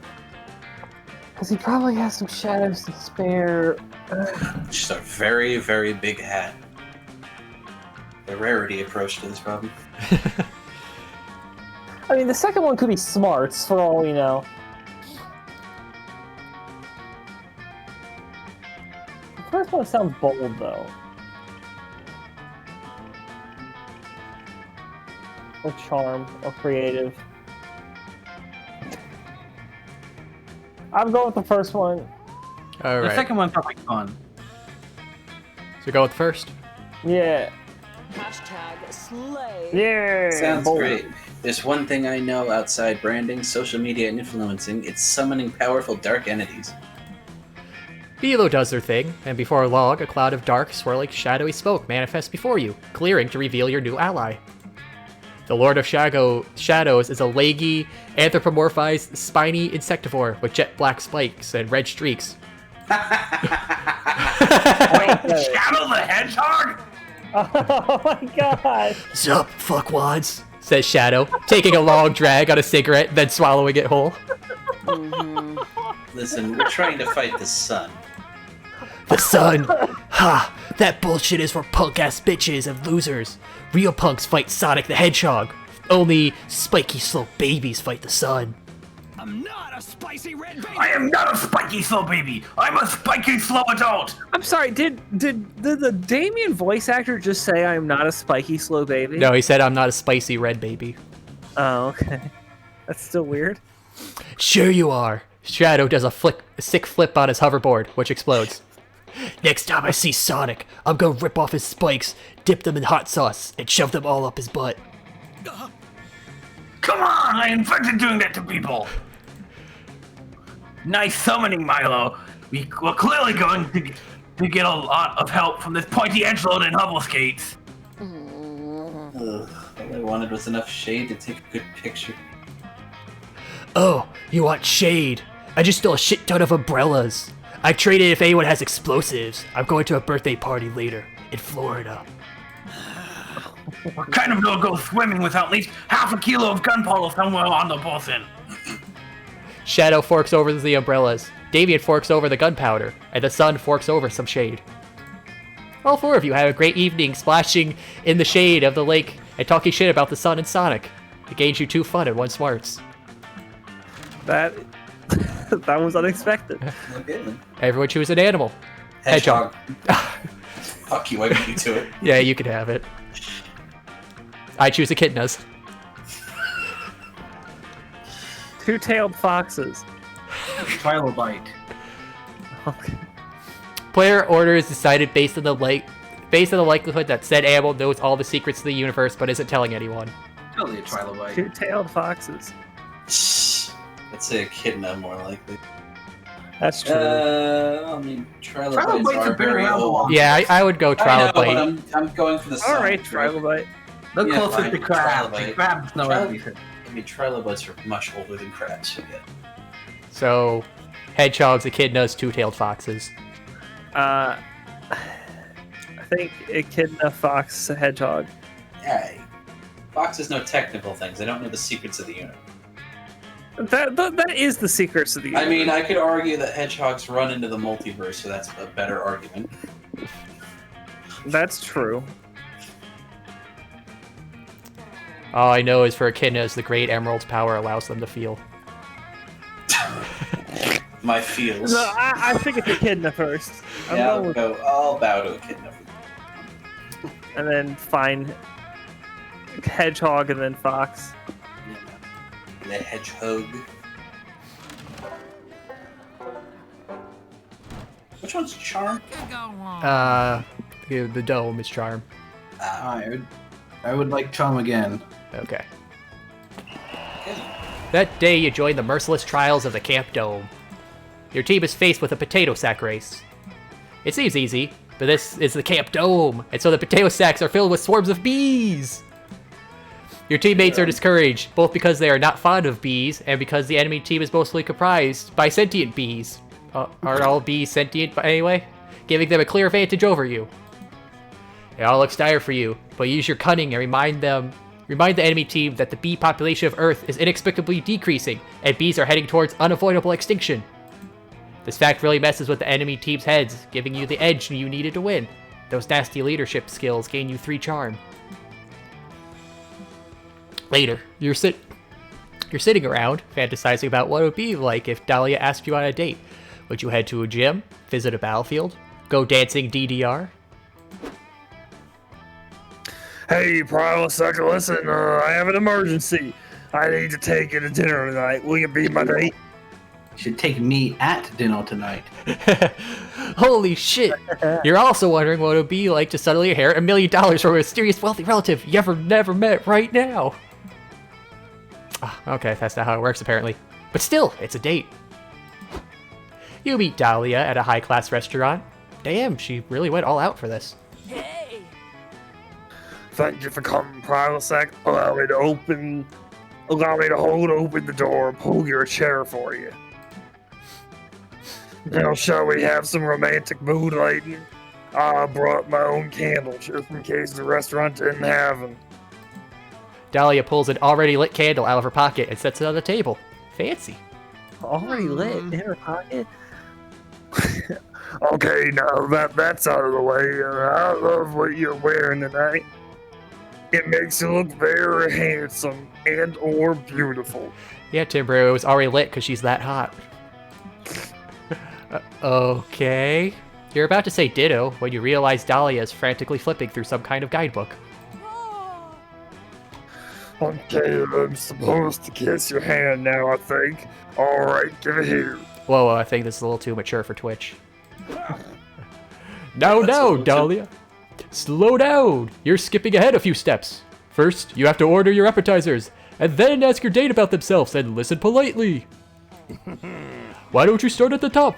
This time, don't be too eager to go in for compliments and physical affection. Your attitude should be inviting, but with an air of mystery. Got it, coach. Mysteriously inviting. I'll start back at pulling the chair out. Enjoy your youth. Atta girl, if you need me, I'll be taking notes behind that big fern over there. Don't be afraid to holler for help. Okay, bro, let's try this again. You look very handsome and or beautiful tonight. Please tell me everything about your childhood. I gotta get all the badges! Oh, didn't you know? I'm trying to earn my romantic first date badge. Coach is here scoring me to see if I'm eligible to receive it. I've been practicing all week. I was so eager to get started, I must have forgotten to tell you. It's okay that he's here, right? This badge is really important to me. Well, it's not the exact scenario you imagined for your first big date with Dahlia, but you'll take it. Besides, you want to see her succeed. Maybe you can even help her further. What show-stopping date maneuver could you pull to ensure Dahlia gets her badge? Go for the overkill. I'm gonna pay all the bills. Don't even read the other one. You and Dahlia go down to have a lovely date. After 2 hours of eating and chatting, the bill comes. Time to pay. Don't worry, Prilosec. I brought my designer war spoils chest to cover the meal. Not if you have anything to say about it. Dinner is on you tonight. Huh? That's sweet of you. But I got this. I'll make plenty of money pillaging less kingdoms. You don't doubt it. We stand an independent earner. But you explain you're not just paying for your bill, you're paying all the bills. You stand up and go around the restaurant paying everyone's tabs. Nobody knows what's happening, but they're definitely in no hurry to stop you. Such an honorable. Wow, that's a real nice gesture. It sure was. So why stop there? You leave the restaurant amidst wild applause and hop from business to business, paying every bill. You cover people's car loan installments, their dental bills, some guy's down payment on a rare Shetland pony that's been bred to have 6 feet. How does Xenthori keep finding the stupidest option? Because it's the only option I can pick. You make it all the way to the federal government, where you bribe every politician in sight to pass bills you support. Bills equals paid. Oh, hell yes. Private said, can you pay this guy to make muscle tax deductible? Dahlia is here! Oh, let's pay us a bill officially changing our national anthem to Side to Side by Ariana Grande. I love politics. Good job! Wow, kids, I couldn't be more impressed. Prilosex's gesture really took the day into overtime. If you know what I mean, welcome to the Space Jam! Ah, thanks, Coach. I was wondering why that potted fur was following us everywhere. Yeah, I need to go return to the restaurant before they call the police. But before I go, here's a romantic first date badge for each of you. Well done! You're winning at summer! Fuck yeah, politics, pillaging, and a victory. This is the best date I ever been on. Ditto! You also pass a bill stating your badge is worth the exact amount of legal tender that you used to pay all those bills, because there's no other way you can afford it.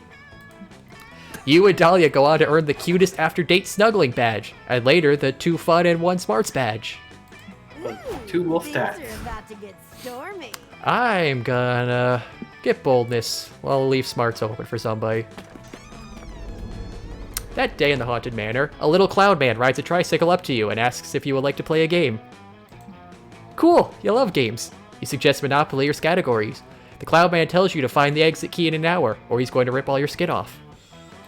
Ouch. You're not super into that idea, so you two decide to compromise by going to an escape room and solving some puzzles together. It's lots of fun. But you don't gain fun here, you gain 3 boldness instead. You manage to extricate yourself from that situation, just in time to nearly trip over Calculester. He's crouched on the ground, intently studying his glass prison full of ants. I mean his ant farm. That's what those are called. Calculaster 2.0. Oh, friend Electrina. How pleasant to see you, probably. Anything for my ants. As you can see, I am once again attempting to understand the complexities of organic life by way of this ant terrarium. Their brief, numerous lives provide the perfect data set for training my neural net, if only all beings died and reproduced so rapidly. In the course of my research, however, I have begun to worry. Are these ants spiritually fulfilled? Tell me, Electrina, as an expert on organic life, does spiritual fulfillment consist of dragging food through tunnels and then vomiting it into the mouth of your all-powerful queen? I mean, there's some people. You're not sure you even have a soul, let alone spiritual fulfillment, but whatever it is, it's probably not the vomit thing. You tell him so. Oh dear. Oh gosh. Oh dear. If my little ant friends are not spiritually fulfilled, how will I ever be able to deduce the true nature of happiness from their behavior? Friend Electrina, please help me. How can I catapult this humble ant society to a higher plane of existence? Your first thought is with an actual catapult, but Damien borrowed yours for homework a few weeks back and never returned it. Time for plan B. Okay, give him the office, or give him the word of God. Well, I mean, I'd say the word of God first. I mean, I have been watching a lot of Office, but we gotta give him the word of God. Introduce him to our Lord and Savior, Jesus Christ. Very smart. The Trials and Tribulations of Antonio the Ant. A tragic comedy in one act. Antonio is an ant like any other. A small leggy boy with all the virtues an ant can possess. He was hardworking, he was industrious, he worked hard, and most importantly, he was a hard worker. His life was full of much toil and little leisure, but such is the life of an ant, and Antonio was, if not happy, at least content with his lot. Still, at night, as he lay in his little ant bed, Antonio wondered if there might be more to life than hard work, something grander. One day, though, something happened. A great booming voice in the sky spoke to Antonio's nest, telling them of a wonderful life of leisure after death. Antonio and his ant friends were delighted by this good news, and they began to worship this booming sky voice. They called it Not Ant, and it was their loving god. From that day on, Antonio went to work with happiness in his dorsal aorta, buoyed up by Not Ant and his glorious promise. Soon, all of Ant Society gave itself over to the worship of Not Ant, and great temples were built to celebrate its glory. Antonio made offerings and performed rituals with the best of them. Then, something odd began to happen. The priests of Not Ant began to stop working, claiming that their spiritual devotion required their full attention. Antonio thought little of it. He was too consumed by love of Not Ant to care. But then the priests began to demand that the other ants build them vast palaces and estates. More and more, ants like Antonio were expected to support the priests of Not Ant, while the priests themselves preached hard work and self-sacrifice. Not Ant hated lazy ants, they cried. Ants who refused to serve the priests were first publicly ridiculed, then simply began to disappear. This is getting dark. Antonio was an ant of very little brain. In fact, all ants have very little brain, because they are very little. But even so, Antonio felt something was amiss. One night, he confided in his lover. Grant, that he missed the days before Not Ant, when the ants worked for each other instead of for the priests. Grant listened. I nodded sympathetically, but later that night, a knock came at the door. Antonio turned to Grant, a look of betrayal in his multifaceted ant eyes. Grant could not meet his lover's gaze. As the secret police dragged Antonio away, he could not even bring himself to cry, because it is physically impossible for ants to do that. He could only sadly reminisce about the way things used to be before the coming of Not Ant. Oh, no, my ants. Oh dear, the ants appear to have developed a repressive theocracy. That is not good at all. How could you introduce religion to ants, knowing how impressionable they are? Lose 2 smarts and 1 fun and think about what you've done. Jesus, that was an event and a half. That was very long, but very fun. Let's bump my smarts up. You hike into the woods and find a mysterious journal with a number 3 on it half buried in the dirt. Inside of it is tons of information on local monsters and how to defeat them. It covers gnomes, psychics, time travelers, Illuminati-shaped demons. What a boring journal. Where's the drama? Where's the inner thoughts and insecurities about school crushes? Whoever wrote this journal knew nothing about how journals work. You gain no fun from this, but surely you get 3 smarts. Boring. Boring. Later, you meet up with Joy. She said she wanted to spend the day, just the 2 of you. Your knees feel weak, arms heavy. But that might be the polio you've recently contracted. Hey. Thanks for meeting me here. Puggles! I wanted to apologize for all the drama with my exes lately. You've been so understanding, and I've been doing some thinking. Before Joy can finish, a strange purple slime hole opens up in front of you. There are palpable waves of angst and resentment radiating out of it. Oh, shit. Well, if it isn't my ex-girlfriend, Joy Johnson Jojima, also known as the witch who drowned my heart in the insidious ink of emotional betrayal. Ugh. Oh, hey, Jill, it's nice to see you too, I guess. What are you doing, and how are you doing? I'm not okay. I'm not okay, I promise. Oh, Shadow made a comeback. If you're looking in the mirror and don't like Dark what you of twilight, see, you can I was find looking out into the firsthand mirror and I did not it's like what I to saw. be me. So I began online shopping for the darkest shade of black eyeliner available. And I saw this post on my Insta feed. You're with Salome now, Joy. Seriously? Yet another one of your ice-cold treasons of passion. Another stab to the heart.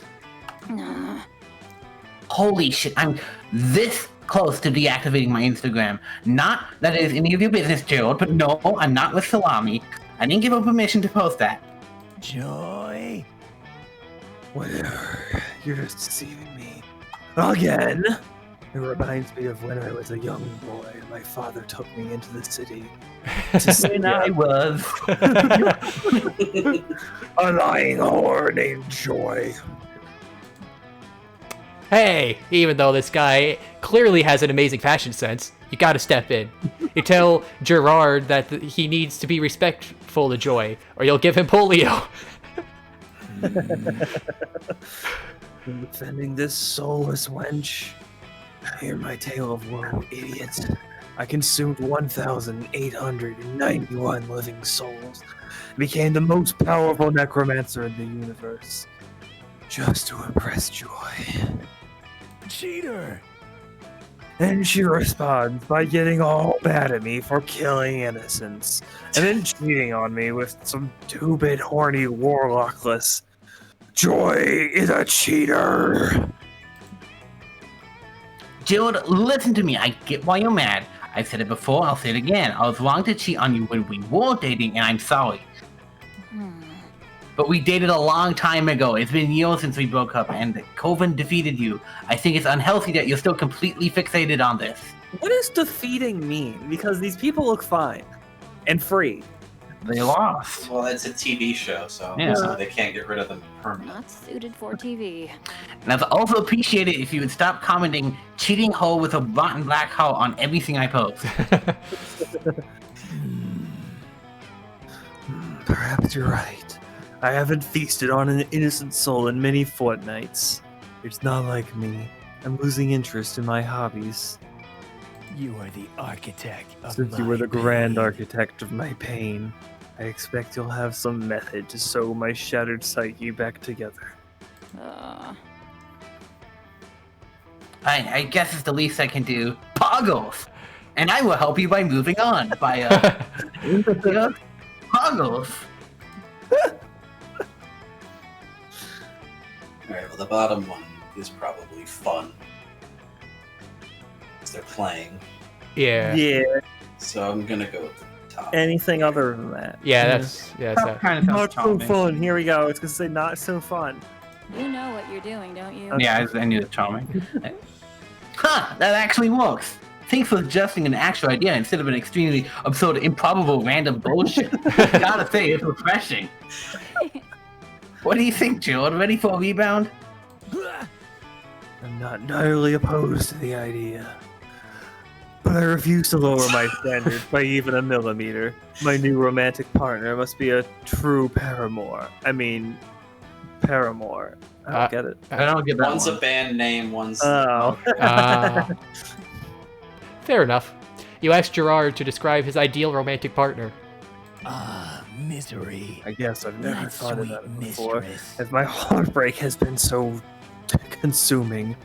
But I knew one thing. No more heroes! She must be a villain, through and through. Hey, Vera. My future boo should be able to stare into the cold, unfeeling universe. She knows death, she knows war, she is immortal beyond the human realm. Zoe? Or not. Also, I know it is somewhat kinky, but I would like to be able to suck her soul a little bit without consuming it to collapse. Good taste. Oh, this is hopeless. Such a goddess does not exist. Ooh, baby. You know, the perfect match for Gerard. You whip out your phone and set him up with Phaedral, an ancient heathen deity of destruction. I don't love you like I loved you Hot yesterday. damn! This Phaedral demon looks both evil and enticing. I'm off to my date. Joy, don't cry. I don't feel like I loved you yesterday. It's better this way. Impressive. Wow, that was the happiest I've seen Gerald, and actually, that's the happiest I've ever seen him. I really hope he can move on. He's definitely evil, but deep down I think there's some good inside of him.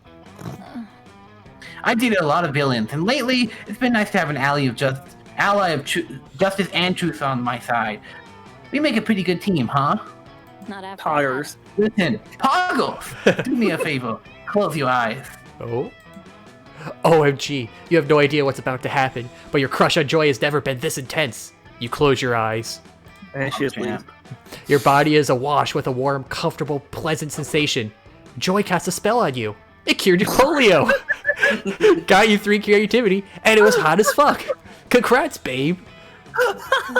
Somewhere relaxing. Oh, damn.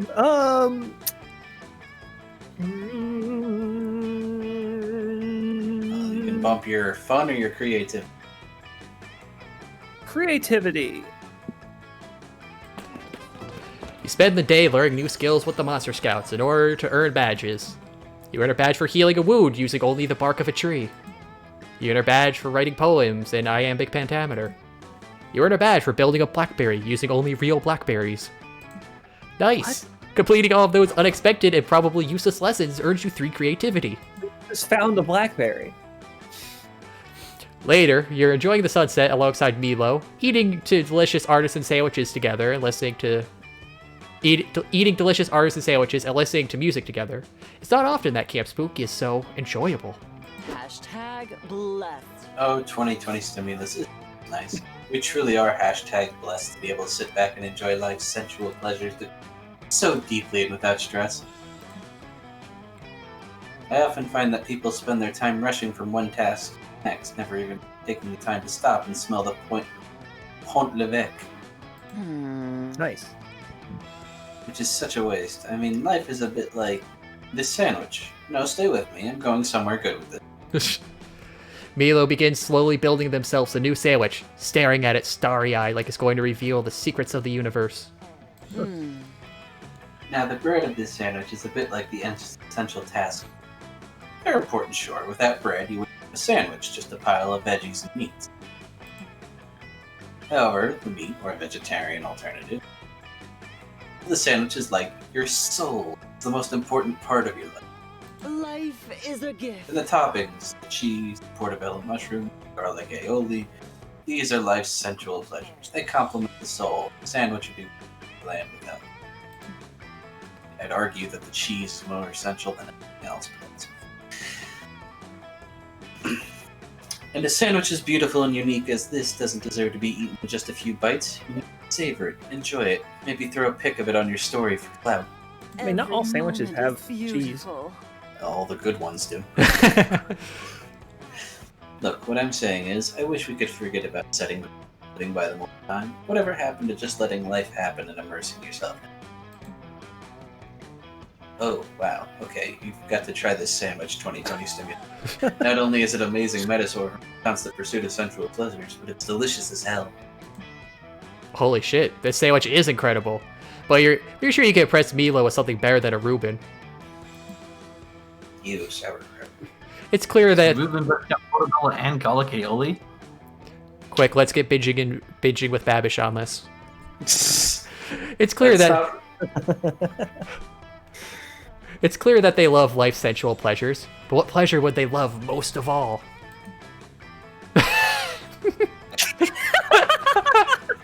It's bold, it's brash, it's eating ass.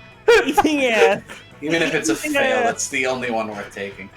Well, it's also going to be... It's not small or charming. Yeah, yeah. Who knows? It's nothing smart or charming about eating ass.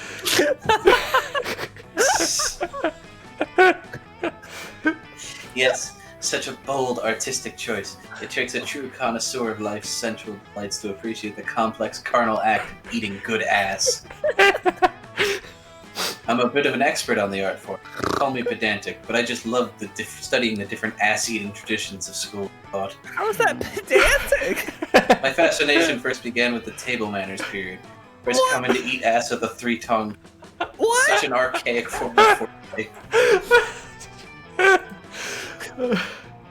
Purists still say that the only ass worth eating is neoclassical. It's an ancient Greek technique, bold strokes of the tongue, but not without attention to detail. As for me, I'm more of a romantic. Specifically, I prefer the romantic school of ass eating. It's a post-Renaissance approach focused on nature and the breadth of emotions. But I don't wish to be seen as a genre-phobe. Every era has its value. I'm not sure how I feel about the millennials' fascination with the Dadaist approach, however. What the fuck? See, I actually know what Dada is. As an explainer, Dadaism is basically an art to it is deliberately random. Okay, that is very millennial. Oh, I thought I was gonna go with like a dad fetish or something. No, I've had this come up in a class I took. Basically, it's an art form that is deliberately random with no meaning. Ah. Or I guess the only meaning is that it's random. Whatever. Oh, my apologies. I've been rambling. I was just so overcome with the beauty and delicacy of eating ass. Such a pleasant experience for the most exquisite palates. Oh my god. I do like your style, 2020 Stimu, though I'm not sure if you could handle my ass-eating technique yet, but maybe someday soon. You see, I've been developing my own ass-eating technique for years. The Belladonian anal cart. You'll love it. First, I begin with a lump of wet clay. Oh god. That penguin mask. Who knew art history could be so damn sexy? You and Milo discover culinary masterpieces well into the night, and you gain 2 creativity and 1 charm. The last day of summer is here. Alright, Prilosec, who do you want to consume? I fucked up 3 times, but I would like the fucking Dahlia to fucking consume me. Yeah. For me. Eat ass. I'm just gonna go alone because I'm gonna screw up anything else. Maybe I'll get a nice solo thing. You could get Calculester, maybe. Yeah. Probably not. Alright. I could chill myself with the meteor shower. I'll take joy since I actually managed to make it through this route with everything up.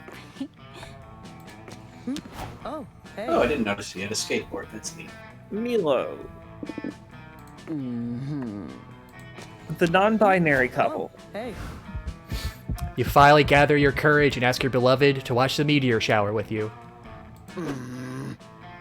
The 2 of us, a summer fling. But 2020 stimulus, you see, dating is like pairing wine and food.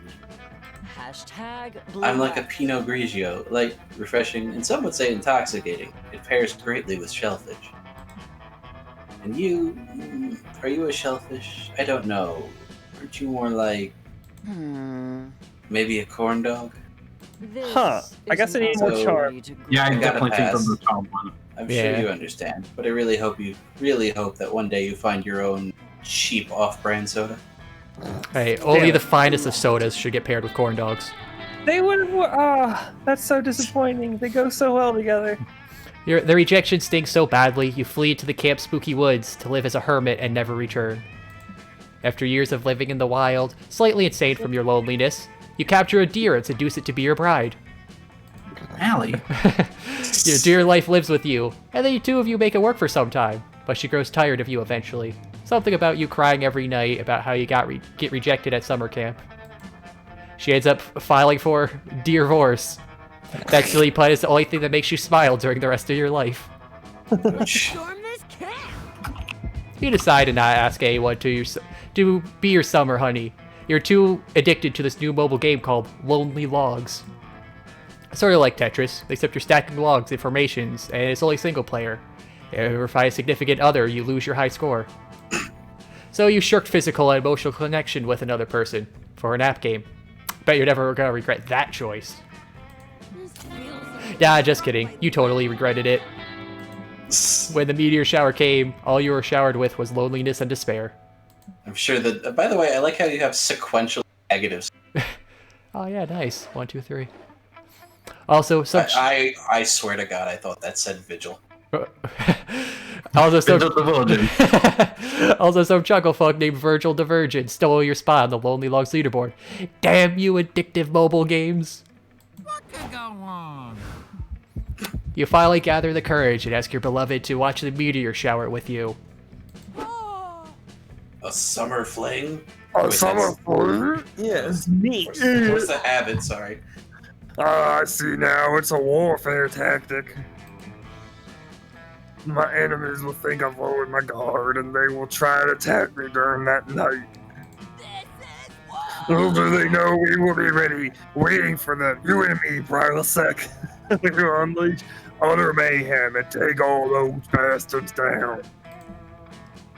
I'm in. Let's start making preparations. God, this was the punished route. Cool. I made it. You hope you can convince her to change the plan, so it's just the date portion of it. The last day of camp was incredible. Dahlia talked you into rock climbing without a harness up the cliffs she found in the woods. It was terrifying. But with Dahlia's encouragement, you reached the top by sunset. It was one hell of a view. Dahlia seemed more interested in talking about the advantages of having the high ground during battle than admiring the romantic scenery. But hey, that's Dahlia for you. You wouldn't have her any other way. Let's go with the flow. Poggers, you go to check in on your favorite witch. Hey, you. Hey, Poggles! What? You want to watch the media show together? I'm grateful for all your help with the past few days, but really never imagined us that way. But now that you bring it up, I gotta admit, I do like you quite a bit. I guess there wasn't that initial passionate spark, you know? Like a fire that lights in you, in which you want to destroy someone, but also fuck their brains out. What happens with Axarax, Salami, Gerald, Dimitri, Liam, and when he was Angelus? Oh, was that his before vampire name? Oh, okay. Fascinating. Maybe. Come to think of it, sort of seems to have a pattern. And looking at it right now, it doesn't seem super healthy. Do I always look for sexual partners in my enemies? Why? Looking at it from the distance, it seems like I sabotage myself, almost entangling with these people who don't exactly rhyme with commitment. But maybe I could break the cycle. Booty calls. Would you want to break that cycle with me? Do you even need to answer? The meteor shower arrives, and you share it with joy. You wonder if you may live to become an evil ex. That thought frightens you, but it is there. But what can we do besides try our best while we dive into the mortifying ideal of being known? The fear is there, real and blunt, but if we eventually fail, then, in time, we will learn from every error. So tonight, you just hold hands with Joy, while gazing at the starry night and wondering about your shared future. It starts slowly, but it speeds up, and she's excited by the prospects of a new, less complicated way of doing things. And you... I have a spell you may like. Ooh. You're deeply under her spell. You see her. You truly see her. A mesmerizing... a mesmerizing woman who loves unapologetically. A kind soul who's not afraid to lead with power and compassion. A deeply complex person who carries the weight of the world on her shoulders. And everywhere else. Someone that, in the moments when she alleviates herself from all those responsibilities, can also be the true embodiment of joy. But I feel like they played up their own character a little bit too much at the end there. Probably. Hey, a new secret ending. Yay, and 6 special stuff. 7. But one was... Yeah, one will have been from before. I wonder what the special stuff are. I'm guessing Antonio and... menu. Okay. Before we knew it, those weeks were gone. It felt like a hot minute, and it felt like an entire lifetime. It felt like... 4.5 hours. Yeah. That night, as we saw summer coming to an end, we all wondered what would come next for us. It felt like the end of something big. Little did we know, life still had many wonders and misadventures in store for us. Now I'm older, and I can see it, how those years became the foundation of the mythology of our lives. Broken hearts turned tragedies sung for centuries. Wild nights became epics treasured forever. Every kiss and every laugh is now a constellation we'll always find while gazing into the starry night, no matter how many years go by. Even today, I can still close my eyes and I'm there. On that last summer night, feeling like I was just starting to live life. With all my friends around that campfire. So young and unafraid. And so ready to start. I love the credits. Yeah, they made a new song to avoid DMCA's. Oh, was the old song not something they made? No. Huh. Oh, hey, it's that scene that happened. I am the bringer of a message just for you. All live streamers of the world. I was commissioned. Yeah, they had a new pornographer song originally. Well, I just realized I have to wake up in 6 hours. Yeah, I'm about the same. Well, at least we know the average playtime of a run is about 4-ish hours. Yeah, It's a that full was night. Furnace, darn it. Ah, if we, I mean, once we play the game more, we can start skipping, just like the generic descriptions of how you gain your stats. Yeah, we could we skip those. That'll drop a lot of time. But I mean, there's still, ones that we haven't seen in there. So for now, we can keep reading. Well, I mean, yeah, we've only done 3 runs, so there's still a lot of content still. Yeah. I mean, you're averaging 1 secret ending per run. Yeah, that too.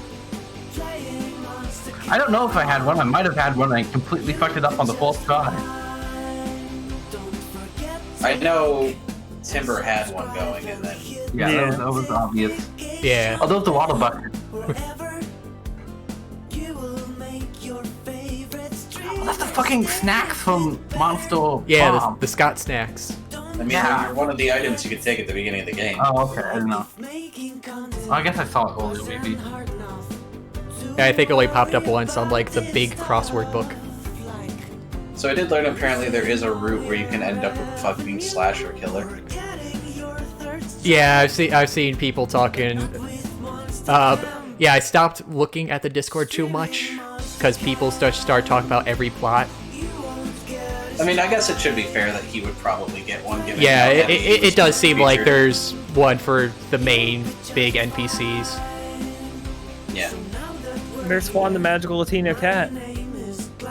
Small magical Latino cat. Gotta get the whole thing. I mean, he's kind of big for a cat, to be honest. I like how meta this song is. I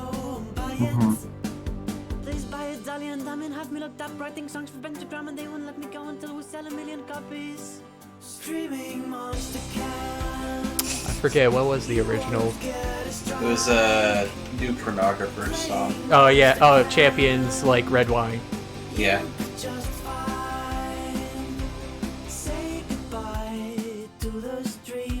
I was hoping they'd show the new characters in the credits. Yeah, that's what kind of a shame. But they're not going to animate something for something they already planned to release. That's fair. Man, how was it only a few months till they put out the first DLC? No, I mean, they were this doing. really hasn't been out that long. We've unlocked the Joe Crow. We've unlocked the Joe Crow. I We assume unlocked that's- the hot yeah, these shot. are alcohols. Yeah. Oh, only 2 drinks. New gallery stuff, new meta shop Well, stuff. yeah, what's in the meta shop? Yeah, I'll check that. Yeah, the game's only been out since October. But yeah, they have said they were looking into doing DLCs more because the whole releasing new content and routes and stuff for Monster Prom is like a lot of work without much payoff, basically, in their angle. Yeah.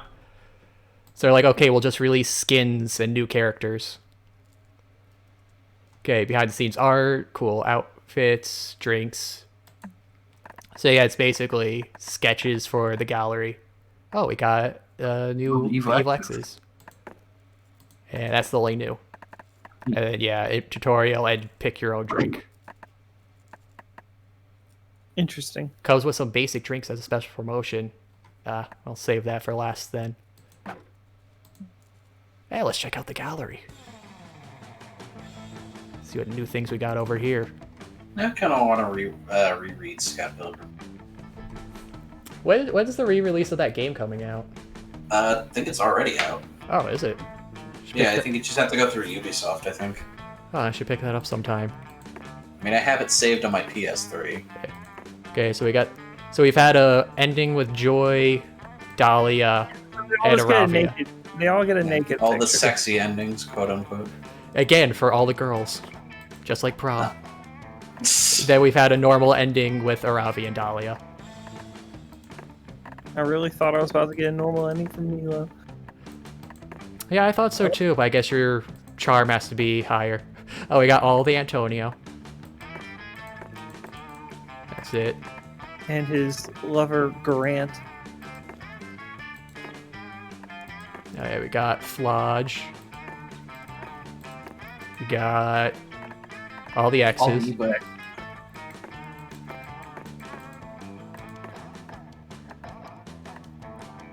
I like it. It doesn't tell you exactly what the drink does either. Oh wait, yeah, it kind of does. I mean, it gives you the exact description. Yeah. Well, the more stat-heavy ones, but yeah. Mm-hmm. Some of them you can kind of guess what. Oh yeah, I guess the ones that have like an actual different mechanic. Pina Colada. Oh yeah, I guess we had that last time. Yeah. Oh yeah, the sake bomb. I remember that one.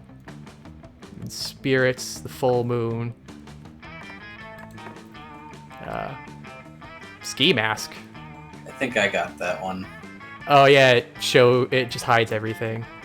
Hides your stats, yeah. Bloody Mary. Yeah, that was the one we got in the first game. Imagine getting that at the start. Oh yeah, Khazard basically got I had it. that one. We got that on the second drinking round. Classical palette.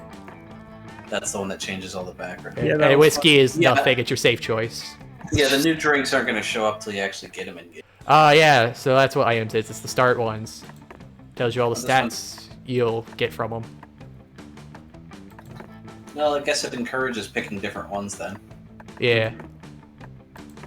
The Blade. Wait, has no one actually picked the crossword puzzle? No.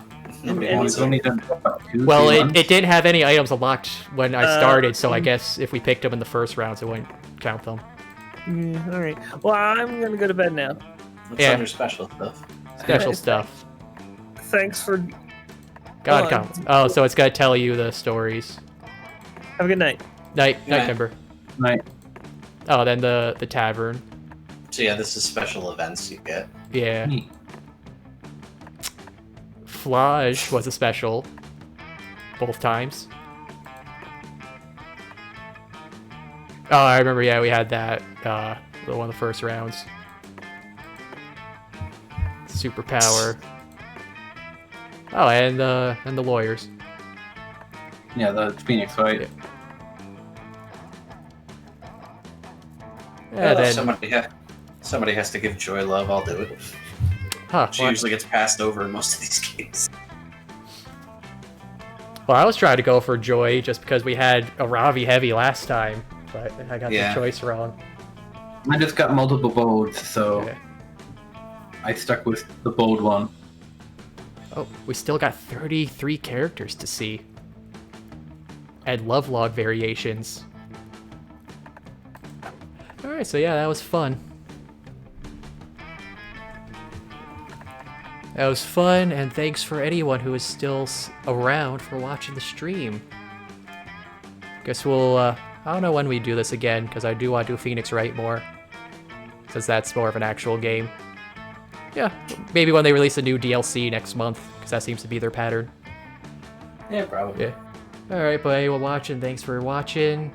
Have a good night, and I will be playing Hades tomorrow. For the first time. We'll see how that goes. That should be fun. And good night, and see you all later.